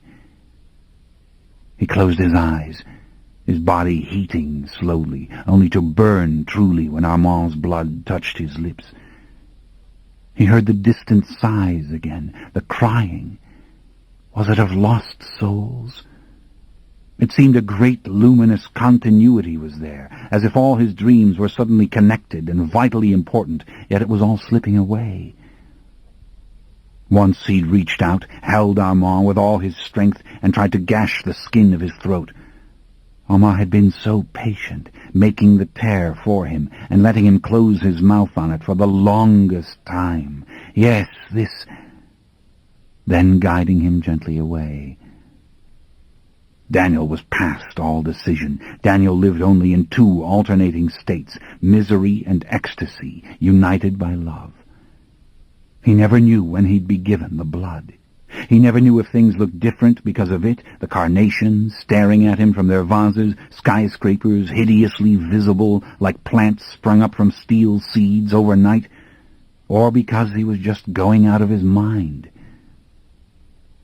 Then had come the night when Armand said he was ready to enter this century in earnest. He understood enough about it now. He wanted incalculable wealth. He wanted a vast dwelling full of all those things he'd come to value, and yachts, planes, cars, millions of dollars. He wanted to buy Daniel everything that Daniel might ever desire. "What do you mean, millions?" Daniel had scoffed. "You throw your clothes away after you wear them. You rent apartments and forget where they are. Do you know what a zip code is, or a tax bracket? I'm the one who buys all the goddamned airline tickets. Millions? How are we going to get millions? Steal another Maserati and be done with it, for God's sakes." "Daniel, you are a gift to me from Louis," Armand had said tenderly. "What would I do without you? You misunderstand everything." His eyes were large, childlike. "I want to be in the vital center of things, the way I was years ago in Paris, in the Theater of the Vampires. Surely you remember. I want to be a canker in the very eye of the world." Daniel had been dazzled by the speed with which things happened. It had begun with a treasure find in the waters off Jamaica, Armand chartering a boat to show Daniel where salvage operations must begin. Within days, a sunken Spanish galleon loaded with bullion and jewels had been discovered. Next, it was an archaeological find of priceless Olmec figurines. 2 more sunken ships were pinpointed in rapid succession. A cheap piece of South American property yielded a long-forgotten emerald mine. They purchased a mansion in Florida, yachts, speedboats, a small but exquisitely appointed jet plane. And now they must be outfitted like princes for all occasions. Armand himself supervised the measurements for Daniel's custom-made shirts, suits, shoes. He chose the fabrics for an endless parade of sports coats, pants, robes, silk foulards. Of course, Daniel must have for colder climes mink-lined raincoats and dinner jackets for Monte Carlo and jeweled cufflinks and even a long black suede cloak which Daniel, with his 20th century height, could carry off quite well. At sunset, when Daniel awoke, his clothes had already been laid out for him. Heaven help him if he were to change a single item, from the linen handkerchief to the black silk socks. Supper awaited in the immense dining room with its windows open to the pool. Armand was already at his desk in the adjoining study. There was work to do, maps to consult, more wealth to be acquired. "But how do you do it?" Daniel had demanded, as he watched Armand making notes, writing directions for new acquisitions. "If you can read the minds of men, you can have anything that you want," Armand had said patiently. Ah, that soft, reasonable voice, that open and almost trusting, boyish face, the auburn hair always slipping into the eye a bit carelessly, the body so suggestive of human serenity, of physical ease. "Give me what I want," Daniel had demanded. "I'm giving you everything you could ever ask for." "Yes, but not what I have asked for, not what I want." "Be alive, Daniel." A low whisper, like a kiss. "Let me tell you from my heart that life is better than death." "I don't want to be alive, Armand. I want to live forever, and then I will tell you whether life is better than death." The fact was, the riches were maddening him, making him feel his mortality more keenly than ever before. Sailing the warm Gulf Stream with Armand under a clear night sky, sprinkled with countless stars, he was desperate to possess all of this forever. With hatred and love, he watched Armand effortlessly steering the vessel. Would Armand really let him die? The game of acquisition continued. Picassos, Degas, Van Goghs, these were but a few of the stolen paintings Armand recovered without explanation and handed over to Daniel for resales or rewards. Of course, the recent owners would not dare to come forward if in fact they had survived Armand's silent nocturnal visit to the sanctums where these stolen treasures had been displayed. Sometimes no clear title to the work in question existed. At auction they brought millions. But even this was not enough. Pearls, rubies, emeralds, diamond tiaras, these he brought to Daniel. "Never mind, they were stolen. No one will claim them." And from the savage narcotics traders off the Miami coast, Armand stole anything and everything. Guns, suitcases full of money, even their boats. Daniel stared at the piles and piles of green bills as the secretaries counted them and wrapped them for coded accounts in European banks. Often Daniel watched Armand go out alone to hunt the warm southern waters, a youth in soft black silk shirt and black pants, manning a sleek, unlighted speedboat, the wind whipping his uncut long hair. Such a deadly foe. Somewhere, far out there, beyond sight of land, he finds his smugglers, and he strikes. The lone pirate, death. Are the victims dropped into the deep, hair billowing perhaps for one moment while the moon can still illuminate them as they look up for a last glimpse at what has been their ruin? This boy, they thought they were the evil ones. Would you let me go with you? Would you let me see it when you do it? No. Finally, enough capital had been amassed. Armand was ready for real action. He ordered Daniel to make purchases without counsel or hesitation. A fleet of cruise ships, a chain of restaurants and hotels, 4 private planes were now at their disposal. Armand had 8 phones. And then came the final dream. The Night Island, Armand's own personal creation, with its 5 dazzling glass stories of theaters, restaurants, and shops. He drew the pictures for the architects he'd chosen. He gave them endless lists of the materials he wanted, the fabrics, the sculptures for the fountains, even the flowers, the potted trees. Behold the Night Island. From sunset till dawn, the tourists mobbed it, as boat after boat brought them out from the Miami docks. The music played eternally in the lounges, on the dance floors. The glass elevators never stopped their climb to heaven. Ponds, streams, waterfalls glittered amid banks of moist, fragile blooms. You could buy anything on the Night Island. Diamonds, a Coca-Cola, books, pianos, parrots, designer fashions, porcelain dolls.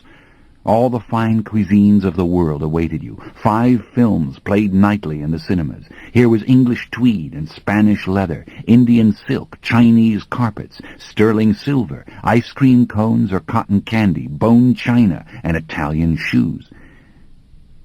Or you could live adjacent to it, in secret luxury, slipping in and out of the whirl at will. All this is yours, Daniel, Armand said, moving slowly through the spacious, airy rooms of their very own Villa of the Mysteries, which covered 3 stories, and cellars verboten to Daniel, windows open to the distant, burning nightscape of Miami, to the dim, high clouds rolling above. Gorgeous, the skilled mixture of old and new, elevator doors rolling back on broad rectangular rooms full of medieval tapestries and antique chandeliers, giant television sets in every room. Renaissance paintings filled Daniel's suite, where Persian rugs covered the parquet. The finest of the Venetian school surrounded Armand in his white-carpeted study full of shining computers, intercoms, and monitors. The books, magazines, newspapers came from all over the world. This is your home, Daniel. And so it had been, and Daniel had loved it. He had to admit that. And what he had loved even more was the freedom, the power, and the luxury that attended him everywhere that he went. He and Armand had gone into the depths of the Central American jungles by night to see the Mayan ruins. They had gone up the flank of Annapurna to glimpse the distant summit under the light of the moon. Through the crowded streets of Tokyo they had wandered together, through Bangkok and Cairo and Damascus, through Lima and Rio and Kathmandu. By day Daniel wallowed in comfort at the best of the local hostelries. By night he wandered fearless, with Armand at his side. Now and then, however, the illusion of civilized life would break down. Sometimes in some far-flung place Armand sensed the presence of other immortals. He explained that he had thrown his shield around Daniel, yet it worried him. Daniel must stay at his side. Make me what you are and worry no more. You don't know what you're saying, Armand had answered. Now you're one of a billion faceless humans. If you were one of us, you'd be a candle burning in the dark. Daniel wouldn't accept it. They would spot you without fail, Armand continued. He had become angry, though not at Daniel. The fact was he disliked any talk at all of the undead. Don't you know the old ones destroy the young ones out of hand? He'd asked. Didn't your beloved Louis explain that to you? It's what I do everywhere that we settle. I clean them out, the young ones, the vermin. But I am not invincible. He'd paused as though debating whether or not he should continue. Then, I'm like any beast on the prowl. I have enemies who are older and stronger, who would try to destroy me if it interested them to do so, I am sure. Older than you are? But I thought you were the oldest, Daniel had said. It had been years since they'd spoken of Interview with the Vampire. They had, in fact, never discussed its contents in detail. No, of course I'm not the oldest, Armand had answered. He seemed slightly uneasy. Merely the oldest your friend Louis was ever to find. There are others. I don't know their names. I've seldom seen their faces. But at times I feel them. You might say that we feel each other. We send our silent yet powerful signals. Keep away from me. The following night he'd given Daniel the locket, the amulet, as he called it, to wear. He kissed it first and rubbed it in his hands as if to warm it. Strange to witness this ritual. Stranger still to see the thing itself with the letter A carved on it, and inside the tiny vial of Armand's blood. Here, snap the clasp if they come near you. Break the vial instantly, and they will feel the power that protects you. They will not dare. You'll let them kill me. You know you will, Daniel had said coldly. Shut out. Give me the power to fight for myself. But he had worn the locket ever since.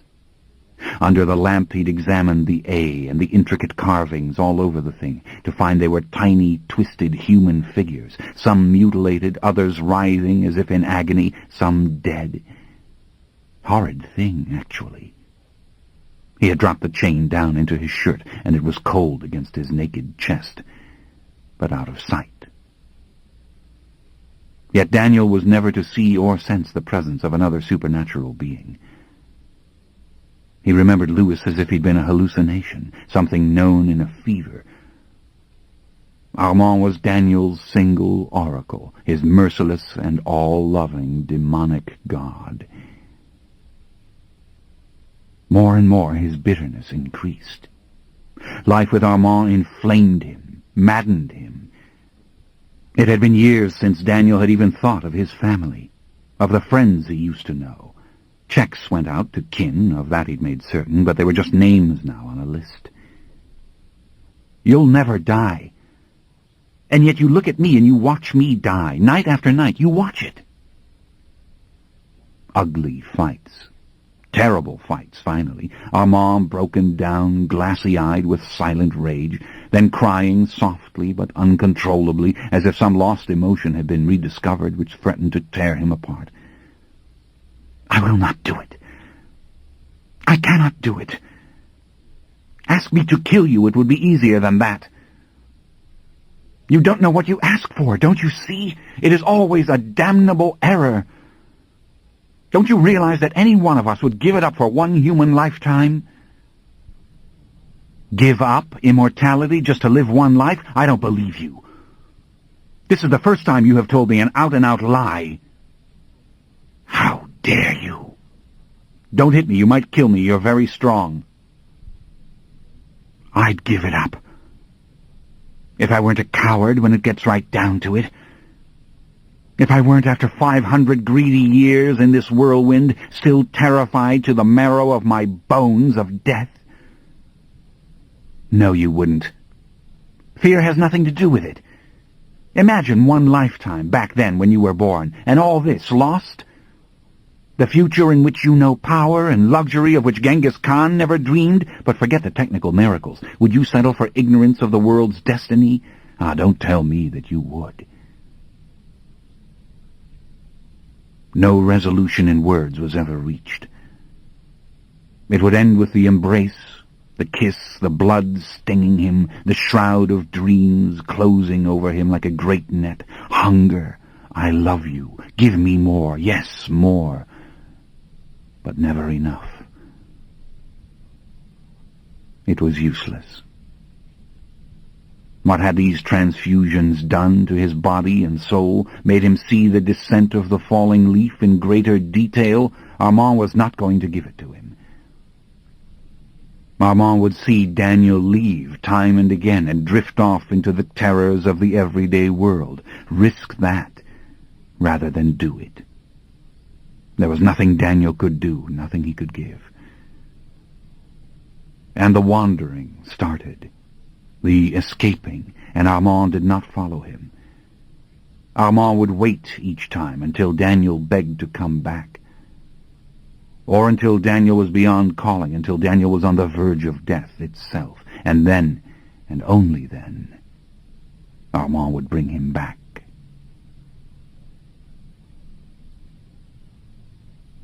The rain hit the wide pavements of Michigan Avenue. The bookstore was empty. The lights had gone out. Somewhere a clock had struck the hour of 9. He stood against the glass, watching the traffic stream past in front of him. Nowhere to go. Drink the tiny drop of blood inside the locket. Why not? And Lestat in California, on the prowl already, perhaps stalking a victim even now. And they were preparing the hall for the concert, weren't they? Mortal men rigging up lights, microphones, concession stands, oblivious to the secret codes being given, the sinister audience that would conceal itself in the great, indifferent, and inevitably hysterical human throng. Ah, maybe Daniel had made a horrible miscalculation. Maybe Armand was there. At first it seemed an impossibility. Then a certainty. Why hadn't Daniel realized this before? Surely Armand had gone. If there was any truth at all in what Lestat had written, Armand would go for a reckoning, to witness, to search perhaps for those he'd lost over the centuries, now drawn to Lestat by the same call. And what would a mortal lover matter then? A human who'd been no more than a toy for a decade. No, Armand had gone on without him, and this time there would be no rescue. He felt cold, small, as he stood there.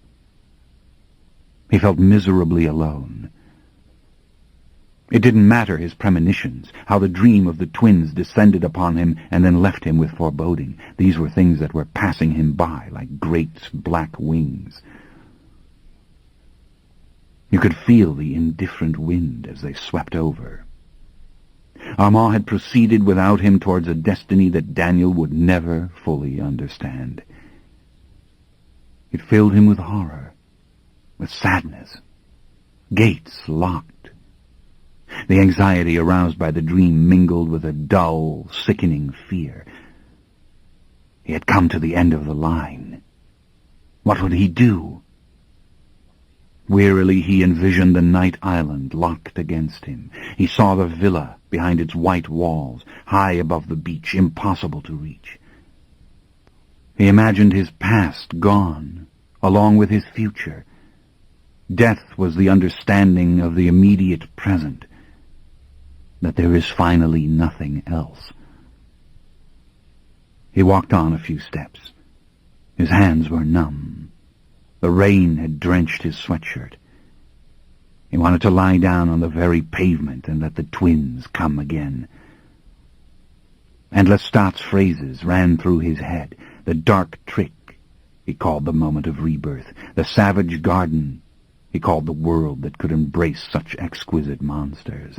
Ah, yes.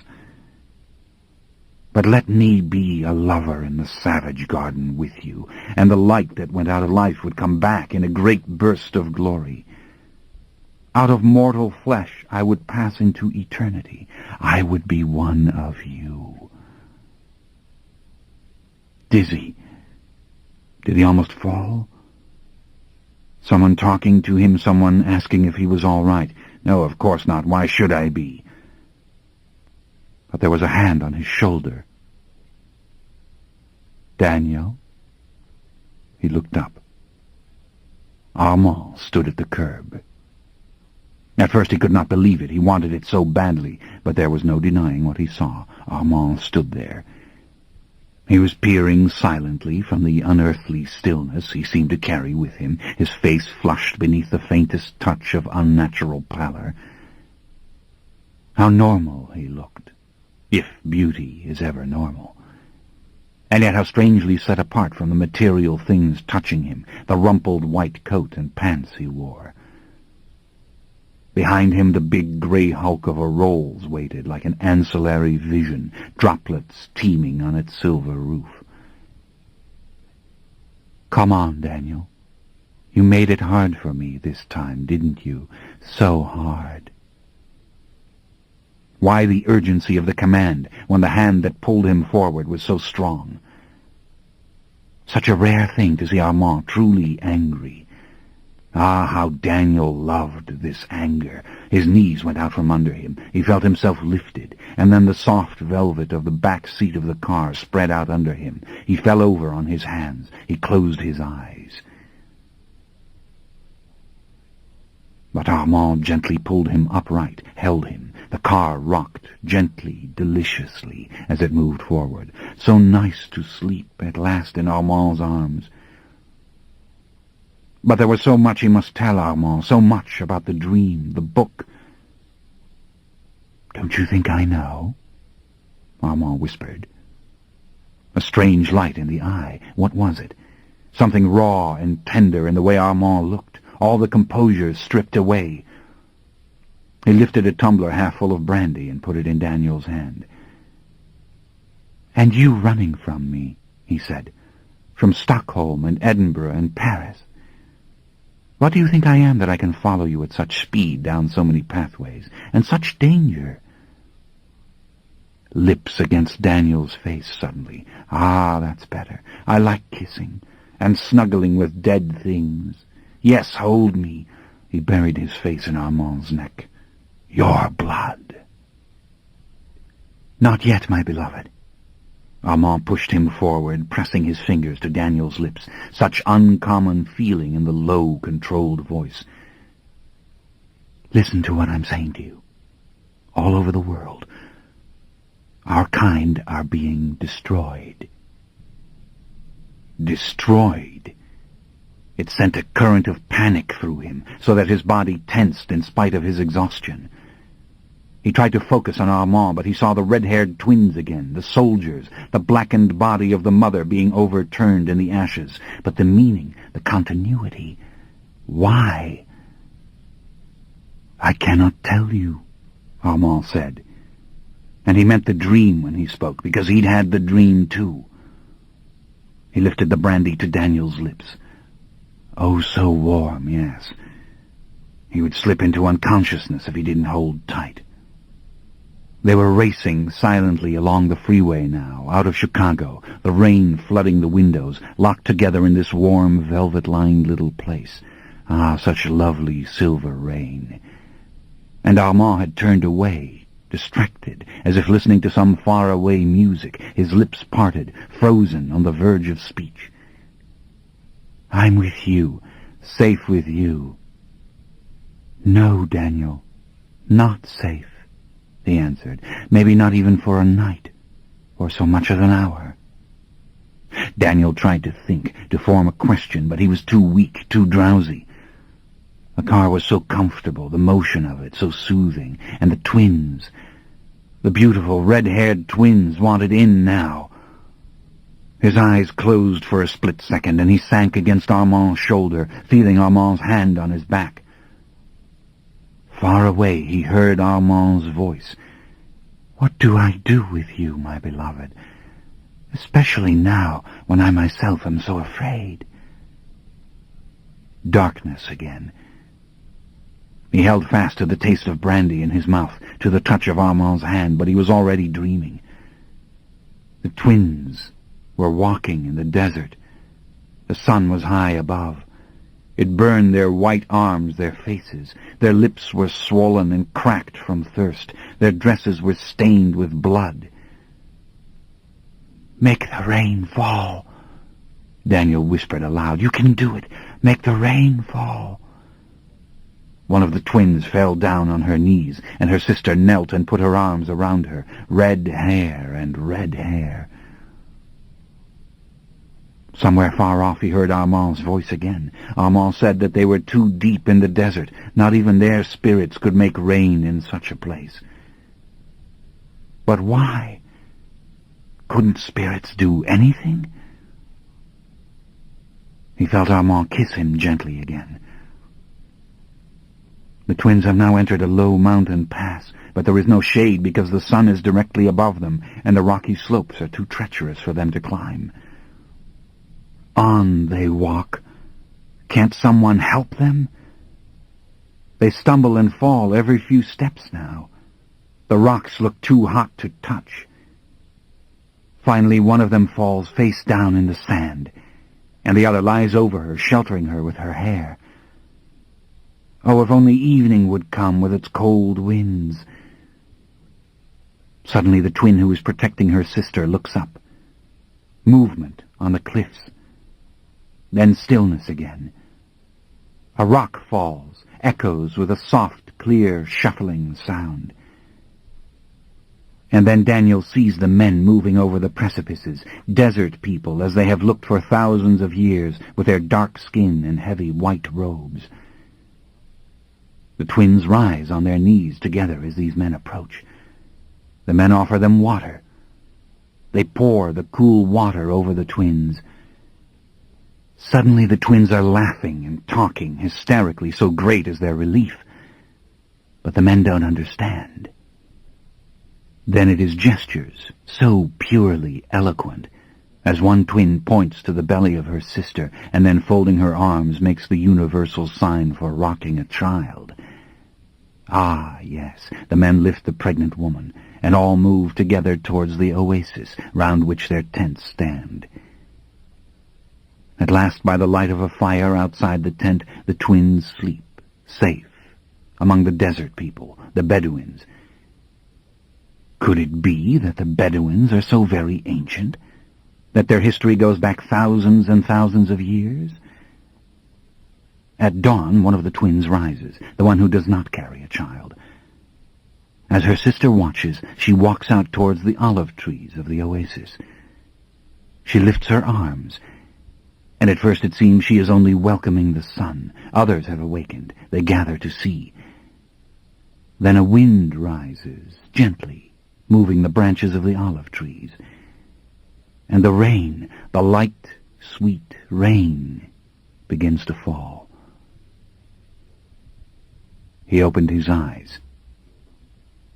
He was on the plain. He recognized the small bedroom immediately by the white plastic walls and the soothing quality of the dim yellow light. Everything synthetic, hard and gleaming like the great rib bones of prehistoric creatures. Have things come full circle? Technology has recreated Jonah's chamber deep within the belly of the whale. He was lying on the bed that had no head or foot or legs or frame to it. Someone had washed his hands and his face. He was clean-shaven. Ah, that felt so good. And the roar of the engines was a huge silence, the whale breathing, slicing through the sea. That made it possible for him to see things around him very distinctly. A decanter. Bourbon. He wanted it, but he was too exhausted to move. And something not right. Something... He reached up, felt his neck. The amulet was gone. But it didn't matter. He was with Armand. Armand sat at the little table near the whale's eye window, the white plastic lid pulled all the way down. He had cut his hair, and he wore black wool now, neat and fine, like the corpse again, dressed for the funeral, even to the shining black shoes. Grim, all this. Someone will now read the 23rd Psalm, bring back the white clothes. "You're dying," Armand said softly. "And though I walk through the valley of the shadow of death, etc." Daniel whispered. His throat was so dry, and his head ached. Didn't matter saying what was really on his mind, all been said long ago.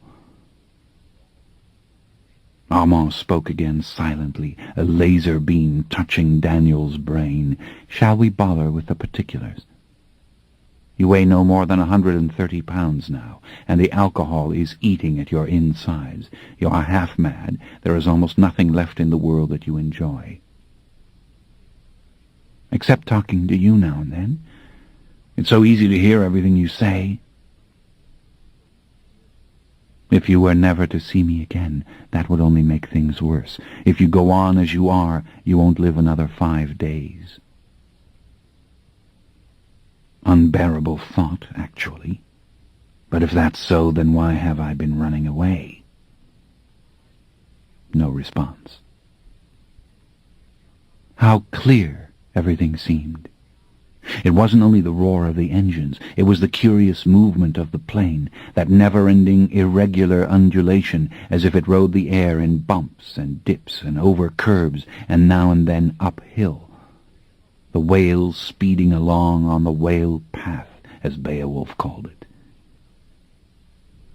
Armand's hair was brushed to one side neatly. Gold watch on his wrist, one of those high-tech numbers he so adored. Think of that thing flashing its digits inside a coffin during the day. And the black jacket, old-fashioned, rather, with narrow lapels. The vest was black silk, it looked like that anyway. But his face... he had fed all right. Fed plenty. "Do you remember anything I said to you earlier?" "Yes," Daniel said. But the truth is he had trouble remembering. Then it came back suddenly, oppressively. Something about destruction everywhere. But I'm dying. They're dying, I'm dying. They got to be immortal before it happened. I am merely alive. See, I remember. I would like to have the bourbon now. There is nothing I can do to make you want to live, isn't that so? Not that again. I will jump out of the plane if you go on. Will you listen to me then? Really listen? How can I help it? I can't get away from your voice when you want me to listen. It's like a tiny microphone inside my head. What is this, tears? You're going to weep over me? For 1 second he looked so young. What a travesty. Damn you, Daniel, he said, so that Daniel heard the words aloud. A chill passed over Daniel, horrid to see him suffering. Daniel said nothing. What we are, Armand said. It wasn't meant to be, you know that. You didn't have to read Lestat's book to find it out. Any one of us could have told you it was an abomination, a demonic fusion, then what Lestat wrote was true. A demon going into the ancient Egyptian mother and the father, well, a spirit, anyway. They had called it a demon back then. Doesn't matter whether or not it's true. The beginning is no longer important. What matters is that the end may be at hand. Deep tightening of panic. The atmosphere of the dream returning, the shrill sound of the twins' screams. Listen to me, Armand said patiently, calling him back away from the two women. Lestat has awakened something or someone. Akasha. Enkil. Perhaps. It may be more than one or two. No one knows for certain. There is a vague, repeated cry of danger, but no one seems to know whence it comes. They only know that we are being sought out and annihilated, that coven houses, meeting places, go up in flames.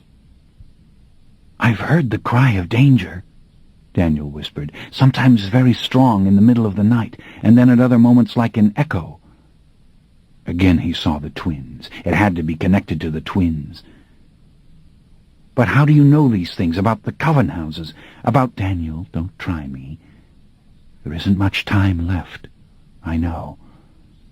The others know. It's like a current, running through the wires of a great web. Yes. Whenever Daniel had tasted the vampiric blood, he had glimpsed for one instant that great glittering mesh of knowledge, connections, half-understood visions. And it was true then. The web had begun with the mother and the father years ago. Armand interrupted. It wouldn't have mattered to me, all this. What do you mean? But I don't want it to end now. I don't want to continue unless you... His face changed slightly. Faint look of surprise. I don't want you to die. Daniel said nothing. Eerie, the stillness of this moment. Even with the plane riding the air currents gently, Armand sitting there so self-contained, so patient, with the words belying the smooth calm of the voice. I'm not afraid because you're here, Daniel said suddenly. You're a fool, then. But I will tell you another mysterious part of it. Yes? Lestat is still in existence.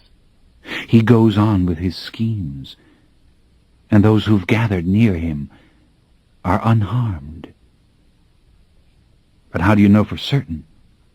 Short little velvet laugh. There you go again, so irrepressibly human. You overestimate me or underestimate me. Seldom do you ever hit the mark. I work with limited equipment. The cells in my body are subject to deterioration, to a process called aging, and they're gathered in San Francisco. They crowd the back rooms of a tavern called Dracula's Daughter. Perhaps I know because others know it, and one powerful mind picks up images from another and unwittingly or deliberately passes those images along. Perhaps one witness telegraphs the image to many. I can't tell. Thoughts, feelings, voices, they're just there, traveling the web, the threads. Some are clear, others clouded. Now and then the warning overrides everything. Danger. It is as if our world falls silent for one instant, then other voices rise again. And Lestat, where's Lestat? He's been seen, but only in glimpses. They can't track him to his lair. He's too clever to let that happen. But he teases them. He races his black Porsche through the streets of San Francisco. He may not know all that's happened. Explain. The power to communicate varies. To listen to the thoughts of others is often to be heard oneself. Lestat is concealing his presence. His mind may be completely cut off. And the twins, the two women in the dream, who are they? I don't know. Not all have had these dreams, but many know of them, and all seem to fear them, to share the conviction that somehow Lestat is to blame. For all that's happened, Lestat is to blame. A real devil among devils. Daniel laughed softly. With a subtle nod, Armand acknowledged the little jest wearily. He even smiled. Stillness. Roar of the engines. Do you understand what I'm telling you? There have been attacks upon our kind everywhere but there. Where Lestat is. Precisely. But the destroyer moves erratically. It seems it must be near to the thing it would destroy. It may be waiting for the concert in order to finish what it has begun. It can't hurt you. It would have already... The short, derisive laugh again, barely audible. A telepathic laugh. Your faith touches me, as always, but don't be my acolyte just now. The thing is not omnipotent. It can't move with infinite speed. You have to understand the choice I've made. We're going to him because there isn't any other safe place to go. It has found rogues in far-flung places and burnt them to ashes. And because you want to be with Lestat. No answer. You know you do. You want to see him. You want to be there if he needs you. If there's going to be a battle. No answer. And if Lestat caused it, maybe he can stop it. Still Armand didn't answer. He appeared confused. It is simpler than that, he said finally. I have to go. The plane seemed a thing suspended on a spume of sound. Daniel looked drowsily at the ceiling, at the light moving. To see Lestat at last. He thought of Lestat's old house in New Orleans, of the gold watch she'd recovered from the dusty floor. And now it was back to San Francisco, back to the beginning, back to Lestat. God, he wanted the bourbon. Why wouldn't Armand give it to him? He was so weak. They'd go to the concert. He'd see Lestat. But then the sense of dread came again, deepening, the dread which the dreams inspired. "Don't let me dream any more of them," he whispered suddenly. He thought he heard Armand say yes. Suddenly Armand stood beside the bed. His shadow fell over Daniel. The whale's belly seemed smaller, no more than the light surrounding Armand. "Look at me, beloved," he said. Darkness. And then the high iron gates opening, and the moon flooding down on the garden. What is this place? Oh, Italy it had to be, with this gentle, embracing, warm air, and a full moon shining down on the great sweep of trees and flowers, and beyond the Villa of the Mysteries, at the very edge of ancient Pompeii. But how did we get here? He turned to Armand, who stood beside him, dressed in strange, old-fashioned velvet clothes. For one moment he could do nothing but stare at Armand, at the black velvet tunic he wore, and the leggings, and his long, curling auburn hair. "We aren't really here," Armand said. "You know we aren't." He turned and walked into the garden towards the villa, his heels making the faintest sound on the worn grey stones. But it was real.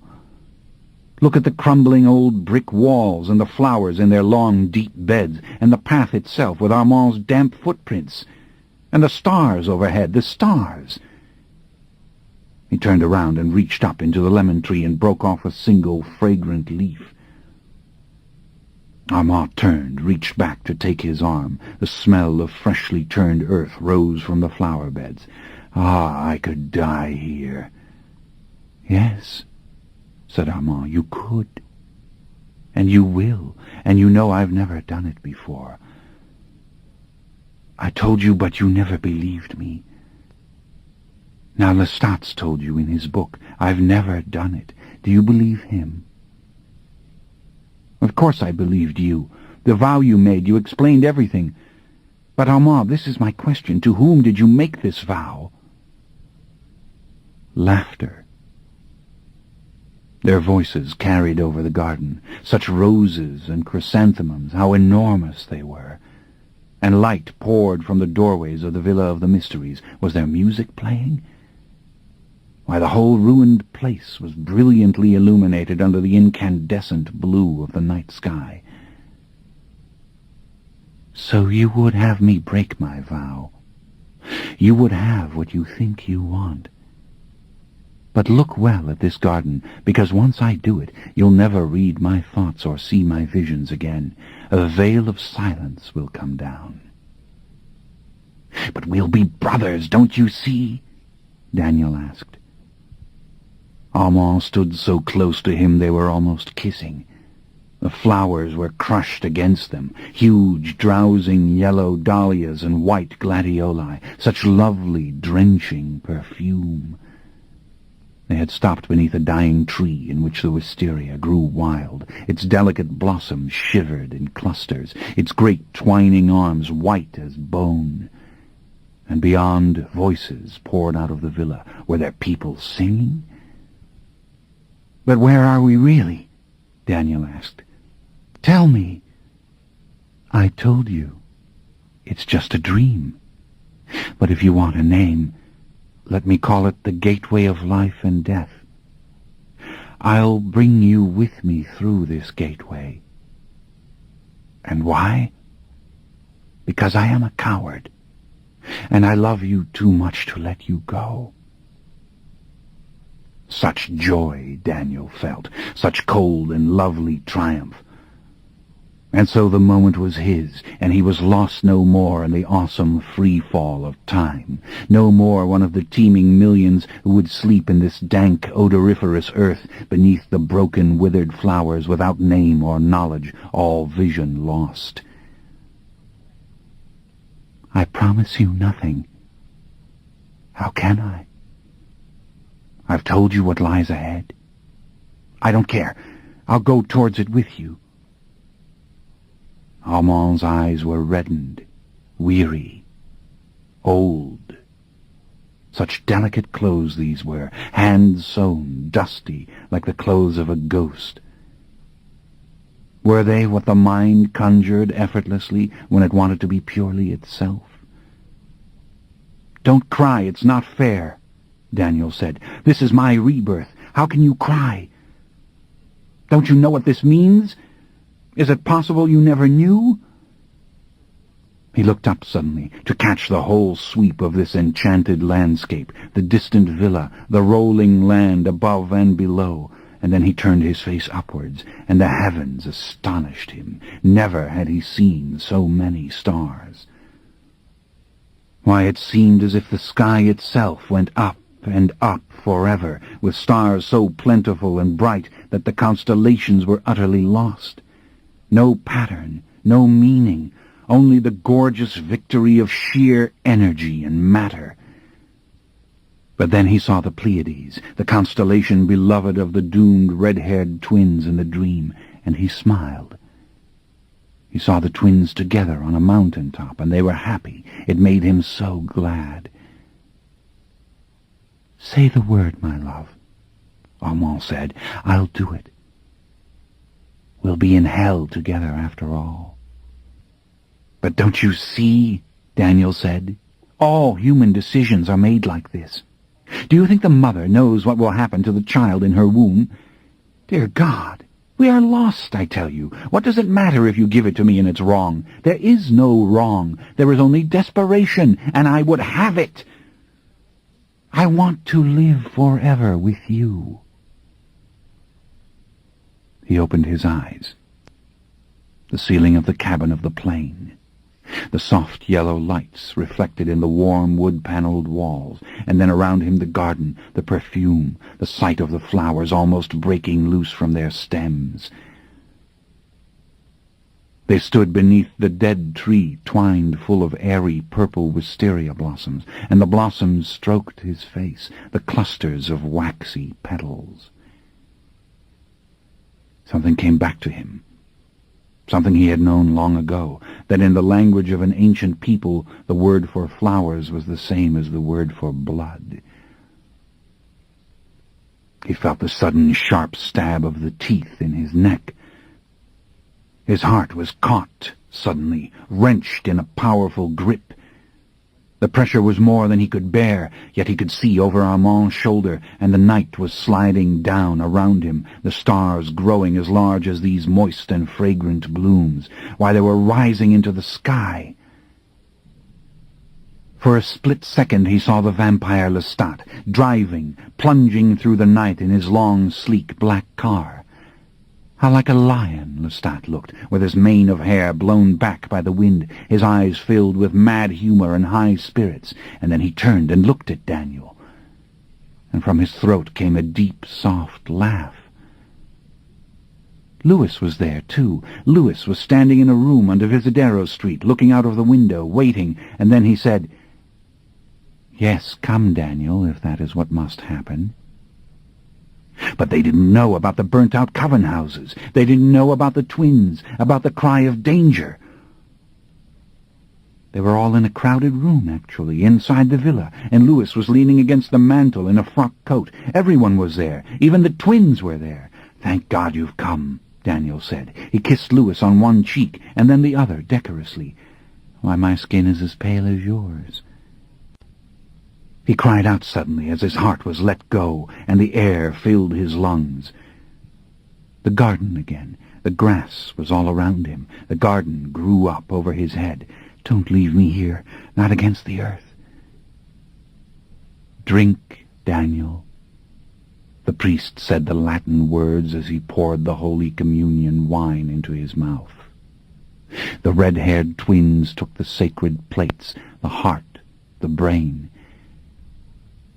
This, the brain and heart of my mother, I devour, with all respect for the spirit of my mother. God, give it to me! He knocked the chalice to the marble floor of the church, so clumsy, but God, the blood! He sat up, crushing Armand to him, drawing it out of him, draught after draught. They had fallen over together in the soft bank of flowers. Armand lay beside him, and his mouth was open on Armand's throat, and the blood was an unstoppable fount. "Come into the Villa of the Mysteries," said Louis to him. Louis was touching his shoulder. "We're waiting." The twins were embracing each other, stroking each other's long, curling red hair. The kids were screaming outside the auditorium because there were no more tickets. They would camp in the parking lot until tomorrow night. "Do we have tickets?" he asked. "Armand, the tickets." Danger. Ice. It's coming from the one trapped beneath the ice. Something hit him, hard. He was floating. "Sleep, beloved." "I want to go back to the garden, the villa." He tried to open his eyes. His belly was hurting. Strangest pain. It seemed so far away. "You know, he's buried under the ice." "Sleep," Armand said, covering him with the blanket. "And when you wake, you'll be just like me, dead."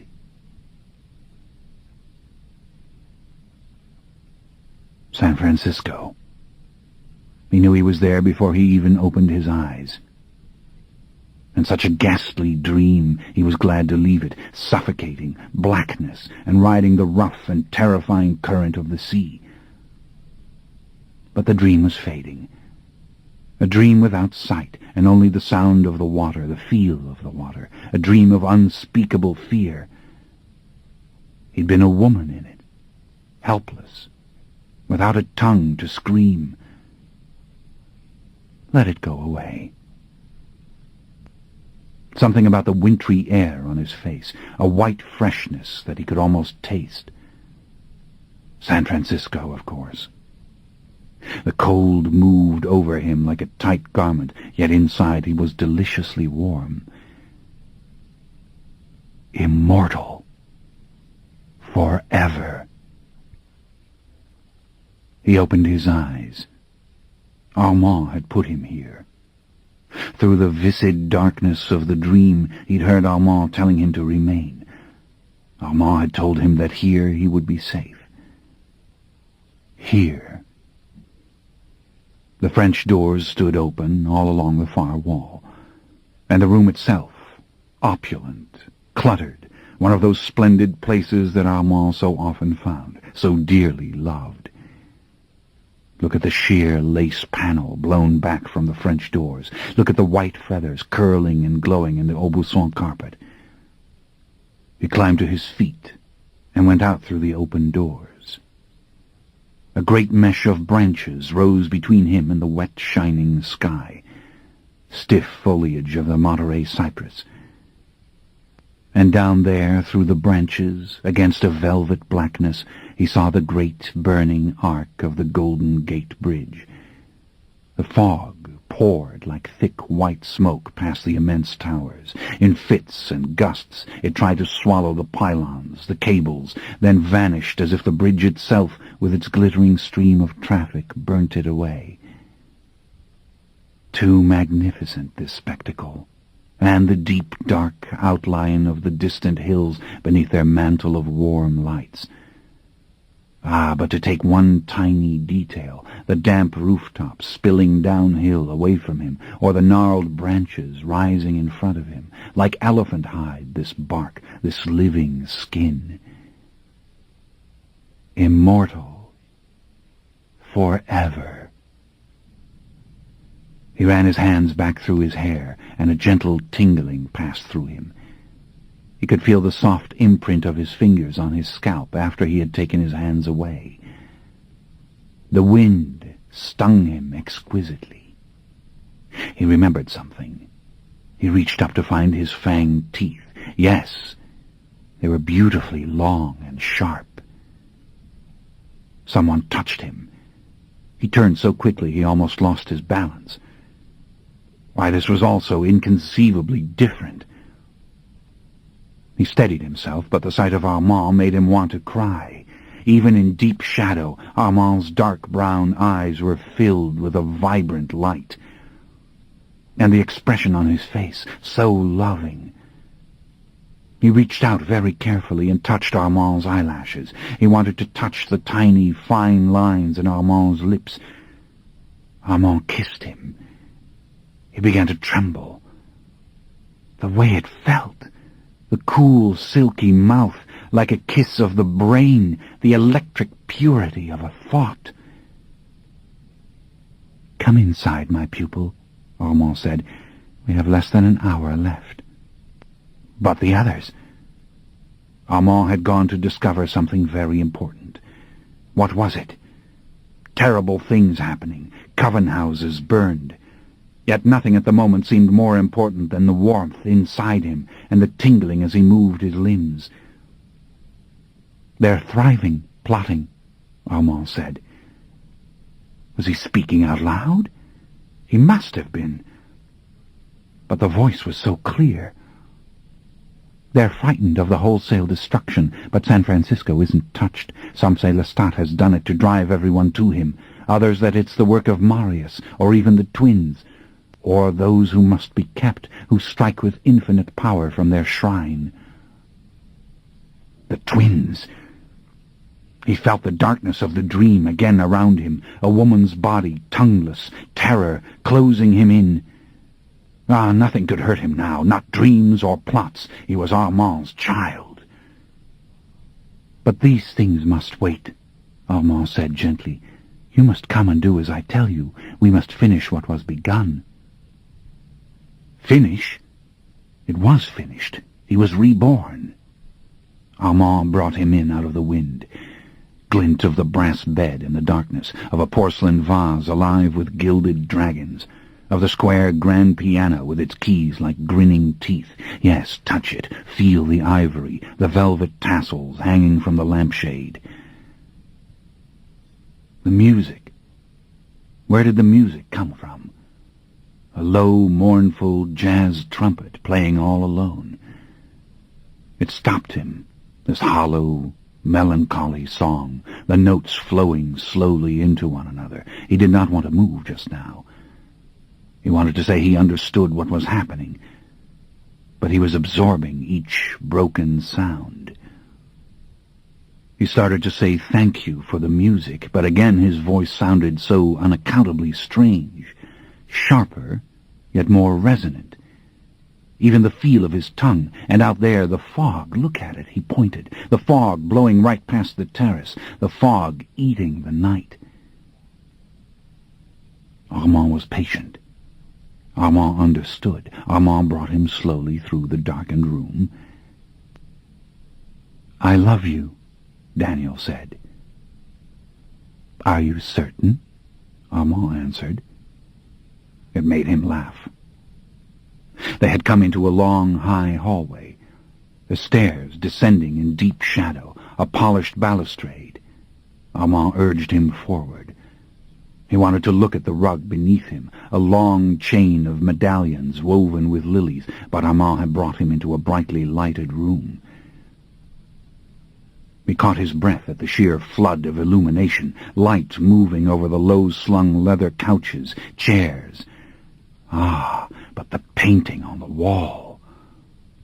So vivid, the figures in the painting, formless creatures who were actually great thick smears of glaring yellow and red paint. Everything that looked alive was alive. That was a distinct possibility. You painted armless beings swimming in blinding color, and they had to exist like that forever. Could they see you with all those tiny, scattered eyes, or did they see only the heaven and hell of their own shining realm, anchored to the studs in the wall by a piece of twisted wire? He could have wept to think of it, wept at the deep-throated moan of the trumpet, and yet he wasn't weeping. He had caught a strong, seductive aroma. God, what is it? His whole body seemed to harden inexplicably. And suddenly he was staring at a young girl. She sat in a small, gilded, straight-backed chair, watching him, ankles crossed, her thick brown hair a gleaming mop around her white face. Her scant clothes were dirty. A little runaway with her torn jeans and soiled shirt. What a perfect picture, even to the sprinkling of freckles across her nose and the greasy backpack that lay at her feet. But the shape of her little arms, the way her legs were made, and her eyes, her brown eyes. He was laughing softly, but it was humorless, crazed. It had a sinister sound to it. How strange. He realized he had taken her face in his hands, and she was staring up at him, smiling, and a faint scarlet blush came in her warm little cheeks. Blood. That was the aroma. His fingers were burning. Why, he could even see the blood vessels beneath her skin. And the sound of her heart, he could hear it. It was getting louder. It was such a moist sound. He backed away from her. God, get her out of here, he cried. Take her, Armand whispered. And do it now. Chapter 5. Cayman, my Cayman. No one is listening. Now you may sing the self-song, as the bird does, not for territory or dominance, but for self-enlargement. Let something come from nothing. Stan Rice from Texas Suite, Body of Work, 1983. Until this night, this awful night, he'd had a little joke about himself. He didn't know who he was or where he'd come from, but he knew what he liked. And what he liked was all around him. The flower stands on the corners, the big steel and glass buildings full of milky evening light, the trees, of course, the grass beneath his feet. And the bought things of shining plastic and metal, toys, computers, telephones, it didn't matter. He liked to figure them out, master them, then crush them into tiny, hard, multicolored balls which he could then juggle or toss through plate glass windows when nobody was about. He liked piano music, the motion pictures, and the poems he found in books. He also liked the automobiles that burnt oil from the earth like lamps, and the great jet planes that flew on the same scientific principles above the clouds. He always stopped and listened to the people laughing and talking up there when one of the planes flew overhead. Driving was an extraordinary pleasure. In a silver Mercedes-Benz, he had sped on smooth, empty roads from Rome to Florence to Venice in one night. He also liked television, the entire electric process of it, with its tiny bits of light. How soothing it was to have the company of television, the intimacy with so many artfully painted faces speaking to you in friendship from the glowing screen. The rock and roll, he liked that too. He liked all music. He liked the vampire Lestat singing Requiem for the Marquise. He didn't pay attention to the words much. It was the melancholy and the dark undertone of drums and cymbals made him want to dance. He liked giant yellow machines that dug into the earth late at night in the big cities with men in uniforms crawling all over them. He liked the double-decker buses of London and the people, the clever mortals everywhere. He liked them too, of course. He liked walking in Damascus during the evening and seeing in sudden flashes of disconnected memory the city of the ancients, Romans, Greeks, Persians, Egyptians in these streets. He liked the libraries, where he could find photographs of ancient monuments in big, smooth, good-smelling books. He took his own photographs of the new cities around him, and sometimes he could put images on these pictures which came from his thoughts. For example, in his photograph of Rome, there were Roman people in tunics and sandals superimposed upon the modern versions in their thick, ungraceful clothes. Oh yes, much to like around him always. The violin music of Bartok, little girls in snow-white dresses coming out of the church at midnight, having sung at the Christmas Mass. He liked the blood of his victims, too, of course, that went without saying. It was no part of his little joke. Death was not funny to him. He stalked his prey in silence. He didn't want to know his victims. All a mortal had to do was speak to him, and he was turned away. Not proper, as he saw it, to talk to these sweet, soft-eyed beings and then gobble their blood, break their bones and lick the marrow, squeeze their limbs to a dripping pulp. And that was the way he feasted now, so violently. He felt no great need for blood any more, but he wanted it. And the desire overpowered him in all its ravening purity, quite apart from thirst. He could have feasted upon 3 or 4 mortals a night. Yet he was sure, absolutely sure, that he had been a human being once. Walking in the sun, in the heat of the day, yes, he had once done that, even though he certainly couldn't do it now. He envisioned himself sitting at a plain wood table and cutting open a ripe peach with a small copper knife. Beautiful, the fruit before him. He knew the taste of it. He knew the taste of bread and beer. He saw the sun shining on the dull yellow sand that stretched for miles and miles outside. Lie down and rest in the heat of the day, someone had once said to him. Was this the last day that he had been alive? Rest, yes, because tonight the king and the queen will call all the court together, and something terrible, something... But he couldn't really remember. No, he just knew it. That is, until this night. This night. Not even when he'd heard the vampire Lestat did he remember. The character merely fascinated him a little, a rock singer calling himself a blood drinker, and he did look unearthly, but then that was television, wasn't it? Many humans in the dizzying world of rock music appeared unearthly. And there was such human emotion in the vampire Lestat's voice. It wasn't merely emotion, it was human ambition of a particular sort. The vampire Lestat wanted to be heroic. When he sang, he said, "Allow me my significance. I am the symbol of evil, and if I am a true symbol, then I do good." Fascinating. Only a human being could think of a paradox like that. And he himself knew this because he'd been human, of course. Now, he did have a supernatural understanding of things. That was true.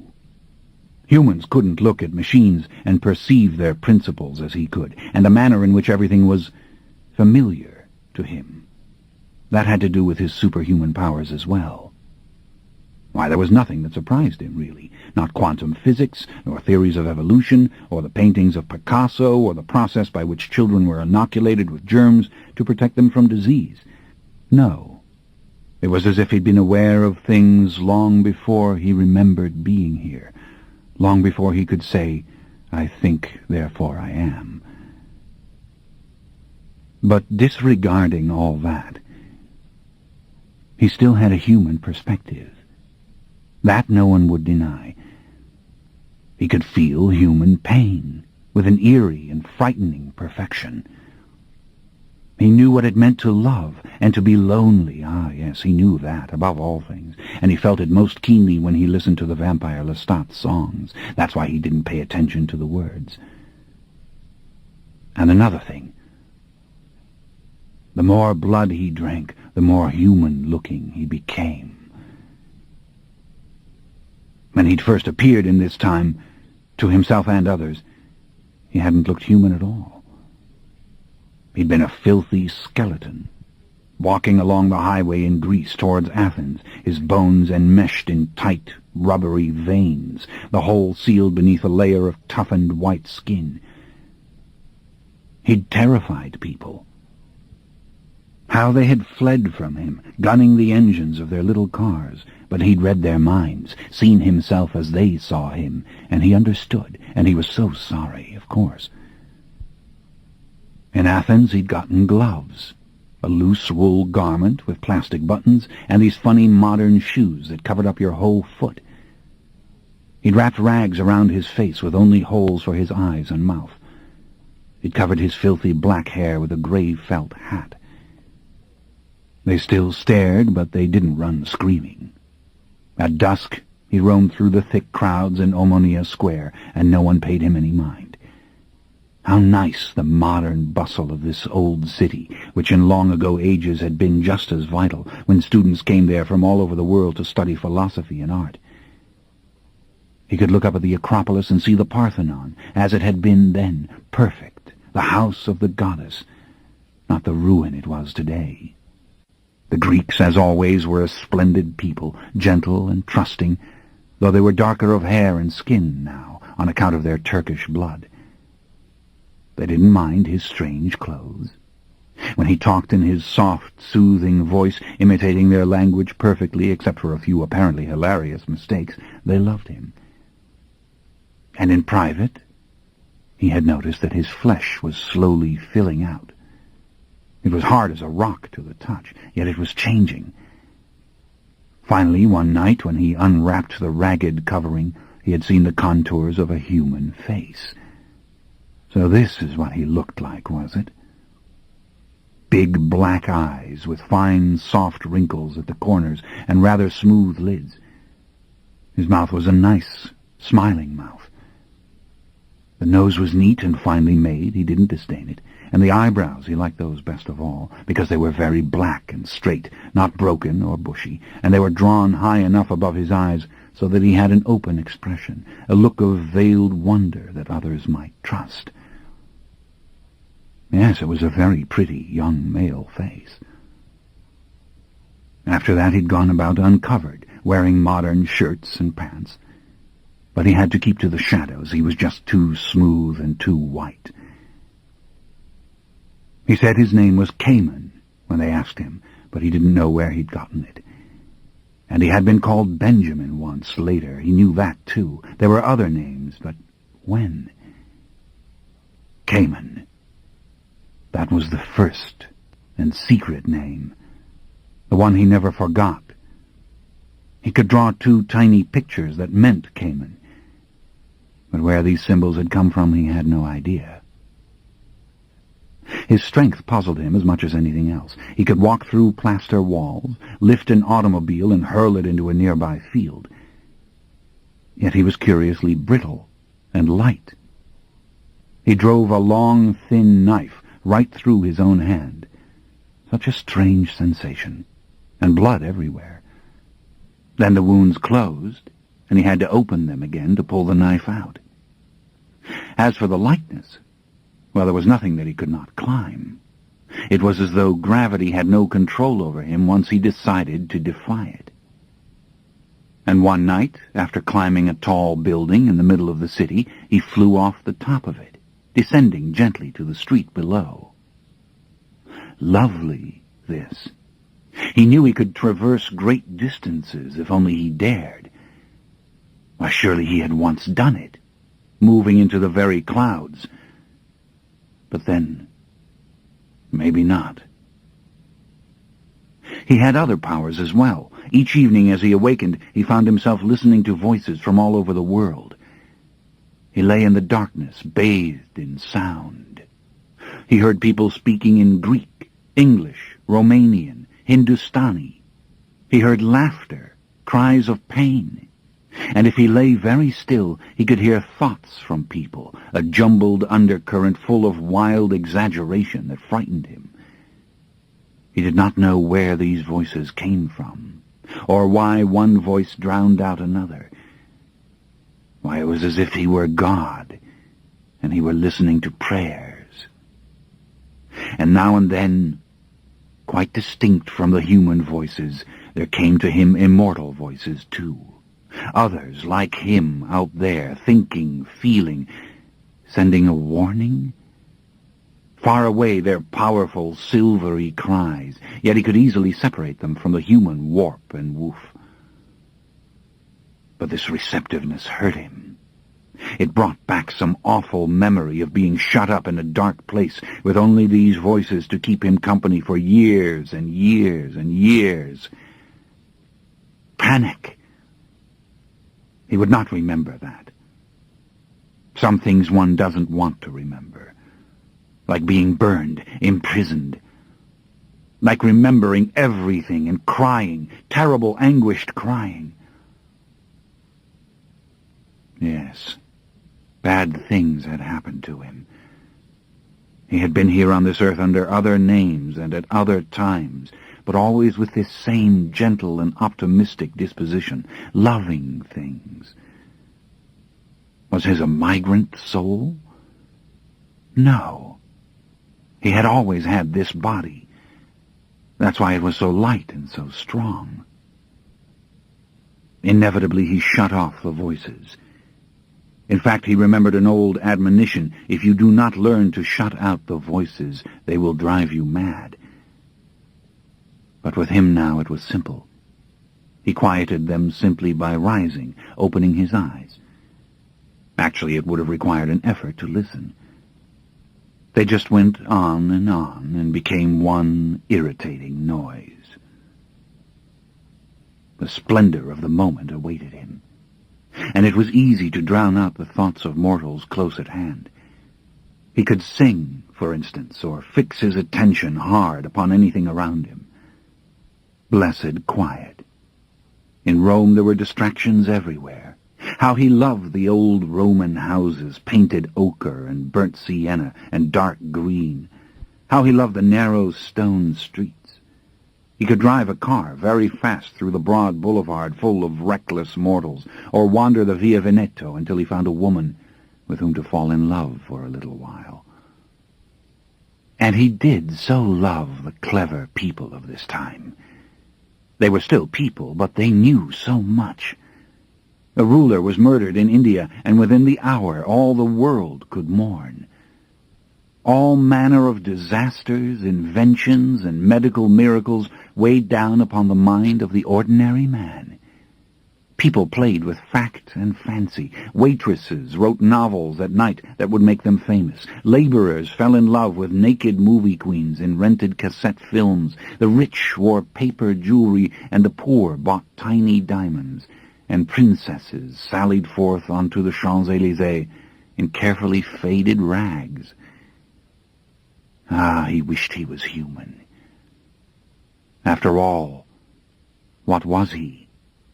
What were the others like? The ones whose voices he shut out. Not the first brood, he was sure of it. The first brood could never contact each other purely through the mind. But what the hell was the first brood? He couldn't remember. A little panic seized him. Don't think of these things. He wrote poems in a notebook, modern and simple, yet he knew that they were in the earliest style he'd ever known. He moved ceaselessly about Europe and Asia Minor, sometimes walking, sometimes rising into the air and willing himself to a particular place. He charmed those who would have interfered with him, and slumbered carelessly in dark hiding places by day. After all, the sun didn't burn him any more. But he could not function in the sunlight. His eyes began to close as soon as he saw light in the morning sky. Voices, all those voices, other blood-drinkers crying in anguish. Then nothing. And he awoke at sunset, eager to read the age-old pattern of the stars. Finally, he grew brave with his flying. On the outskirts of Istanbul, he went upwards, shooting like a balloon far over the roofs. He tossed and tumbled, laughing freely, and then willed himself to Vienna, which he reached before dawn. Nobody saw him. He moved too fast for them to see him. and besides, he did not try these little experiments before prying eyes. He had another interesting power, too. He could travel without his body. Well, not really travel. He could send out his vision, as it were, to look at things far away. Lying still, he would think, for example, of a distant place that he would like to see, and suddenly he was there before it. Now, there were some mortals who could do that, too, either in their dreams or when they were awake with great and deliberate concentration. Occasionally he passed their sleeping bodies and perceived that their souls were traveling elsewhere. But the souls themselves he could never see. He could not see ghosts or any kind of spirit, for that matter. But he knew they were there. They had to be. And some old awareness came to him that once as a mortal man in the temple he had drunk a strong potion given to him by the priests, and had traveled in the very same way, up out of his body and into the firmament. The priests had called him back. He had not wanted to come. He was with those among the dead whom he loved. But he had known he must return. That was what was expected of him. He'd been a human being then, all right. Yes, definitely. He could remember the way the sweat had felt on his naked chest when he lay in the dusty room and they brought the potion to him. Afraid. But then they all had to go through it. Maybe it was better to be what he was now, and be able to fly about with body and soul together. But not knowing, not really remembering, not understanding how he could do such things, or why he lived off the blood of humans, all this caused him intense pain. In Paris, he went to vampire movies, puzzling over what seemed true and what was false. Familiar, all this, though much of it was silly. The vampire Lestat had taken his garments from these old black and white films. Most of the creatures of the night wore the same costume, the black cloak, the stiff white shirt, the fine black jacket with tails, the black pants. Nonsense, of course. Yet it comforted him. After all, these were blood drinkers, beings who spoke gently, liked poetry, and yet killed mortals all the time. He bought the vampire comics and cut out certain pictures of beautiful gentlemen blood drinkers, like the vampire Lestat. Maybe he himself should try this lovely costume. Again, it would be a comfort. It would make him feel that he was part of something, even if the something didn't really exist. In London, past midnight, in a darkened store, he found his vampire clothes. Coat and pants and shining patent leather shoes, a shirt as stiff as new papyrus with a white silk tie, and oh, the black velvet cloak, magnificent, with its lining of white satin. It hung down to the very floor. He did graceful turns before the mirrors. How the vampire Lestat would have envied him, and to think he, Cayman, was no human, pretending he was real. He brushed out his thick black hair for the first time. He found perfumes and unguents in glass cases and anointed himself properly for a grand evening. He found rings and cufflinks of gold. Now he was beautiful, as he had once been in other garments long ago. And immediately in the streets of London people adored him. This had been the right thing to do. They followed him as he walked along, smiling and bowing now and then and winking his eye. Even when he killed, it was better. The victim would stare at him as if seeing a vision, as if understanding. He would bend, as a vampire Lestat did in the television songs, and drink first gently from the throat before ripping the victim apart. Of course, this was all a joke. There was something frightfully trivial about it. It had nothing to do with being a blood drinker. That was the dark secret. Nothing to do with the faint things he only half remembered now and then and pushed from his mind. Nevertheless, it was fun for the moment to be somebody and something. Yes, the moment was splendid. And the moment was all he ever had.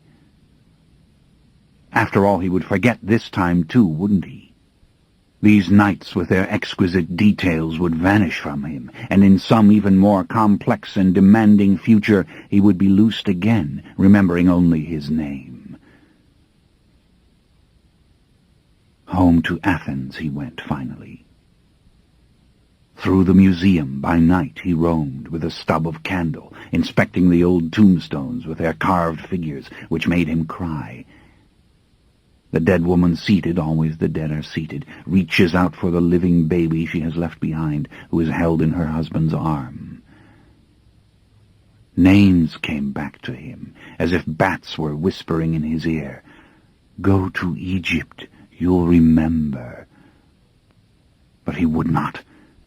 Too soon to beg for madness and forgetfulness, safe in Athens, roaming the old cemetery beneath the Acropolis, from which they'd taken all the steel. Never mind the traffic roaring by. The earth here is beautiful, and it still belongs to the dead. He acquired a wardrobe of vampire garments. He even bought a coffin, but he did not like to get inside. For one thing, it was not shaped like a person, this coffin, and it had no face on it, and no writings to guide the soul of the dead, not proper. Rather like a box for jewelry, as he saw it. But still, being a vampire, well, he thought he should have it, and it was fun. Mortals who came to the flat loved it. He served them blood-red wine in crystal glasses. He recited the rhyme of the ancient mariner for them, or sang songs in strange tongues which they loved. Sometimes he read his poems. What good-hearted mortals! And the coffin gave them something to sit on in a flat that contained nothing else. But gradually the songs of the American rock singer, the vampire Lestat, had begun to disturb him. They weren't fun anymore. Neither were the silly old films. But the vampire Lestat really bothered him. What blood drinker would dream of acts of purity and courage, such a tragic tone to the songs? Blood drinker. Sometimes when he awoke, alone on the floor of the hot, airless flat, with the last light of day fading through the curtained windows, he felt a heavy dream lift from him, in which creatures sighed and groaned in pain. Had he been following through a ghastly nightscape the path of two beautiful red-haired women who suffered unspeakable injustice, twin beauties to whom he reached out again and again? After they cut out her tongue, the red-haired woman in the dream snatched the tongue back from the soldiers and ate it. Her courage had astonished them. Ah, do not look at such things. His face hurt, as if he had been crying also, or miserably anxious. He let himself relax slowly, behold the lamp, the yellow flowers. Nothing. Just Athens, with its miles and miles of undistinguished stucco buildings, and the great broken temple of Athena on the hill, looming over all despite the smoke-filled air. Evening time. The divine rush as thousands in their drab workaday clothes poured down the escalators to the underground trains. Syntagma Square scattered with the lazy drinkers of Retsina or Ouzo, suffering beneath the early evening heat, and the little kiosks selling magazines and papers from all lands. He didn't listen to any more of the vampire Lestat's music. He left the American dance halls where they played it. He moved away from the students who carried small tape players clipped to their belts. Then one night, in the heart of the Plaka, with its glaring lights and noisy taverns, he saw other blood drinkers hurrying through the crowds. His heart stopped. Loneliness and fear overcame him. He could not move or speak. Then he tracked them through the steep streets, in and out of one dancing place after another, where the electronic music blared. He studied them carefully as they rushed on through the crush of tourists, not aware that he was there. Two males and a female, in scant black silk garments, the woman's feet strapped painfully into high-heeled shoes. Silver sunglasses covered their eyes.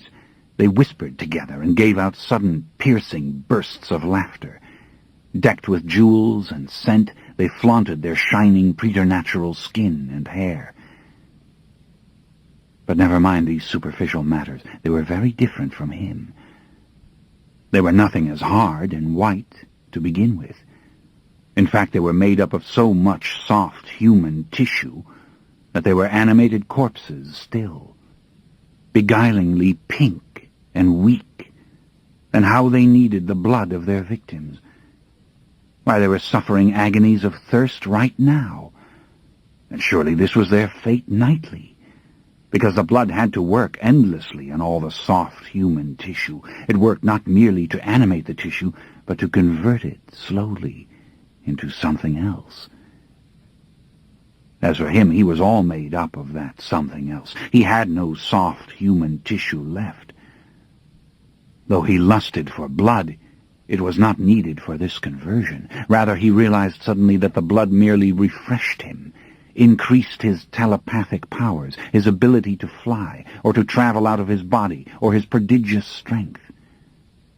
Ah, he understood it. For the nameless power that worked in all of them, he was now a nearly perfected host. Yes, that was it, exactly. And they were younger, that's all. They had merely begun their journey towards true vampiric immortality. Didn't he remember? Well, not actually, but he knew it. That they were fledglings, no more than 100 or 200 years along the way. That was the dangerous time when you first went mad from it, or the others got you, shut you up, burned you, that sort of thing. Many did not survive those years. And how long ago it had been for him, of the first brood. Why, the amount of time was almost inconceivable. He stopped beside the painted wall of a garden, reaching up to rest his hand on a gnarled branch, letting the cool, fleecy green leaves touch his face. He felt himself washed in sadness suddenly, sadness more terrible than fear. He heard someone crying, not here, but in his head. Who was it? Stop! Well, he would not hurt them, these tender children. No, he wanted only to know them, to embrace them. After all, we are of the same family, blood drinkers, you and I. But as he drew nearer, as he sent out his silent yet exuberant greeting, they turned and looked at him with undisguised terror. They fled. Through a dark tangle of hillside lanes they descended, away from the lights of the placa, and nothing he could say or do would make them stop. He stood rigid and silent, feeling a sharp pain he had not known before. Then a curious and terrible thing happened. He went after them until he had them in sight again. He became angry, really angry. "Damn you! Punish you that you hurt me!" And lo and behold, he felt a sudden sensation in his forehead, a cold spasm just behind the bone. Out of him a power seemed to leap as if it were an invisible tongue. Instantly it penetrated the hindmost of the fleeing trio, the female, and her body burst into flame. Stupefied, he watched this. Yet he realized what had happened. He had penetrated her with some sharply directed force. It had kindled the powerful combustible blood that he and she had in common, and at once the fire had shot through the circuit of her veins. Invading the marrow of her bones, it had caused her body to explode. In seconds, she was no more. Ye gods! He had done this! In grief and terror he stood, staring down at her empty clothes, unburnt, yet blackened and stained with grease. Only a little of her hair was left on the stones, and this burnt away to wisps of smoke as he watched. Maybe there was some mistake. But no, he knew he'd done it. He'd felt himself doing it. And she had been so afraid. In shocked silence he made his way home. He knew he'd never used this power before or even been aware of it. Had it come to him only now, after centuries of the blood working, drying out his cell, making them thin and white and strong like the chambers of a wasp's nest? Alone in his flat, with the candles and incense burning to comfort him, he pierced himself again with his knife and watched the blood gush. Thick and hot it was, pooling on the table before him, glittering in the light of the lamp as if it was alive. And it was. In the mirror he studied the darkening radiance which had returned to him after so many weeks of dedicated hunting and drinking. A faint yellow tinge to his cheeks, a trace of pink to his lips. But never mind, it was as the abandoned skin of the snake lying on the rock, dead and light and crisp, save for the constant pumping of this blood, this vile blood. And his brain, his brain, what did it look like now? Translucent as a thing made of crystal, with the blood surging through its tiny compartments? And therein the power lived, did it not, with its invisible tongue? Going out again, he tried this newfound force upon animals, upon the cats, for which he had an unreasonable loathing, evil things, those creatures, and upon rats, which all men disdain. Not the same. He killed these creatures with the invisible tongue flick of energy, but they didn't catch fire. Rather, the brains and hearts suffered some sort of fatal rupture, but the natural blood in them, it was not combustible, and so they did not burn. This fascinated him, in a cold, harrowing fashion. "What a subject I am for study," he whispered, eyes shining suddenly with unwelcome tears. Capes, white ties, vampire movies, what was this to him? Who in hell was he? The fool of the gods, roaming the road from moment to moment, through eternity? When he saw a great lurid poster of the vampire Lestat mocking him in a video store window, he turned and with the tongue flick of energy shattered the glass. Ah, lovely, lovely, give me the forests, the stars. He went to Delphi that night, ascending soundlessly above the darkened land. Down into the moist grass he went, to walk where the oracle had once sat, in this the ruin of the god's house. But he would not leave Athens. He must find the two blood drinkers and tell them he was sorry, that he would never, never use this power against them. They must talk to him. They must be with him. Yes. The next night upon awakening he listened for them. And an hour later he heard them as they rose from their graves. A house in the Plaka was their lair, with one of those noisy, smoky taverns open to the street. In its cellars they slept by day, he realized, and came up by dark to watch the mortals of the tavern sing and dance. Lamia, the old Greek word for vampire, was the name of this establishment, in which the electric guitars played the primitive Greek music, and the young mortal men danced with one another, hips churning with all the seductiveness of women, as the Retsina flowed. On the walls hung pictures from the vampire movies, Bela Lugosi as Dracula, the pale Gloria Holden as his daughter, and posters of the blonde and blue-eyed vampire Lestat. So they, too, had a sense of humor, he thought gently. But the vampire pair, stunned with grief and fear, sat together, staring at the open door as he peered in. How helpless they looked. They did not move when they saw him, standing on the threshold with his back to the white glare of the street. What did they think when they saw his long cloak? A monster come alive from their own posters to bring them destruction when so little else on earth could? I come in peace. I only wish to speak with you. Nothing shall anger me. I come in love. The pair appeared transfixed. Then suddenly one of them rose from the table, and both gave a spontaneous and horrid cry. Fire blinded him as it blinded the mortals who pushed past him in their sudden stampede to the street. The blood-drinkers were in flames, dying, caught in a hideous dance with twisted arms and legs. The house itself was burning, rafters smoking, glass bottles exploding, orange sparks shooting up to the lowering sky. Had he done this? Was he death to the others, whether he willed such a thing or not? Blood tears flowed down his white face onto his stiff shirt front. He lifted his arm to shield his face with his cloak. It was a gesture of respect for the horror happening before him, the blood-drinkers dying within. No, couldn't have done it, couldn't. He let the mortals push him and shove him out of the way. Sirens hurt his ears. He blinked as he tried to see despite the flashing lights. And then, in a moment of violent understanding, he knew that he had not done it, because he saw the being who had.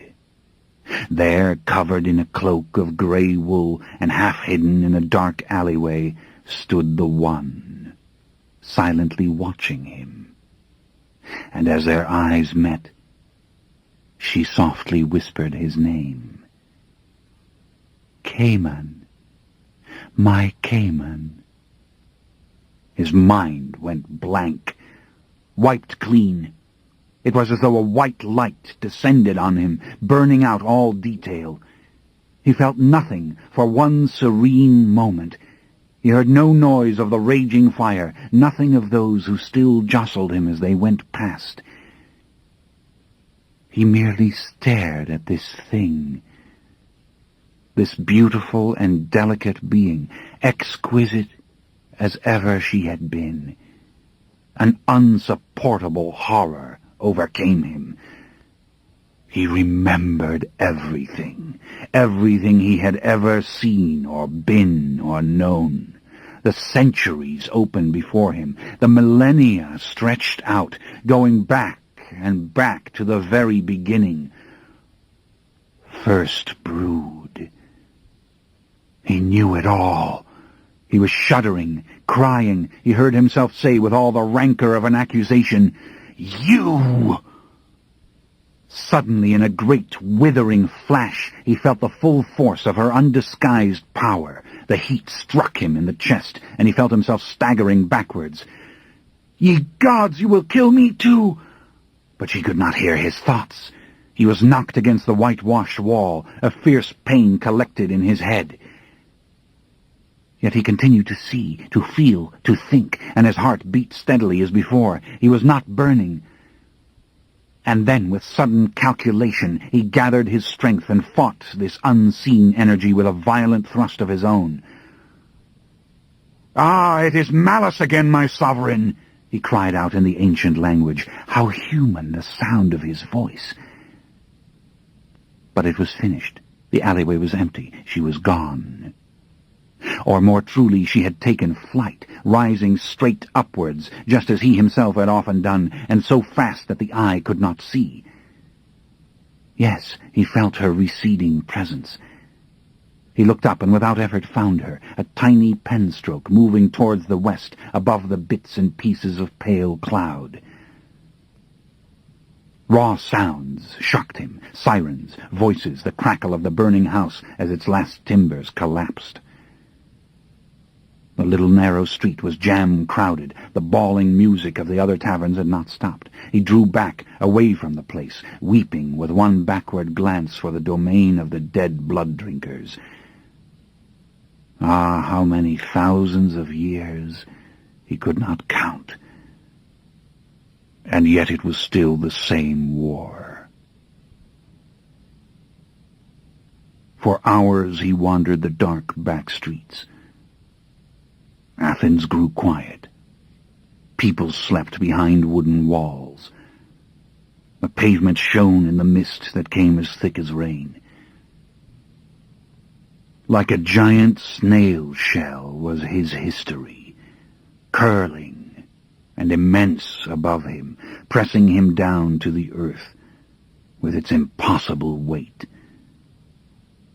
Up a hill he moved finally, and into the cool, luxurious tavern of a great modern steel and glass hotel. Black and white, this place, just as he was, with its checkered dance floor, black tables, black leather banquettes. Unnoticed, he sank down on a bench in the flickering dimness, and he let his tears flow. Like a fool, he cried, with his forehead pressed to his arm. Madness did not come to him. Neither did forgetfulness. He was wandering the centuries, revisiting the places he had known with tender, thoughtless intimacy. He cried for all those he had known and loved. But what hurt him above all things was the great suffocating sense of the beginning, the true beginning. Even before that long-ago day when he had lain down in his house by the Nile in the noon stillness, knowing he must go to the palace that night. The true beginning had been a year before, when the king had said to him, "But for my beloved queen, I would take my pleasure of these two women. I would show that they are not witches to be feared. You will do this in my stead." It was as real as this moment. The uneasy court gathered there, watching, black-eyed men and women in their fine linen skirts and elaborate black wigs, some hovering behind the carved pillars, others proudly close to the throne. And the red-haired twins standing before him, his beautiful prisoners, whom he had come to love in their captivity. "I cannot do this." But he had done it. As the court waited, as the king and queen waited, he had put on the king's necklace with its gold medallion to act for the king. And he had gone down the steps from the dais as the twins stared at him, and he had defiled them, one after the other. Surely this pain couldn't last. Into the womb of the earth he would have crawled if he had had the strength for it. Blessed ignorance! How he wanted it. Go to Delphi, wander in the high, sweet-smelling green grass, pick the tiny wild flowers. Ah, would they open for him as for the light of the sun if he held them beneath the lamp? But then he did not want to forget at all. Something had changed. Something had made this moment like no other. She had risen from her long slumber. He had seen her in an Athens street with his own eyes. Past and present had become one. As his tears dried, he sat back, listening, thinking. Dancers writhed on the lighted checkerboard before him. Women smiled at him. Was he a beautiful porcelain Pierrot to them, with his white face and red-stained cheeks? He raised his eyes to the video screen, pulsing and glittering above the room. His thoughts grew strong, like his physical powers. This was now, the month of October, in the late 20th century after the birth of Christ, and only a handful of nights ago he had seen the twins in his dreams.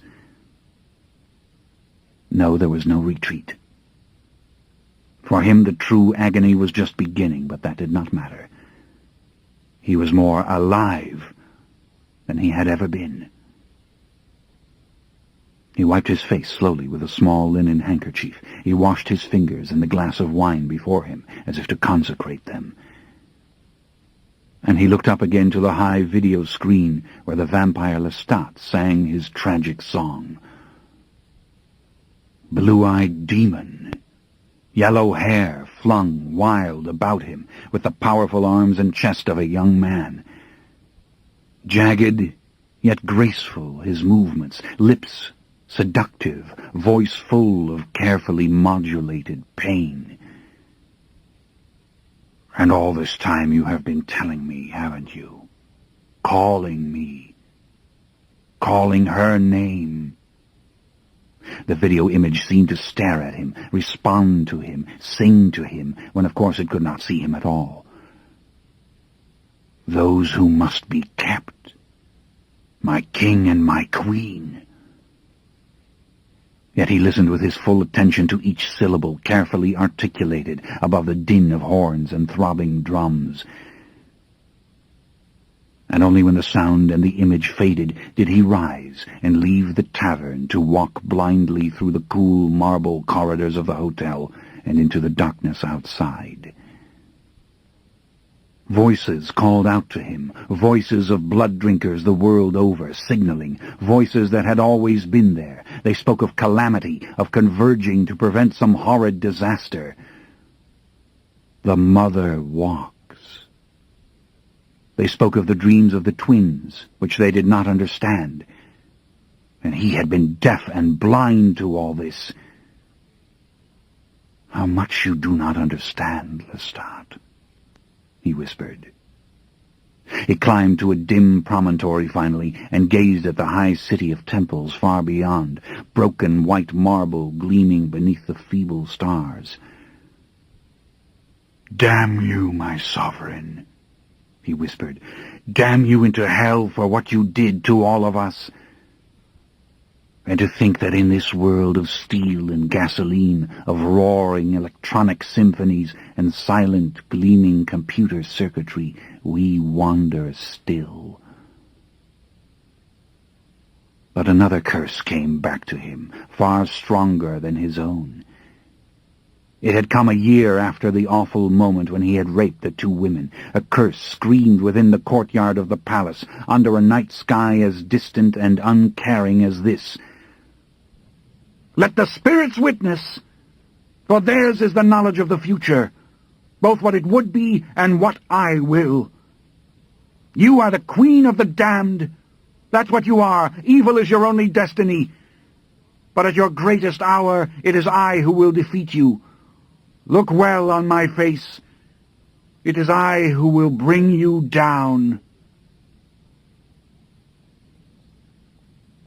How many times during the early centuries had he remembered those words? In how many places across desert and mountains and through fertile river valleys had he searched for the two red-haired sisters? Among the Bedouins who had once sheltered them, among the hunters who wore skins still, and the people of Jericho, the oldest city in the world, they were already legend. And then blessed madness had descended. He had lost all knowledge, rancor, and pain. He was Cayman, filled with love for all he saw around him, a being who understood the word joy. Could it be that the hour had come, that the twins had somehow endured just as he had, and for this great purpose his memory had been restored? Ah, what a lustrous and overwhelming thought! That the first brood would come together, that the first brood would finally know victory.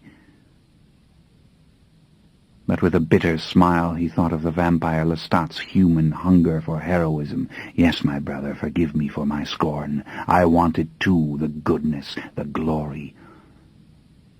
But there is likely no destiny and no redemption, only what I see before me as I stand above this soiled and ancient landscape. Just birth and death, and horrors await us all." He took one last look at the sleeping city, the ugly and careworn modern place where he had been so content, wandering over countless old graves. And then he went upwards, rising within seconds above the clouds. Now would come the greatest test of this magnificent gift, and how he loved the sudden sense of purpose, illusory though it might be. He moved west, towards the vampire Lestat, and towards the voices that begged for understanding of the dreams of the twins. He moved west, as she had moved before him. His cloak flared like sleek wings, and the delicious cold air bruised him and made him laugh suddenly, as if for one moment he were the happy simpleton again. Chapter 6. The story of Jesse, the great family, and the Talamasca. 1. The dead don't share. Though they reach towards us from the grave, I swear they do not hand their hearts to you. They hand their heads, the part that stares. Stan Rice, from Their Share, Body of Work, 1983. 2. Cover her face. Mine eyes dazzle. She died young. John Webster. 3. The Talamasca. Investigators of the paranormal, we watch, and we are always here. London, Amsterdam, Rome. Jessie was moaning in her sleep. She was a delicate woman of 35 with long, curly red hair. She lay deep in a shapeless feather mattress, cradled in a wooden bed which hung from the ceiling on 4 rusted chains. Somewhere in the big rambling house a clock chimed. She must wake up. 2 hours until the Vampire Lestat's concert. But she could not leave the twins now. This was new to her, this part unfolding so rapidly, and the dream was maddeningly dim, as all the dreams of the twins had been. Yet she knew the twins were in the desert kingdom again. The mob surrounding the twins was dangerous, and the twins, how different they looked, how pale. Maybe it was an illusion, this phosphorescent luster, but they appeared to glow in the semi-darkness, and their movements were languid, almost as if they were caught in the rhythm of a dance. Torches were thrust at them as they embraced one another. But look, something was wrong, very wrong. One of them was now blind. Her eyelids were shut tight, the tender flesh wrinkled and sunken. Yes, they have plucked out her eyes. And the other one, why does she make those terrible sounds? "Be still, don't fight any more," said the blind one in the ancient language which was always understandable in the dreams, and out of the other one came a horrid, guttural moaning. She couldn't speak. They'd cut out her tongue. "I don't want to see any more. I want to wake up." But the soldiers were pushing their way through the crowd. Something dreadful was to happen, and the twins became suddenly very still. The soldiers took hold of them, dragged them apart. "Don't separate them. Don't you know what this means to them? Get the torches away. Don't set them on fire. Don't burn their red hair." The blind twin reached out for her sister, screaming her name, "Makare!" And Makare, the mute one, who could not answer, roared like a wounded beast. The crowd was parting, making way for 2 immense stone coffins, each carried on a great heavy bier. Crude, these sarcophagi, yet the lids had the roughened shape of human faces, limbs. What have the twins done to be put in these coffins? I can't stand it, the biers being set down, the twins dragged towards the coffins, the crude stone lids being lifted. Don't do it. The blind one is fighting as if she can see it, yet they are overpowering her, lifting her and putting her inside the stone box. In mute terror, Makare is watching, though she herself is being dragged to the other bier. "Don't lower the lid, or I will scream for Makare, for both of them." Jessie sat up, her eyes open. She had screamed.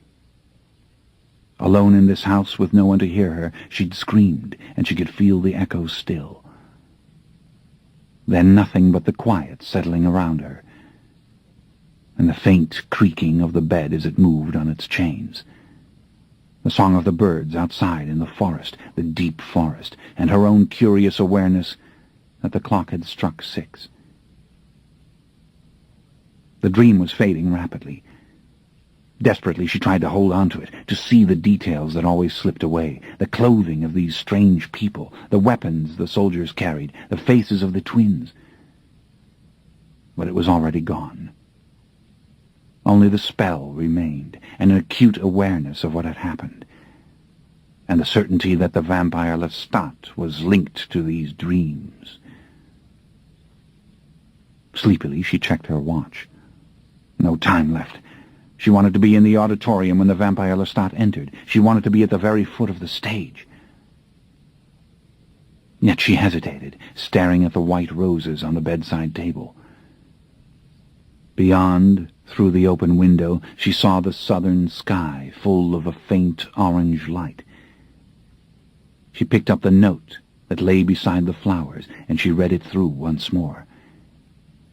"My darling, I have only just received your letter, as I am far from home, and it took some time for this to reach me.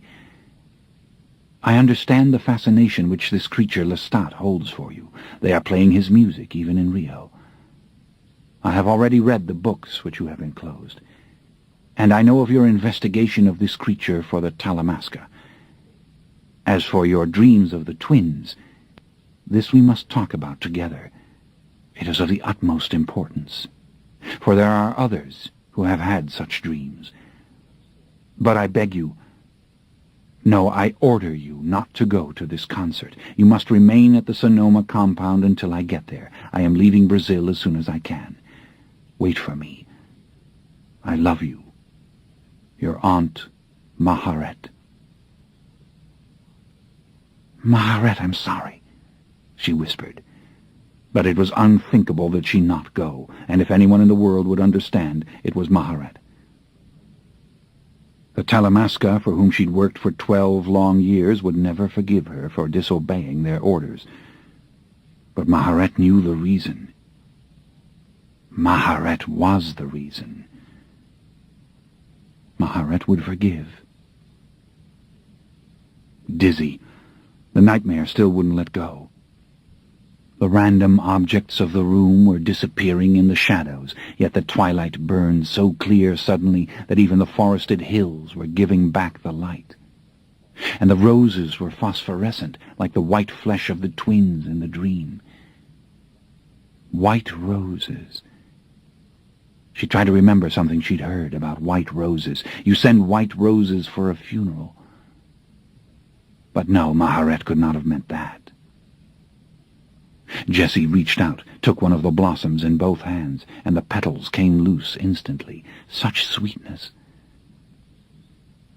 She pressed them to her lips, and a faint yet shining image came back to her from that long-ago summer of Maharet in this house in a candle-lighted room, lying on a bed of rose petals, so many white and yellow and pink rose petals, which she had gathered up and pressed to her face and her throat. Had Jessie really seen such a thing? So many rose petals caught in Maharet's long red hair, hair like Jessie's hair like the hair of the twins in the dream, thick and wavy and streaked with gold. It was one of 100 fragments of memory which she could never afterwards fit into a whole, but it no longer mattered what she could or could not remember of that dreamy, lost summer. The vampire Lestat waited. There would be a finish, if not an answer, not unlike the promise of death itself. She got up. She put on the worn hacking jacket that was her second skin these days, along with the boy's shirt open at the neck and the jeans she wore. She slipped on her worn leather boots, ran the brush through her hair. Now to take leave of the empty house she'd invaded this morning. It hurt her to leave it. But it had hurt her more to come at all. At the first light she'd arrived at the edge of the clearing, quietly stunned to discover it unchanged after 15 years, a rambling structure built into the foot of the mountain, its roofs and pillared porches veiled in blue morning glory vines. High above, half hidden in the grassy slopes, a few tiny secret windows caught the first flash of morning light. Like a spy, she'd felt, as she came up the front steps with the old key in her hand. No one had been here in months, it seemed, dust and leaves wherever she looked. Yet there were the roses waiting in their crystal vase, and the letter for her pinned to the door, with the new key in the envelope. For hours she'd wandered, revisited, explored. Never mind that she was tired, that she'd driven all night. She had to walk the long shaded galleries, to move through the spacious and overwhelming rooms. Never had the place seemed so much like a crude palace, with its enormous timbers shouldering the rough-sawn plank ceilings, the rusted smokestack chimneys rising from the round stone hearths. Even the furnishings were massive, the millstone tables, chairs and couches of unfinished lumber piled with soft down pillows, bookshelves and niches carved into the unpainted adobe walls. It had the crude medieval grandeur, this place. The bits and pieces of Mayan art, the Etruscan cups and Hittite statues seemed to belong here, amid the deep casements and stone floors. It was like a fortress. It felt safe. Only Maharet's creations were full of brilliant color, as if they'd drawn it from the trees and sky outside. Memory hadn't exaggerated their beauty in the least. Soft and thick, the deep hooked wool rugs carrying the free pattern of woodland flower and grass everywhere, as if the rug were the earth itself. And the countless quilted pillows with their curious stick figures and odd symbols, and finally the giant hanging quilts, modern tapestries that covered the walls with childlike pictures of fields, streams, mountains, and forests, skies full of sun and moon together, of glorious clouds and even falling rain. They had the vibrant power of primitive painting, with their myriad tiny bits of fabric sewn so carefully to create the detail of cascading water or falling leaf. It had killed Jessie to see all this again. By noon, hungry and light-headed from the long, sleepless night, she'd gotten the courage to lift the latch from the rear door that led into the secret, windowless rooms within the mountain itself. Breathless, she had followed the stone passage. Her heart pounded as she found the library unlocked and switched on the lamps. 15 years ago. Simply the happiest summer of her life. All her wonderful adventures afterwards, ghost hunting for the Talamasca, had been nothing to that magical and unforgettable time. She and Maharet in this library together, with a fire blazing, and the countless volumes of the family history amazing her and delighting her, the lineage of the great family, as Maharet always called it, the thread we cling to in the labyrinth which is life.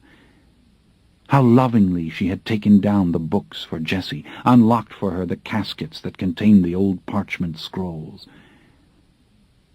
Jessie had not fully accepted it that summer, the implications of all she'd seen. There had been a slow confusion, a delicious suspension of ordinary reality, as if the papyruses covered with a writing she could not classify belonged more truly to dream. After all, Jessie had already become a trained archaeologist by that time. She'd done her time on digs in Egypt and at Jericho, yet she could not decipher those strange glyphs. In the name of God, how old were these things? For years after, she'd tried to remember other documents she'd seen. Surely she had come into the library one morning and discovered a back room with an open door. Into a long corridor she'd gone past other unlighted rooms. She'd found a light switch finally, and seen a great storage place full of clay tablets covered with tiny pictures. Without doubt she'd held these things in her hands. Something else had happened, something she had never really wanted to recall. Was there another hallway? She knew for certain that there had been a curving iron stairway, which took her down into lower rooms with plain earthen walls. Tiny bulbs were fixed in old porcelain light sockets. She had pulled chains to turn them on. Surely she had done that. Surely she had opened a heavy redwood door. For years after, it had come back to her in little flashes. A vast, low-ceilinged room with oak chairs, a table, and benches that looked as if they were made from stone. And what else? Something that at first seemed utterly familiar, and then... Later that night she'd remembered nothing but the stairway. Suddenly it was 10 o'clock, and she'd just awakened, and Maharet was standing at the foot of her bed. Maharet had come to her and kissed her. Such a lovely, warm kiss. It had sent a low, throbbing sensation through her. Maharet said they'd found her down by the creek, asleep in the clearing, and at sunset they'd brought her in. Down by the creek? For months after, she'd actually remembered falling asleep there. In fact, it was a rather rich recollection of the peace and stillness of the forest, of the waters singing over the rocks. But it had never happened. Of that she was now sure. But on this day, some 15 years later, she had found no evidence one way or the other of these half-remembered things. Rooms were bolted against her. Even the neat volumes of the family history were in locked glass cases which she dared not disturb. Yet never had she believed so firmly in what she could recall. Yes, clay tablets covered with nothing but tiny stick figures for persons, trees, animals. She'd seen them, taken them off the shelves, and held them under the feeble overhead light. And the stairway, and the room that frightened her, no, terrified her. Yes, all there. Nevertheless, it had been paradise here. In those warm summer days and nights when she had sat by the hour talking to Maharet, when she had danced with Mael and Maharet by the light of the moon. Forget for now the pain afterwards, trying to understand why Maharet had sent her back home to New York, never to come here again. My darling, the fact is I love you too much. My life will engulf yours if we are not separated. You must have freedom, Jessie, to devise your own plans, ambitions, dreams. It was not to relive the old pain that she had returned. It was to know again, for a little while, the joy that had gone before. Fighting weariness this afternoon, she'd wandered out of the house finally, and down the long lane through the oaks. So easy to find the old paths through the dense redwoods, and a clearing ringed in fern and clover on the steep rocky banks of the shallow rushing creek. Here Maharet had once guided her through total darkness, down into the water and along a path of stones. Mael had joined them. Maharet had poured the wine for Jessie, and they had sung together a song Jessie could never recall afterwards, though now and then she would find herself humming this eerie melody with inexplicable accuracy, then stop, aware of it, unable to find the proper note again. She might have fallen asleep near the creek in the deep mingled sounds of the forest, so like the false recollection of years ago, so dazzling the bright green of the maples catching the rare shafts of light, and the redwoods, how monstrous they seemed in the unbroken quiet, mammoth, indifferent, soaring hundreds of feet before their sombre, lacy foliage closed on the frayed margin of sky. And she'd known what the concert tonight, with Lestat's screaming fans, would demand of her. But she'd been afraid that the dream of the twins would start again. Finally, she'd gone back to the house and taken the roses and the letter with her. Her old room. 3 o'clock. Who wound the clocks of this place that they knew the hour? The dream of the twins was stalking her, and she was simply too tired to fight any more. The place felt so good to her. No ghosts here of the kind she'd encountered so many times in her work. Only the peace. She'd lain down on the old hanging bed, on the quilt that she herself had made so carefully with Maharet that summer. And sleep and the twins had come together. Now she had 2 hours to get to San Francisco, and she must leave this house, maybe in tears, again. She checked her pockets, passport, papers, money, keys. She picked up her leather bag, slung it over her shoulder, and hurried through the long passage to the stairs. Dusk was coming fast, and when darkness did cover the forest, nothing would be visible at all. There was still a bit of sunlight in the main hall when she reached it. Through the western windows, a few long, dusty rays illuminated the giant tapestry quilt on the wall. Jessie caught her breath as she looked at it. Always her favorite for its intricacy, its size. At first it seemed a great mass of random, tiny prints and patches. Then gradually the wooded landscape emerged from the myriad pieces of cloth. One minute you saw it, the next it was gone. That's how it had happened over and over again that summer, when, drunk with wine, she had walked back and forth before it, losing the picture, then recovering it. The mountain, the forest, a tiny village nestled in the green valley below.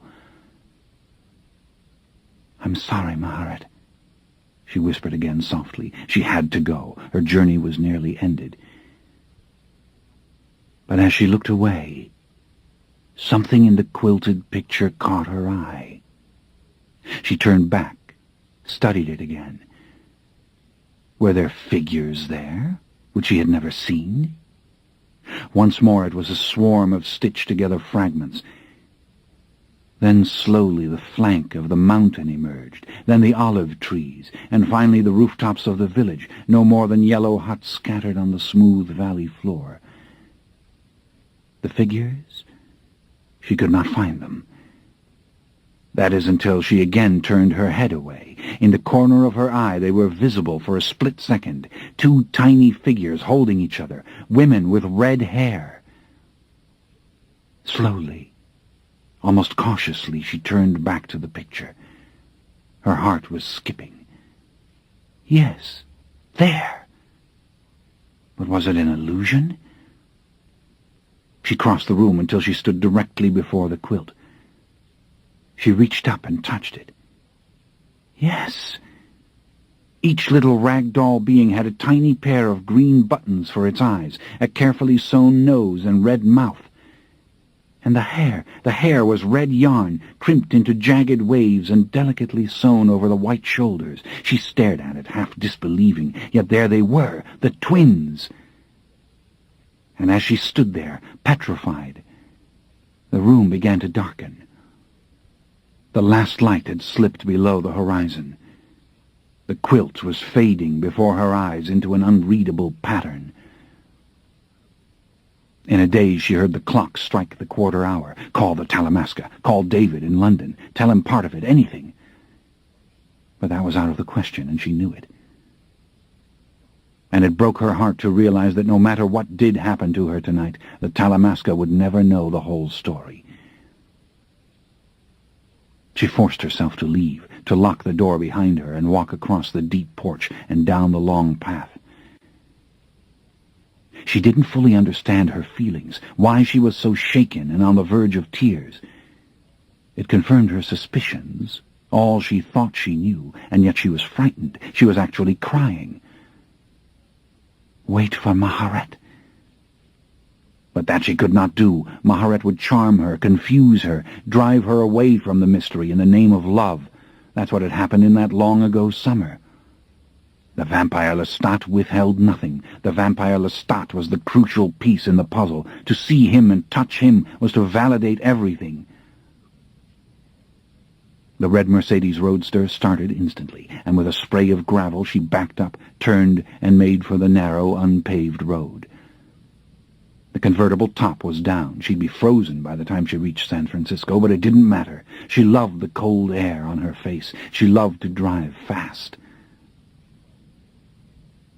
The road plunged at once into the darkness of the woods. Not even the rising moon could penetrate here. She pushed to 40, swinging easily into the sudden turns. Her sadness grew heavier suddenly, but there were no more tears. The vampire Lestat, almost there. When at last she hit the county road, she was speeding, singing to herself in syllables she could hardly hear above the wind. Full darkness came just as she roared through the pretty little city of Santa Rosa and connected with the broad, swift current of Highway 101 south. The coastal fog was drifting in. It made ghosts of the dark hills to the east and west. Yet the bright flow of tail lamps illuminated the road ahead of her. Her excitement was mounting. 1 hour to the Golden Gate. The sadness was leaving her. All her life she'd been confident, lucky, and sometimes impatient with the more cautious people she'd known. And despite her sense of fatality on this night, her keen awareness of the dangers she was approaching, she felt her usual luck might be with her. She wasn't really afraid. She'd been born lucky, as she saw it, found by the side of the road minutes after the car crash that had killed her 7 months pregnant teenaged mother, a baby spontaneously aborted from the dying womb, and screaming loudly to clear her own tiny lungs when the ambulance arrived. She had no name for 2 weeks as she languished in the county hospital, condemned for hours to the sterility and coldness of machines.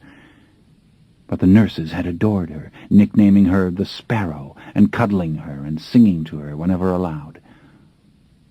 Years later they were to write to her, sending along the snapshots they'd taken, telling her little stories, which had greatly amplified her early sense of having been loved. It was Maharet who at last came for her, identifying her as the sole survivor of the Reeves family of South Carolina and taking her to New York to live with cousins of a different name and background. There she was to grow up in a lavish old 2-story apartment on Lexington Avenue with Mariah and Matthew Godwin, who gave her not only love but everything she could want. An English nanny had slept in her room till Jessie was 12 years old. She could not remember when she'd learned that her Aunt Maharet had provided for her, that she could go on to any college and any career she might choose.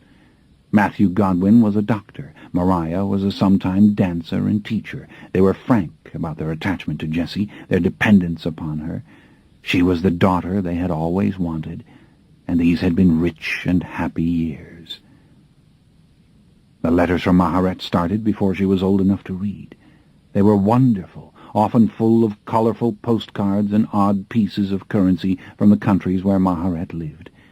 Jessie had a drawer full of rupees and lira by the time she was 17. But more important, she had a friend in Maharet, who answered every line she ever wrote with feeling and care.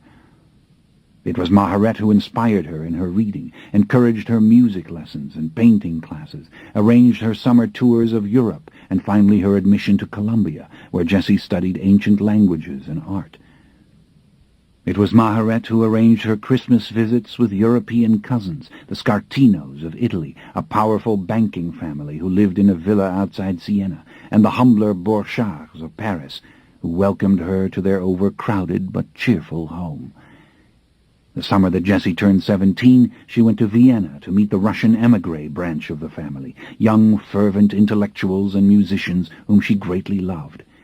Then it was off to England to meet the Reeves family, directly connected to the Reeveses of South Carolina, who had left England centuries ago. When she was 18, she'd gone to visit the Petrolona cousins in their villa on Santorini, rich and exotic-looking Greeks. They had lived in near-feudal splendor, surrounded by peasant servants, and had taken Jessie with them on a spur-of-the-moment voyage aboard their yacht to Istanbul, Alexandria, and Crete. Jessie had almost fallen in love with young Constantine Petrolona. Maharet had let her know the marriage would have everyone's blessings, but she must make her own decision. Jessie had kissed her lover goodbye and flown back to America, the university, and preparation for her first archaeological dig in Iraq. But even through the college years, she remained as close to the family as ever. Everyone was good to her. But then everyone was good to everyone else. Everyone believed in the family. Visits among the various branches were common. Frequent intermarriage had made endless entanglements. Every family house contained rooms in constant readiness for relatives who might drop in. Family trees seemed to go back forever. People passed on funny stories about famous relatives who had been dead for 300 or 400 years. Jessie had felt a great communion with these people, no matter how different they seemed. In Rome, she was charmed by the cousins who drove their sleek Ferraris at breakneck speed, stereos blaring, and went home at night to a charming old palazzo where the plumbing didn't work and the roof leaked. The Jewish cousins in Southern California were a dazzling bunch of musicians, designers, and producers who had one way or the other been connected with the motion pictures and the big studios for 50 years.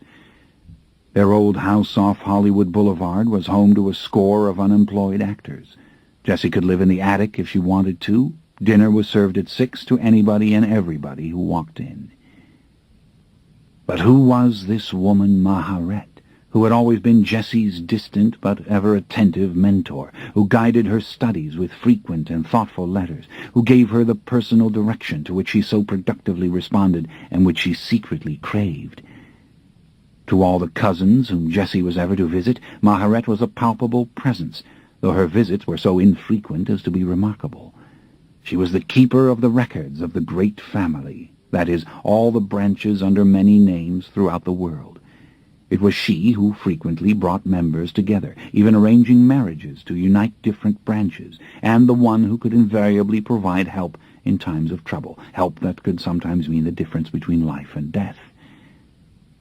Before Maharet, there had been her mother, now called Old Maharet, and before that great-aunt Maharet, and so forth and so on, as long as anybody could remember.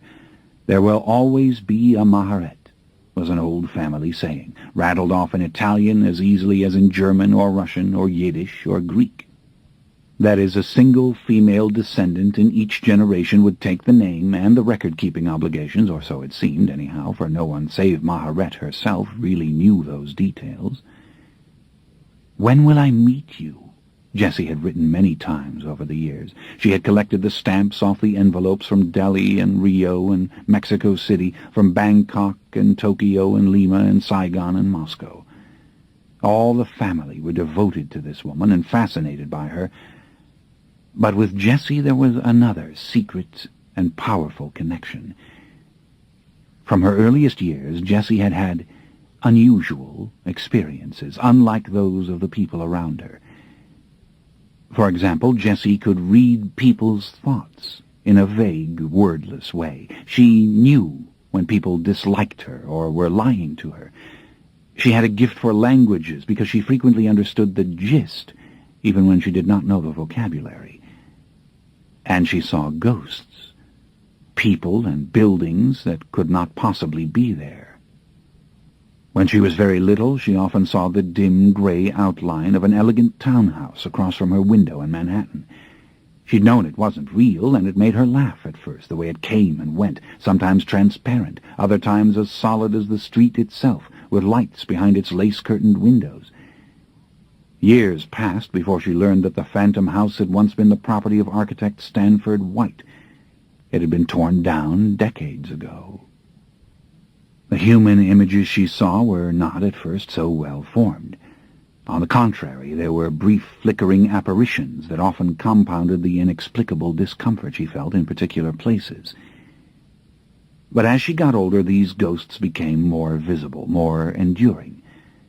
Once, on a dark, rainy afternoon, the translucent figure of an old woman had ambled towards her and finally passed right through her. Hysterical, Jessie had run into a nearby shop where clerks had called Matthew and Maria. Over and over, Jessie tried to describe the woman's troubled face, her bleary-eyed stare, which seemed utterly blind to the real world about her. Friends often didn't believe Jessie when she described these things, yet they were fascinated and begged her to repeat the stories. It left Jessie with an ugly, vulnerable feeling. So she tried not to tell people about the ghosts, though by the time she was in her early teens she was seeing these lost souls more and more often. Even walking in the dense crowds of Fifth Avenue at midday she glimpsed these pale, searching creatures. Then one morning in Central Park, when Jessie was 16, she saw the obvious apparition of a young man sitting on a bench not far from her. The park was crowded, noisy, yet the figure seemed detached, a part of nothing around it. The sounds around Jessie began to go dim, as if the thing were absorbing them. She prayed for it to go away. Instead, it turned and fixed its eyes on her. It tried to speak to her. Jessie ran all the way home. She was in a panic. These things knew her now, she told Matthew and Maria. She was afraid to leave the apartment. Finally, Matthew gave her a sedative and told her she would be able to sleep. He left the door of her room open so she wouldn't be frightened. As Jessie lay there, halfway between dream and waking, a young girl came in. Jessie realized she knew this young girl. Of course, she was one of the family. She'd always been here, right by Jessie. They'd talked lots of times, hadn't they? And no surprise at all that she was so sweet, so loving, and so familiar. She was just a teenager, no older than Jessie. She sat on Jessie's bed and told Jessie not to worry, that these spirits could never hurt her. No ghost had ever hurt anybody. They didn't have the power. They were poor, pitiful, weak things. "You write to Aunt Maharet," the girl said, and then she kissed Jessie and brushed the hair back out of Jessie's face. The sedative was really working then. Jessie couldn't even keep her eyes open. There was a question she wanted to ask about the car wreck when she was born, but she couldn't think of it. "Goodbye, sweetheart," said the girl, and Jessie was asleep before the girl had left the room. When she woke up, it was 2 o'clock in the morning. The flat was dark. She began her letter to Maharet immediately, recounting every strange incident that she could remember. It wasn't until dinner time that she thought of the young girl with a start. Impossible that such a person had been living here and was familiar and had always been around. How could she have accepted such a thing? Even in her letter she had said, of course Miriam was here, and Miriam said... And who was Miriam? A name on Jessie's birth certificate. Her mother. Jessie told no one what had happened, yet a comforting warmth enveloped her. She could feel Miriam here. She was sure of it. Maharet's letter came 5 days later. Maharet believed her. These spirit apparitions were nothing surprising at all. Such things most certainly did exist, and Jessie was not the only person who saw them. Our family, over the generations, has contained many a seer of spirits, and as you know, these were the sorcerers and witches of ages past. Frequently this power appears in those who are blessed with your physical attributes, your green eyes, pale skin, and red hair. It would seem the genes travel together. Maybe science one day will explain this to us, but for now be assured that your powers are entirely natural. This does not mean, however, that they are constructive. Though spirits are real, they make almost no difference in the scheme of things. They can be childish, vindictive, and deceitful. By and large, you cannot help the entities who try to communicate with you, and sometimes you are merely gazing at a lifeless ghost. That is a visual echo of a personality no longer present.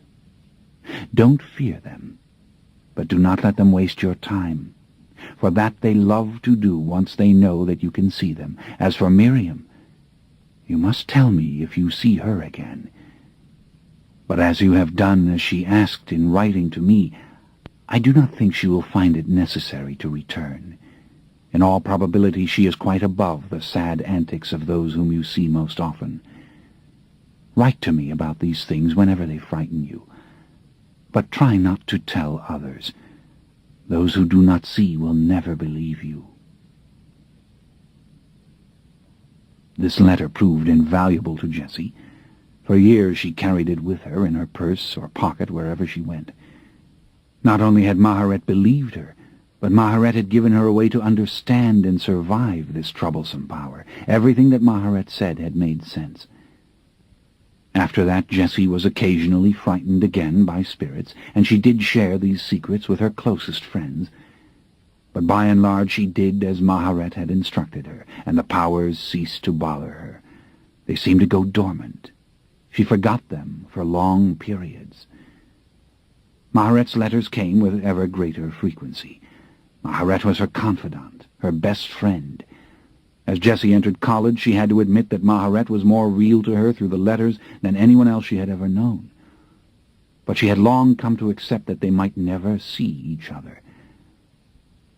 Then, one evening, during Jessie's 3rd year at Columbia, she had opened the door of her apartment to discover the lights burning and a fire going under the mantel, and a tall, thin, red-haired woman standing at the andirons with the poker. Such beauty!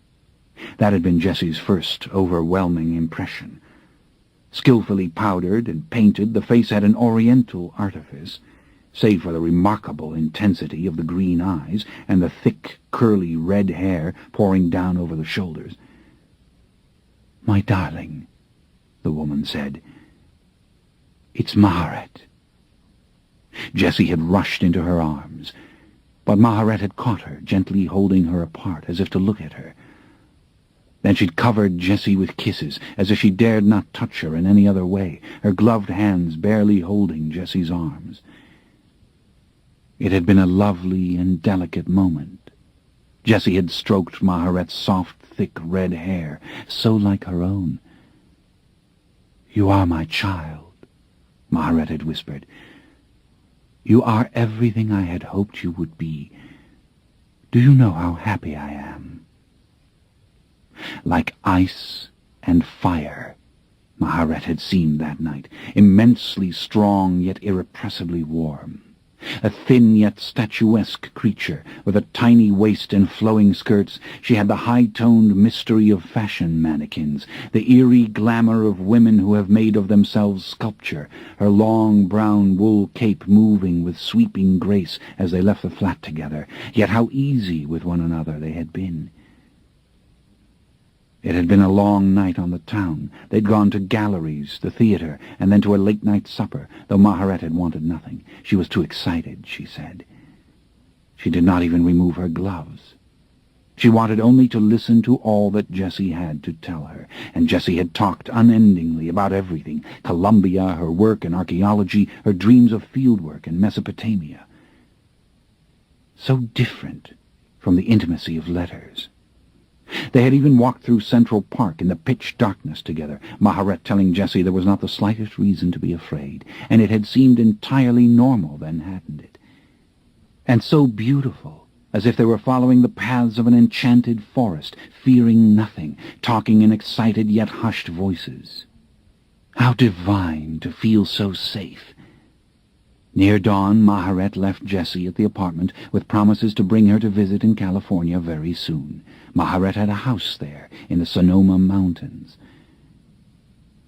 But 2 years were to pass before the invitation ever came.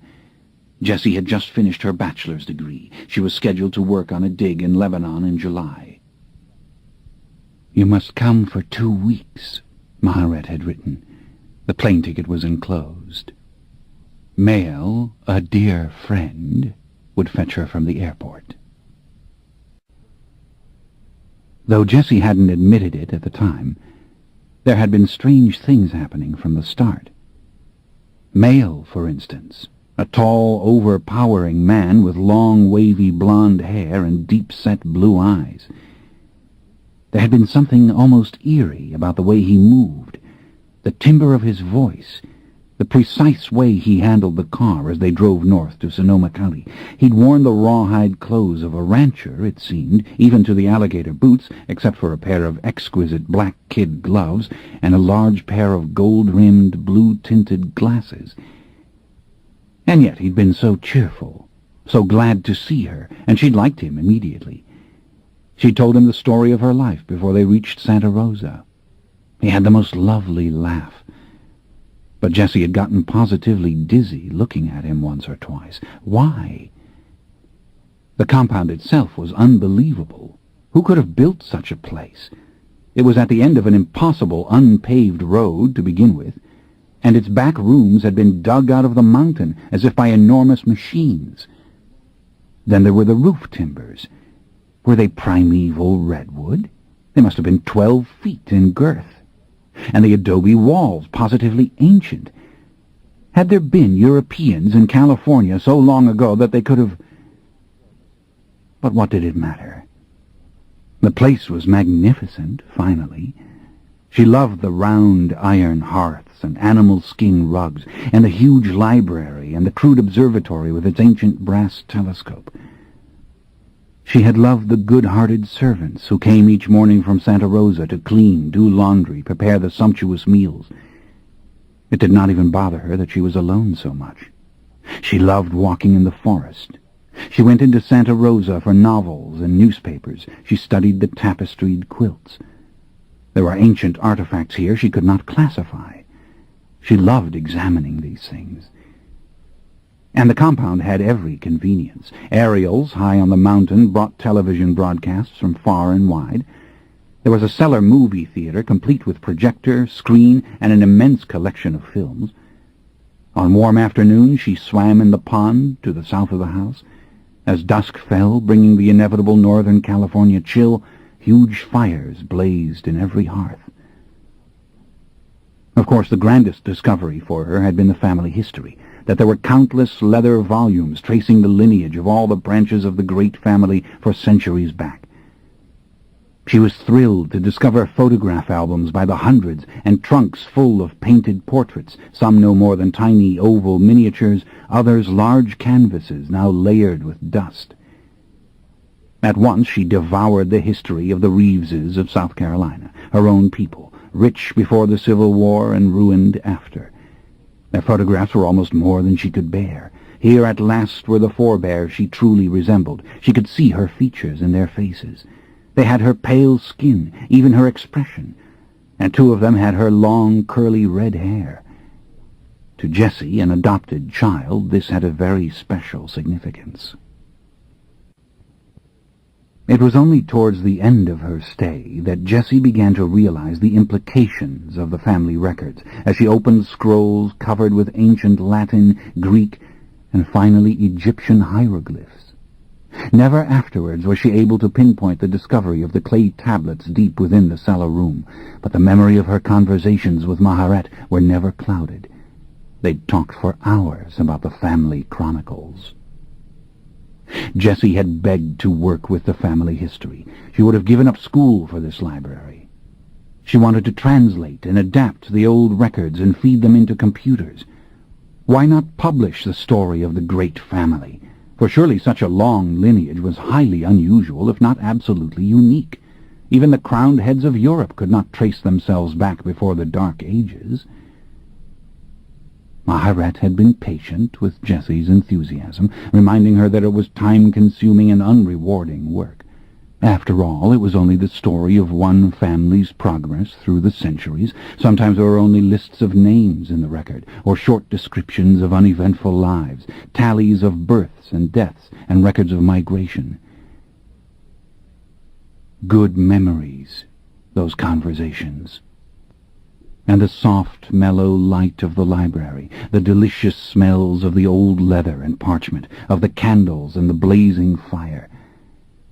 And Maharet, by the hearth, the lovely mannequin, her pale green eyes covered with large, faintly tinted glasses, cautioning Jessie that the work might engulf her, keep her from better things. It was the great family that mattered, not the record of it. It was the vitality in each generation and the knowledge and love of one's kin. The record merely made this possible. Jessie's longing for this work was greater than anything she'd ever known. Surely Maharet would let her stay here. She'd have years in this library, discovering finally the very origins of the family. Only afterwards did she see it as an astounding mystery, and one among many during that summer. Only afterwards had so many little things preyed on her mind. For example, Maharet and Mael simply never appeared until after dark, and the explanation, they slept all day, was no explanation at all. And where did they sleep? That was another question. Their rooms lay empty all day, with the doors open, the closets overflowing with exotic and spectacular clothes. At sunset they would appear, almost as if they'd materialized. Jessie would look up. Maharet would be standing by the hearth, her makeup elaborate and flawless, her clothes dramatic, her jeweled earrings and necklace sparkling in the broken light. Mael, dressed as usual in soft brown buckskin jacket and pants, stood silently against the wall. But when Jessie asked about their strange hours, Maharet's answers were utterly convincing. They were pale beings, they detested sunlight, and they did stay up so late. True. Why, at 4 a.m, they were still arguing with each other about politics or history, and from such a bizarre and grand perspective, calling cities by their ancient names, and sometimes speaking in a rapid, strange tongue that Jessie could not classify, let alone understand. With her psychic gift, she sometimes knew what they were saying, but the strange sounds baffled her. And something about Mael rankled Maharet. It was obvious. Was he her lover? It did not really seem so. Then it was the way that Mael and Maharet kept speaking to each other, as if they were reading each other's minds. All of a sudden, Mael would say, "But I told you not to worry," when in fact Maharet had not said a word out loud. And sometimes they did it with Jessie, too. One time, Jessie was certain, Maharet had called her, asked her to come down to the main dining hall, though Jessie could have sworn she heard the voice only in her head. Of course, Jessie was psychic, but were Mael and Maharet both powerful psychics as well? Dinner. That was another thing, the way that Jessie's favorite dishes appeared. She didn't have to tell the servants what she liked and didn't like. They knew. Escargots, baked oysters, fettuccine alla carbonara, beef Wellington, any and all her favorites were the nightly fare. And the wine. She had never tasted such delicious vintages. Yet Maharet and Mael ate like birds, or so it seemed. Sometimes they sat out the entire meal with their gloves on. And the strange visitors. What about them? Santino, for instance, a black-haired Italian who arrived one evening on foot with a youthful companion named Eric. Santino had stared at Jessie as if she were an exotic animal. Then he'd kissed her hand and given her a gorgeous emerald ring, which had disappeared without explanation several nights later. For 2 hours Santino had argued with Maharet in that same unusual language, then left in a rage with the flustered Eric. Then there were the strange nighttime parties. Hadn't Jessie awakened twice at 3 or 4 a.m. to find the house full of people? There had been people laughing and talking in every room, and all of these people had something in common. They were very pale, with remarkable eyes, much like Mael and Maharet. But Jessie had been so sleepy, she couldn't even remember going back to bed. Only that at one point she had been surrounded by several very beautiful young men who filled a glass of wine for her, and the next thing she knew it was morning. She was in bed, the sun was pouring through the window, the house was empty. Also, Jessie had heard things at odd hours, the roar of helicopters, small planes. Yet no one said a word about such things. But Jessie was so happy. These things seemed of no consequence. Maharet's answers would banish Jessie's doubts in an instant. Yet how unusual that Jessie would change her mind like that. Jessie was such a confident person. Her own feelings were often known to her at once. She was actually rather stubborn, and yet she always had two attitudes toward various things Maharet told her. On the one hand, "Why, that's ridiculous." And on the other, "Of course." But Jessie was having too much fun to care. She spent the first few evenings of her visit talking with Maharet and Mael about archaeology, and Maharet was a fund of information, though she had some very strange ideas. For example, she maintained that the discovery of agriculture had actually come about because tribes who lived very well by hunting wanted to have hallucinogenic plants ever available to them for religious trances. And also they wanted beer. Never mind that there wasn't a shred of archaeological evidence. Just keep digging, Jessie would find out. Mael read poetry out loud beautifully. Maharet sometimes played the piano very slowly, meditatively. Eric reappeared for a couple of nights, joining them enthusiastically in their singing. He'd brought films with him from Japan and Italy, and they'd had a splendid time watching these. Quaidan, in particular, had been quite impressive, though frightening, and the Italian Juliet of the Spirits had made Jessie break into tears. All of these people seemed to find Jessie interesting. In fact, Mael asked her incredibly odd questions. Had she ever in her life smoked a cigarette? What did chocolate taste like? How could she dare to go with young men alone in automobiles or to their apartments? Didn't she realize they might kill her? She had almost laughed. No, but seriously, that could happen, he insisted. He worked himself into a state over it. Look at the papers. Women of the modern cities were hunted by men like deer in the wood. Best to get him off that subject and onto his travels. His descriptions of all the places he'd been were marvelous. He'd lived for years in the jungles of the Amazon, yet he would not fly in an aeroplane. That was too dangerous. What if it exploded?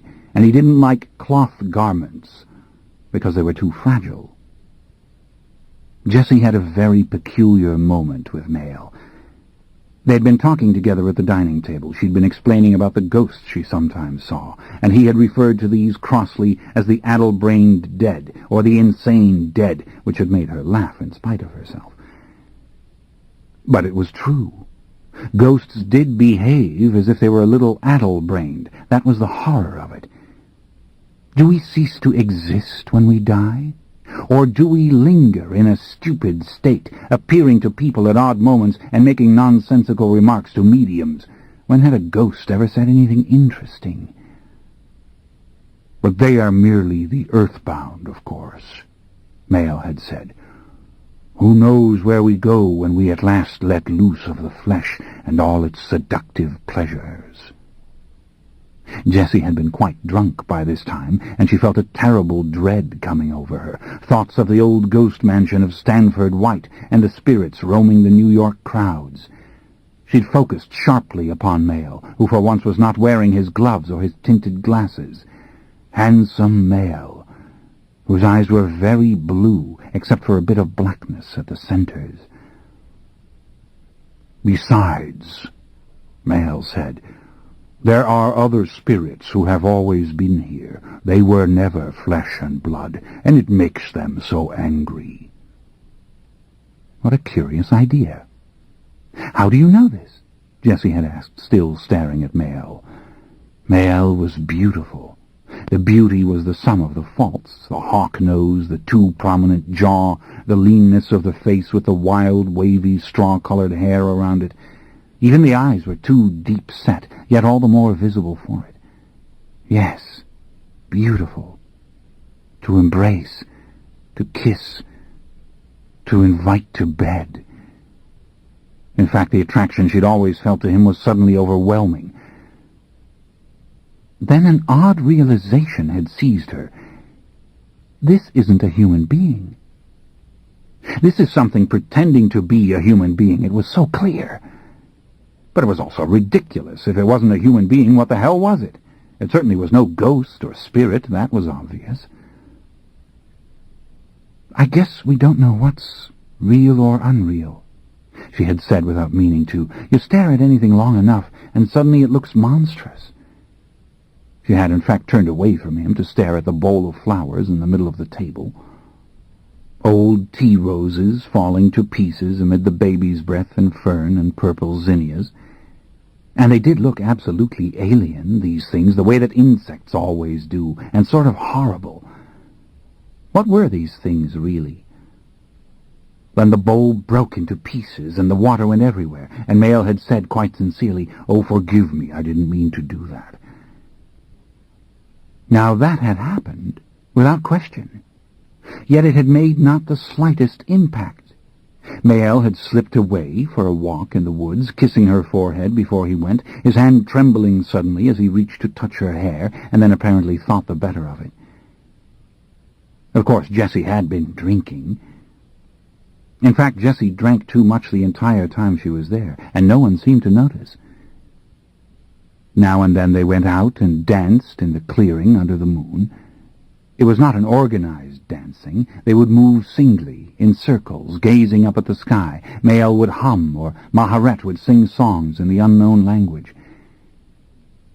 What had been her state of mind to do such things for hours? And why had she never questioned, even in her mind, Mael's strange manner of wearing gloves about the house, or walking in the dark with his sunglasses on? Then one morning, well before dawn, Jessie had gone to bed drunk and had a terrible dream. Mael and Maharet were fighting with each other. Mael kept saying over and over, "But what if she dies? What if somebody kills her or a car hits her? What if, what if, what if?" It had become a deafening roar. Then, several nights later, the awful and final catastrophe had begun. Mael had been gone for a while, but then he'd returned. She'd been drinking Burgundy all evening long, and she was standing on the terrace with him, and he had kissed her, and she had lost consciousness, and yet she knew what was going on. He was holding her, kissing her breasts, yet she was slipping down through a fathomless darkness. Then the girl had come again, the teenaged girl who'd come to her that time in New York when she was so afraid. Only Mael couldn't see the girl, and of course Jessie knew exactly who she was, Jessie's mother, Miriam, and that Miriam was afraid. Mael had suddenly released Jessie. "Where is she?" he'd cried out angrily. Jessie had opened her eyes. Maharet was there. She struck Mael so hard he flew backwards over the railing of the terrace, and Jessie screamed, pushing aside the teenaged girl accidentally as she ran to look over the edge. Far down there in the clearing, Mael stood unhurt.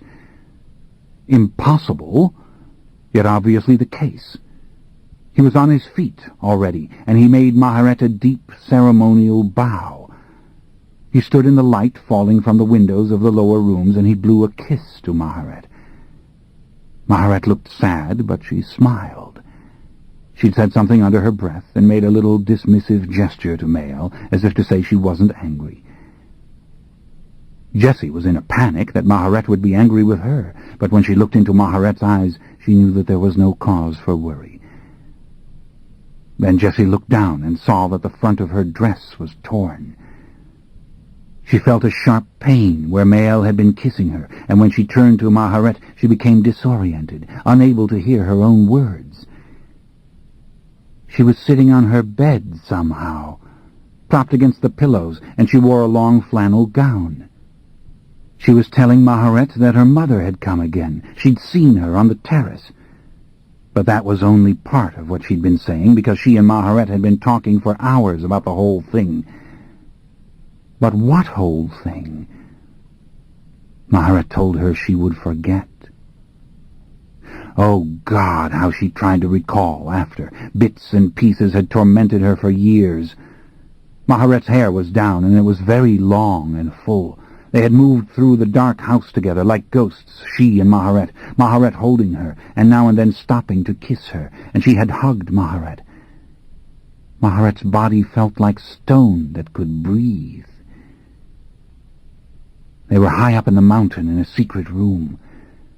Massive computers were there, with their reels and red lights giving off a low electronic hum. And there, on an immense rectangular screen that stretched dozens of feet up the wall, was an enormous family tree, drawn electronically by means of light. This was the Great Family, stretching back through all the millennia. Ah, yes, to one root. The plan was matrilineal, which had always been the way with the ancient peoples, as it had been with the Egyptians, yes, descent through the princesses of the royal house, and as it was, after a fashion, with the Hebrew tribes to this day. All the details had been plain to Jessie at this moment. Ancient names, places, the beginning. God, had she known even the beginning? The staggering reality of hundreds of generations charted before her eyes. She had seen the progress of the family through the ancient countries of Asia Minor and Macedonia and Italy, and finally up through Europe and then to the New World. And this could have been the chart of any human family. Never after was she able to re-invoke the details of that electronic map. No, Maharet had told her she would forget it. The miracle was that she remembered anything at all. But what else had happened? What had been the real thrust of their long talk? Maharet crying? That she remembered. Maharet weeping with the soft feminine sound of a young girl. Maharet had never appeared so alluring. Her face had been softened yet luminous, the lines so few and so delicate. But it had been shadowy then, and Jessie could scarcely see anything clearly. She remembered the face burning like a white ember in the darkness, the pale green eyes clouded yet vibrant, and the blonde eyelashes glistening as if the tiny hairs had been stroked with gold. Candles burning in her room. The forest rising high outside the window. Jessie had been begging, protesting. But what in God's name was the argument about? "You will forget this. You will remember nothing." She'd known when she opened her eyes in the sunlight that it was over. They had gone. Nothing had come back to her in those first few moments, except that something irrevocable had been said. Then she had found the note on the bedside table. "My darling, it is no longer good for you to be around us. I fear we have all become too enamored of you, and would sweep you off your feet and take you away from those things which you have set out to do. You will forgive us for leaving so suddenly. I am confident that this is best for you. I have arranged for the car to take you to the airport. Your plane leaves at 4 o'clock. Your cousins Mariah and Matthew will meet you in New York. Be assured I love you more than words can say. My letter will be waiting for you when you reach home. Some night, many years from now, we will discuss the family history again. You may become my helper with these records if you still wish it. But for now, this must not engulf you. It must not lead you away from life itself. Yours always, with unquestioning love, Maharet." Jessie had never seen Maharet again. Her letters came with the same old regularity, full of affection, concern, advice. But never again was there to be a visit. Never was Jessie invited back to the house in the Sonoma forest. In the following months, Jessie had been showered with presents: a beautiful old townhouse on Washington Square in Greenwich Village, a new car, a heady increase in income, and the usual plane tickets to visit members of the family all over the world. Eventually, Maharet underwrote a substantial part of Jessie's archaeological work at Jericho. In fact, as the years passed, she gave Jessie anything and everything Jessie could possibly desire. Nevertheless, Jessie had been damaged by that summer. Once in Damascus, she had dreamed of Mael and awakened, crying. She was in London, working at the British Museum, when the memories began to come back with full force. She never knew what triggered them. Maybe the effect of Maharet's admonition, "You will forget," had simply worn off. But there might have been another reason. One evening in Trafalgar Square she'd seen Mael, or a man who looked exactly like him. The man who stood many feet away had been staring at her when their eyes met. Yet when she'd waved, he'd turned his back and walked off without the slightest recognition. She'd run after him, trying to catch up with him, but he was gone as if he'd never been there. It had left her hurt and disappointed.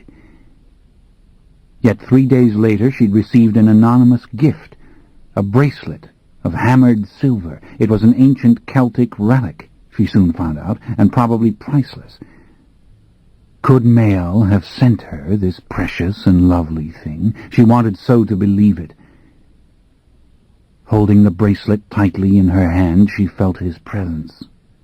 She remembered the long-ago night when they'd spoken of addle-brained ghosts. She smiled. It was as if he were there, holding her, kissing her. She told Maharet about the gift when she wrote. She wore the bracelet ever after that. Jessie kept a diary of the memories that came back to her. She wrote down dreams, fragments she saw in flashes, but she did not mention any of this in her letters to Maharet. She had a love affair while she was in London. It ended badly, and she felt rather alone. It was at that time that the Talamasca contacted her, and the course of her life was changed forever.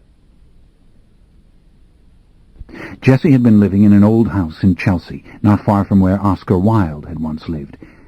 James McNeill Whistler had once shared the neighborhood, and so had Bram Stoker, the author of Dracula. It was a place that Jessie loved.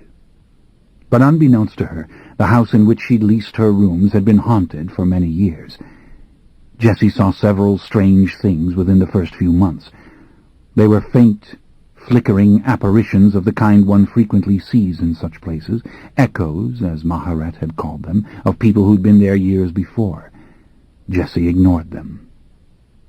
However, when a reporter stopped her one afternoon explaining that he was doing a story on the haunted house, she told him rather matter-of-factly about the things she'd seen. Common enough ghosts for London, an old woman carrying a pitcher from the pantry, a man in a frock coat and top hat who would appear for a second or more on the stair. It made for a rather melodramatic article. Jessie had talked too much, obviously. She was called a psychic, or natural medium, who saw these things all the time. One of the Reeves family in Yorkshire called to tease her a little about it. Jessie thought it was funny, too. But other than that, she didn't much care. She was deep into her studies at the British Museum. It just didn't matter at all.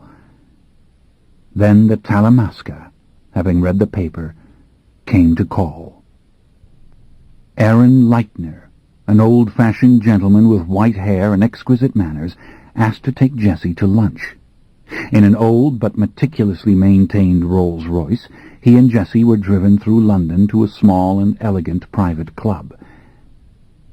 Surely it was one of the strangest meetings Jessie had ever had. In fact, it reminded her of the long-ago summer, not because it was like it, but because both experiences were so unlike anything else that had ever happened to Jessie. Leitner was a bit on the glamorous side, as Jessie saw it. His white hair was quite full and neatly groomed, and he wore an impeccably tailored suit of Donegal tweed. He was the only man she'd ever seen with a silver walking stick.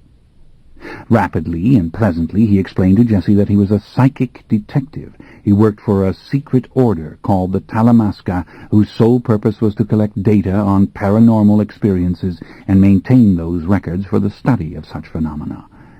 The Talamasca held out its hand to people with paranormal powers, and to those of extremely strong ability it now and then offered membership, a career in psychic investigation, which was, in fact, more truly a vocation, as the Talamasca demanded full devotion, loyalty, and obedience to its rules. Jessie almost laughed.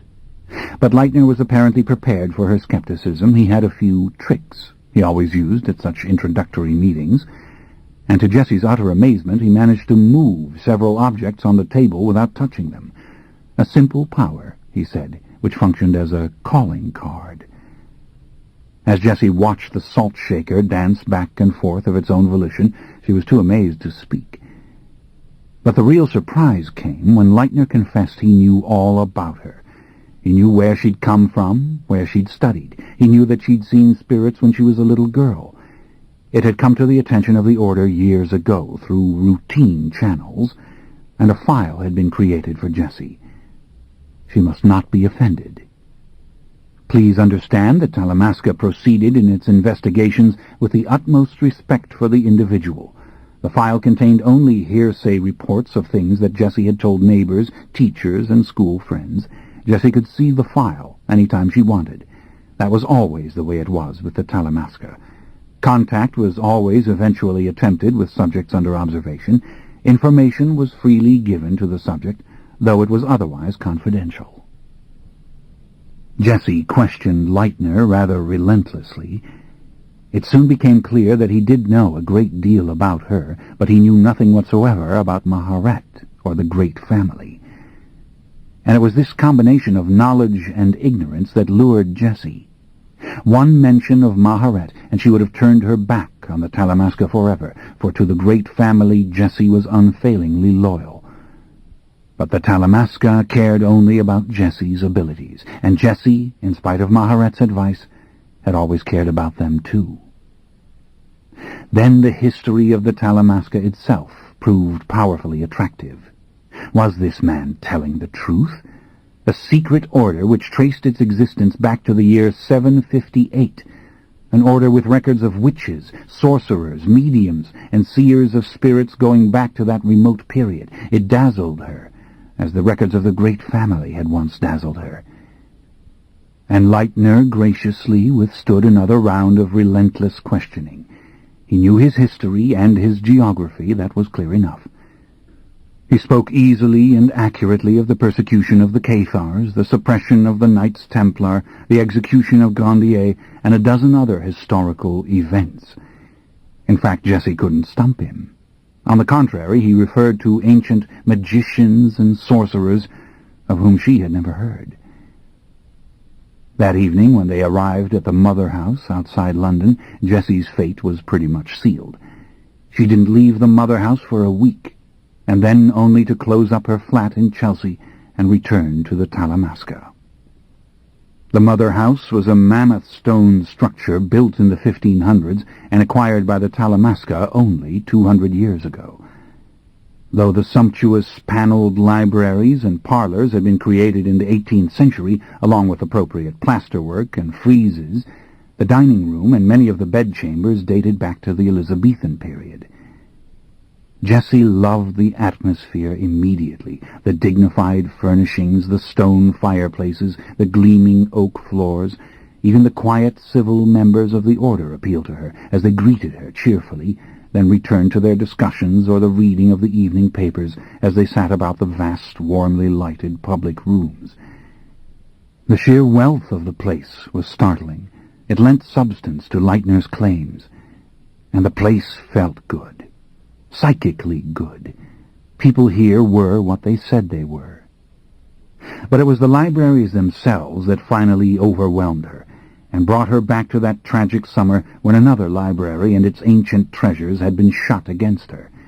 Here were countless volumes chronicling witch trials and hauntings and poltergeist investigations, cases of possession, of psychokinesis, reincarnation, and the like.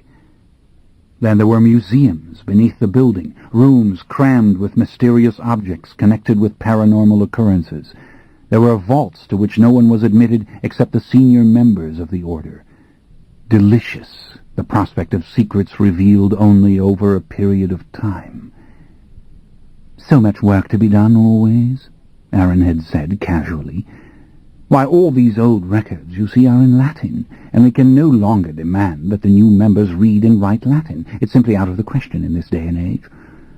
And these storage rooms, you see, the documentation on most of these objects hasn't been reevaluated in 4 centuries. Of course, Aaron knew that Jessie could read and write not only Latin, but Greek, ancient Egyptian, and ancient Sumerian as well. What he didn't know was that here Jessie had found a replacement for the treasures of that lost summer. She had found another great family. That night a car was sent to get Jessie's clothing and whatever she might want from the Chelsea flat. Her new room was in the southwest corner of the Mother House, a cozy little affair with a coffered ceiling and a Tudor fireplace. Jessie never wanted to leave this house, and Aaron knew it. On Friday of that week, only 3 days after her arrival, she was received into the order as a novice. She was given an impressive allowance, a private parlour adjacent to her bedroom, a full-time driver, and a comfortable old car. She left her job at the British Museum as soon as possible. The rules and regulations were simple. She would spend 2 years in full-time training, travelling with other members when and where necessary throughout the world.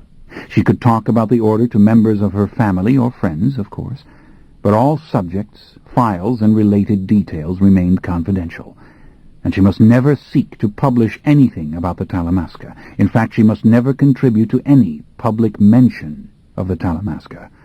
References to specific assignments must always omit names and places and remain vague.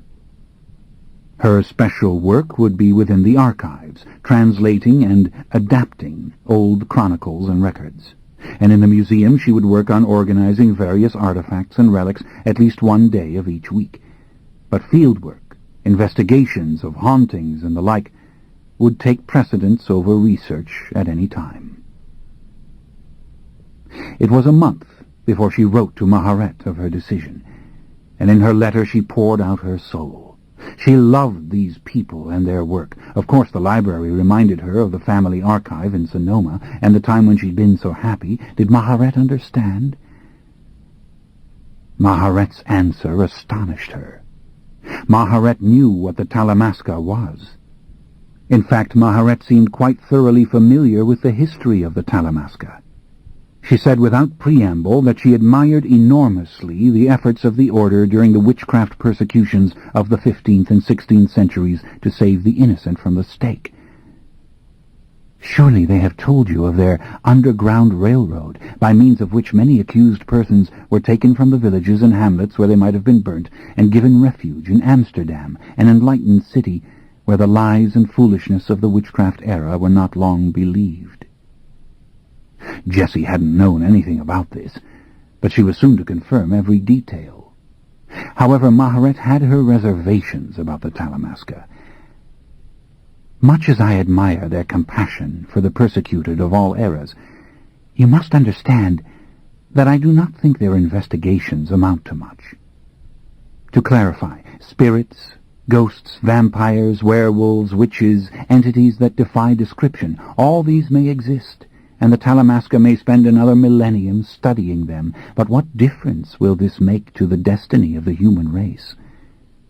Undoubtedly there have been, in the distant past, individuals who saw visions and spoke to spirits, and perhaps as witches or shamans these people had some value for their tribes or nations.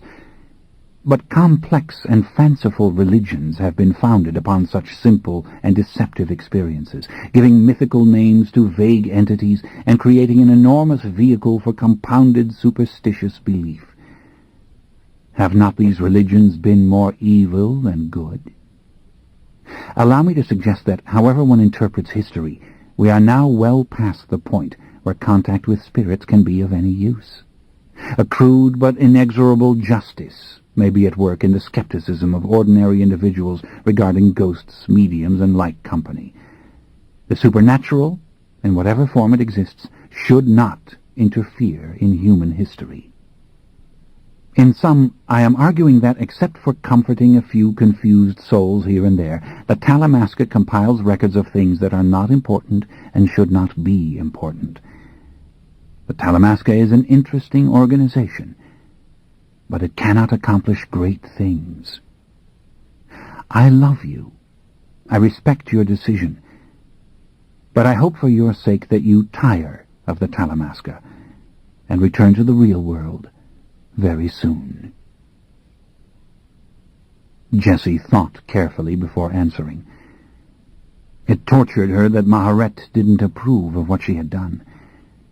Yet Jessie knew there was a recrimination in her decision. Maharet had turned her away from the secrets of the family. The Talamasca had taken her in. When she wrote, she assured Maharet that the members of the order had no illusions about the significance of their work. They had told Jessie it was largely secret. There was no glory, sometimes no real satisfaction. They would agree in full with Maharet's opinions about the insignificance of mediums, spirits, ghosts. But did not millions of people think that the dusty finds of archaeologists were of little significance as well? Jessie begged Maharet to understand what this meant to her, and lastly she wrote, much to her own surprise, the following lines. I will never tell the Talamasca anything about the great family. I will never tell them about the house in Sonoma and the mysterious things that happened to me while I was there. They would be too hungry for this sort of mystery, and my loyalty is to you. But some day, I beg you, let me come back to the California house. Let me talk to you about the things that I saw. I've remembered things lately. I have had puzzling dreams. But I trust your judgment in these matters. You've been so generous to me. I don't doubt that you love me. Please understand how much I love you. Maharet's response was brief. Jessie, I am an eccentric and willful being. Very little has ever been denied me. Now and then I deceive myself as to the effect I have upon others. I should never have brought you to the Sonoma house. It was a selfish thing to do for which I cannot forgive myself. But you must soothe my conscience for me. Forget the visit ever took place. Do not deny the truth of what you recall, but do not dwell on it either. Live your life as if it had never been so recklessly interrupted. Someday I will answer all your questions, but never again will I try to subvert your destiny. I congratulate you on your new vocation. You have my unconditional love forever.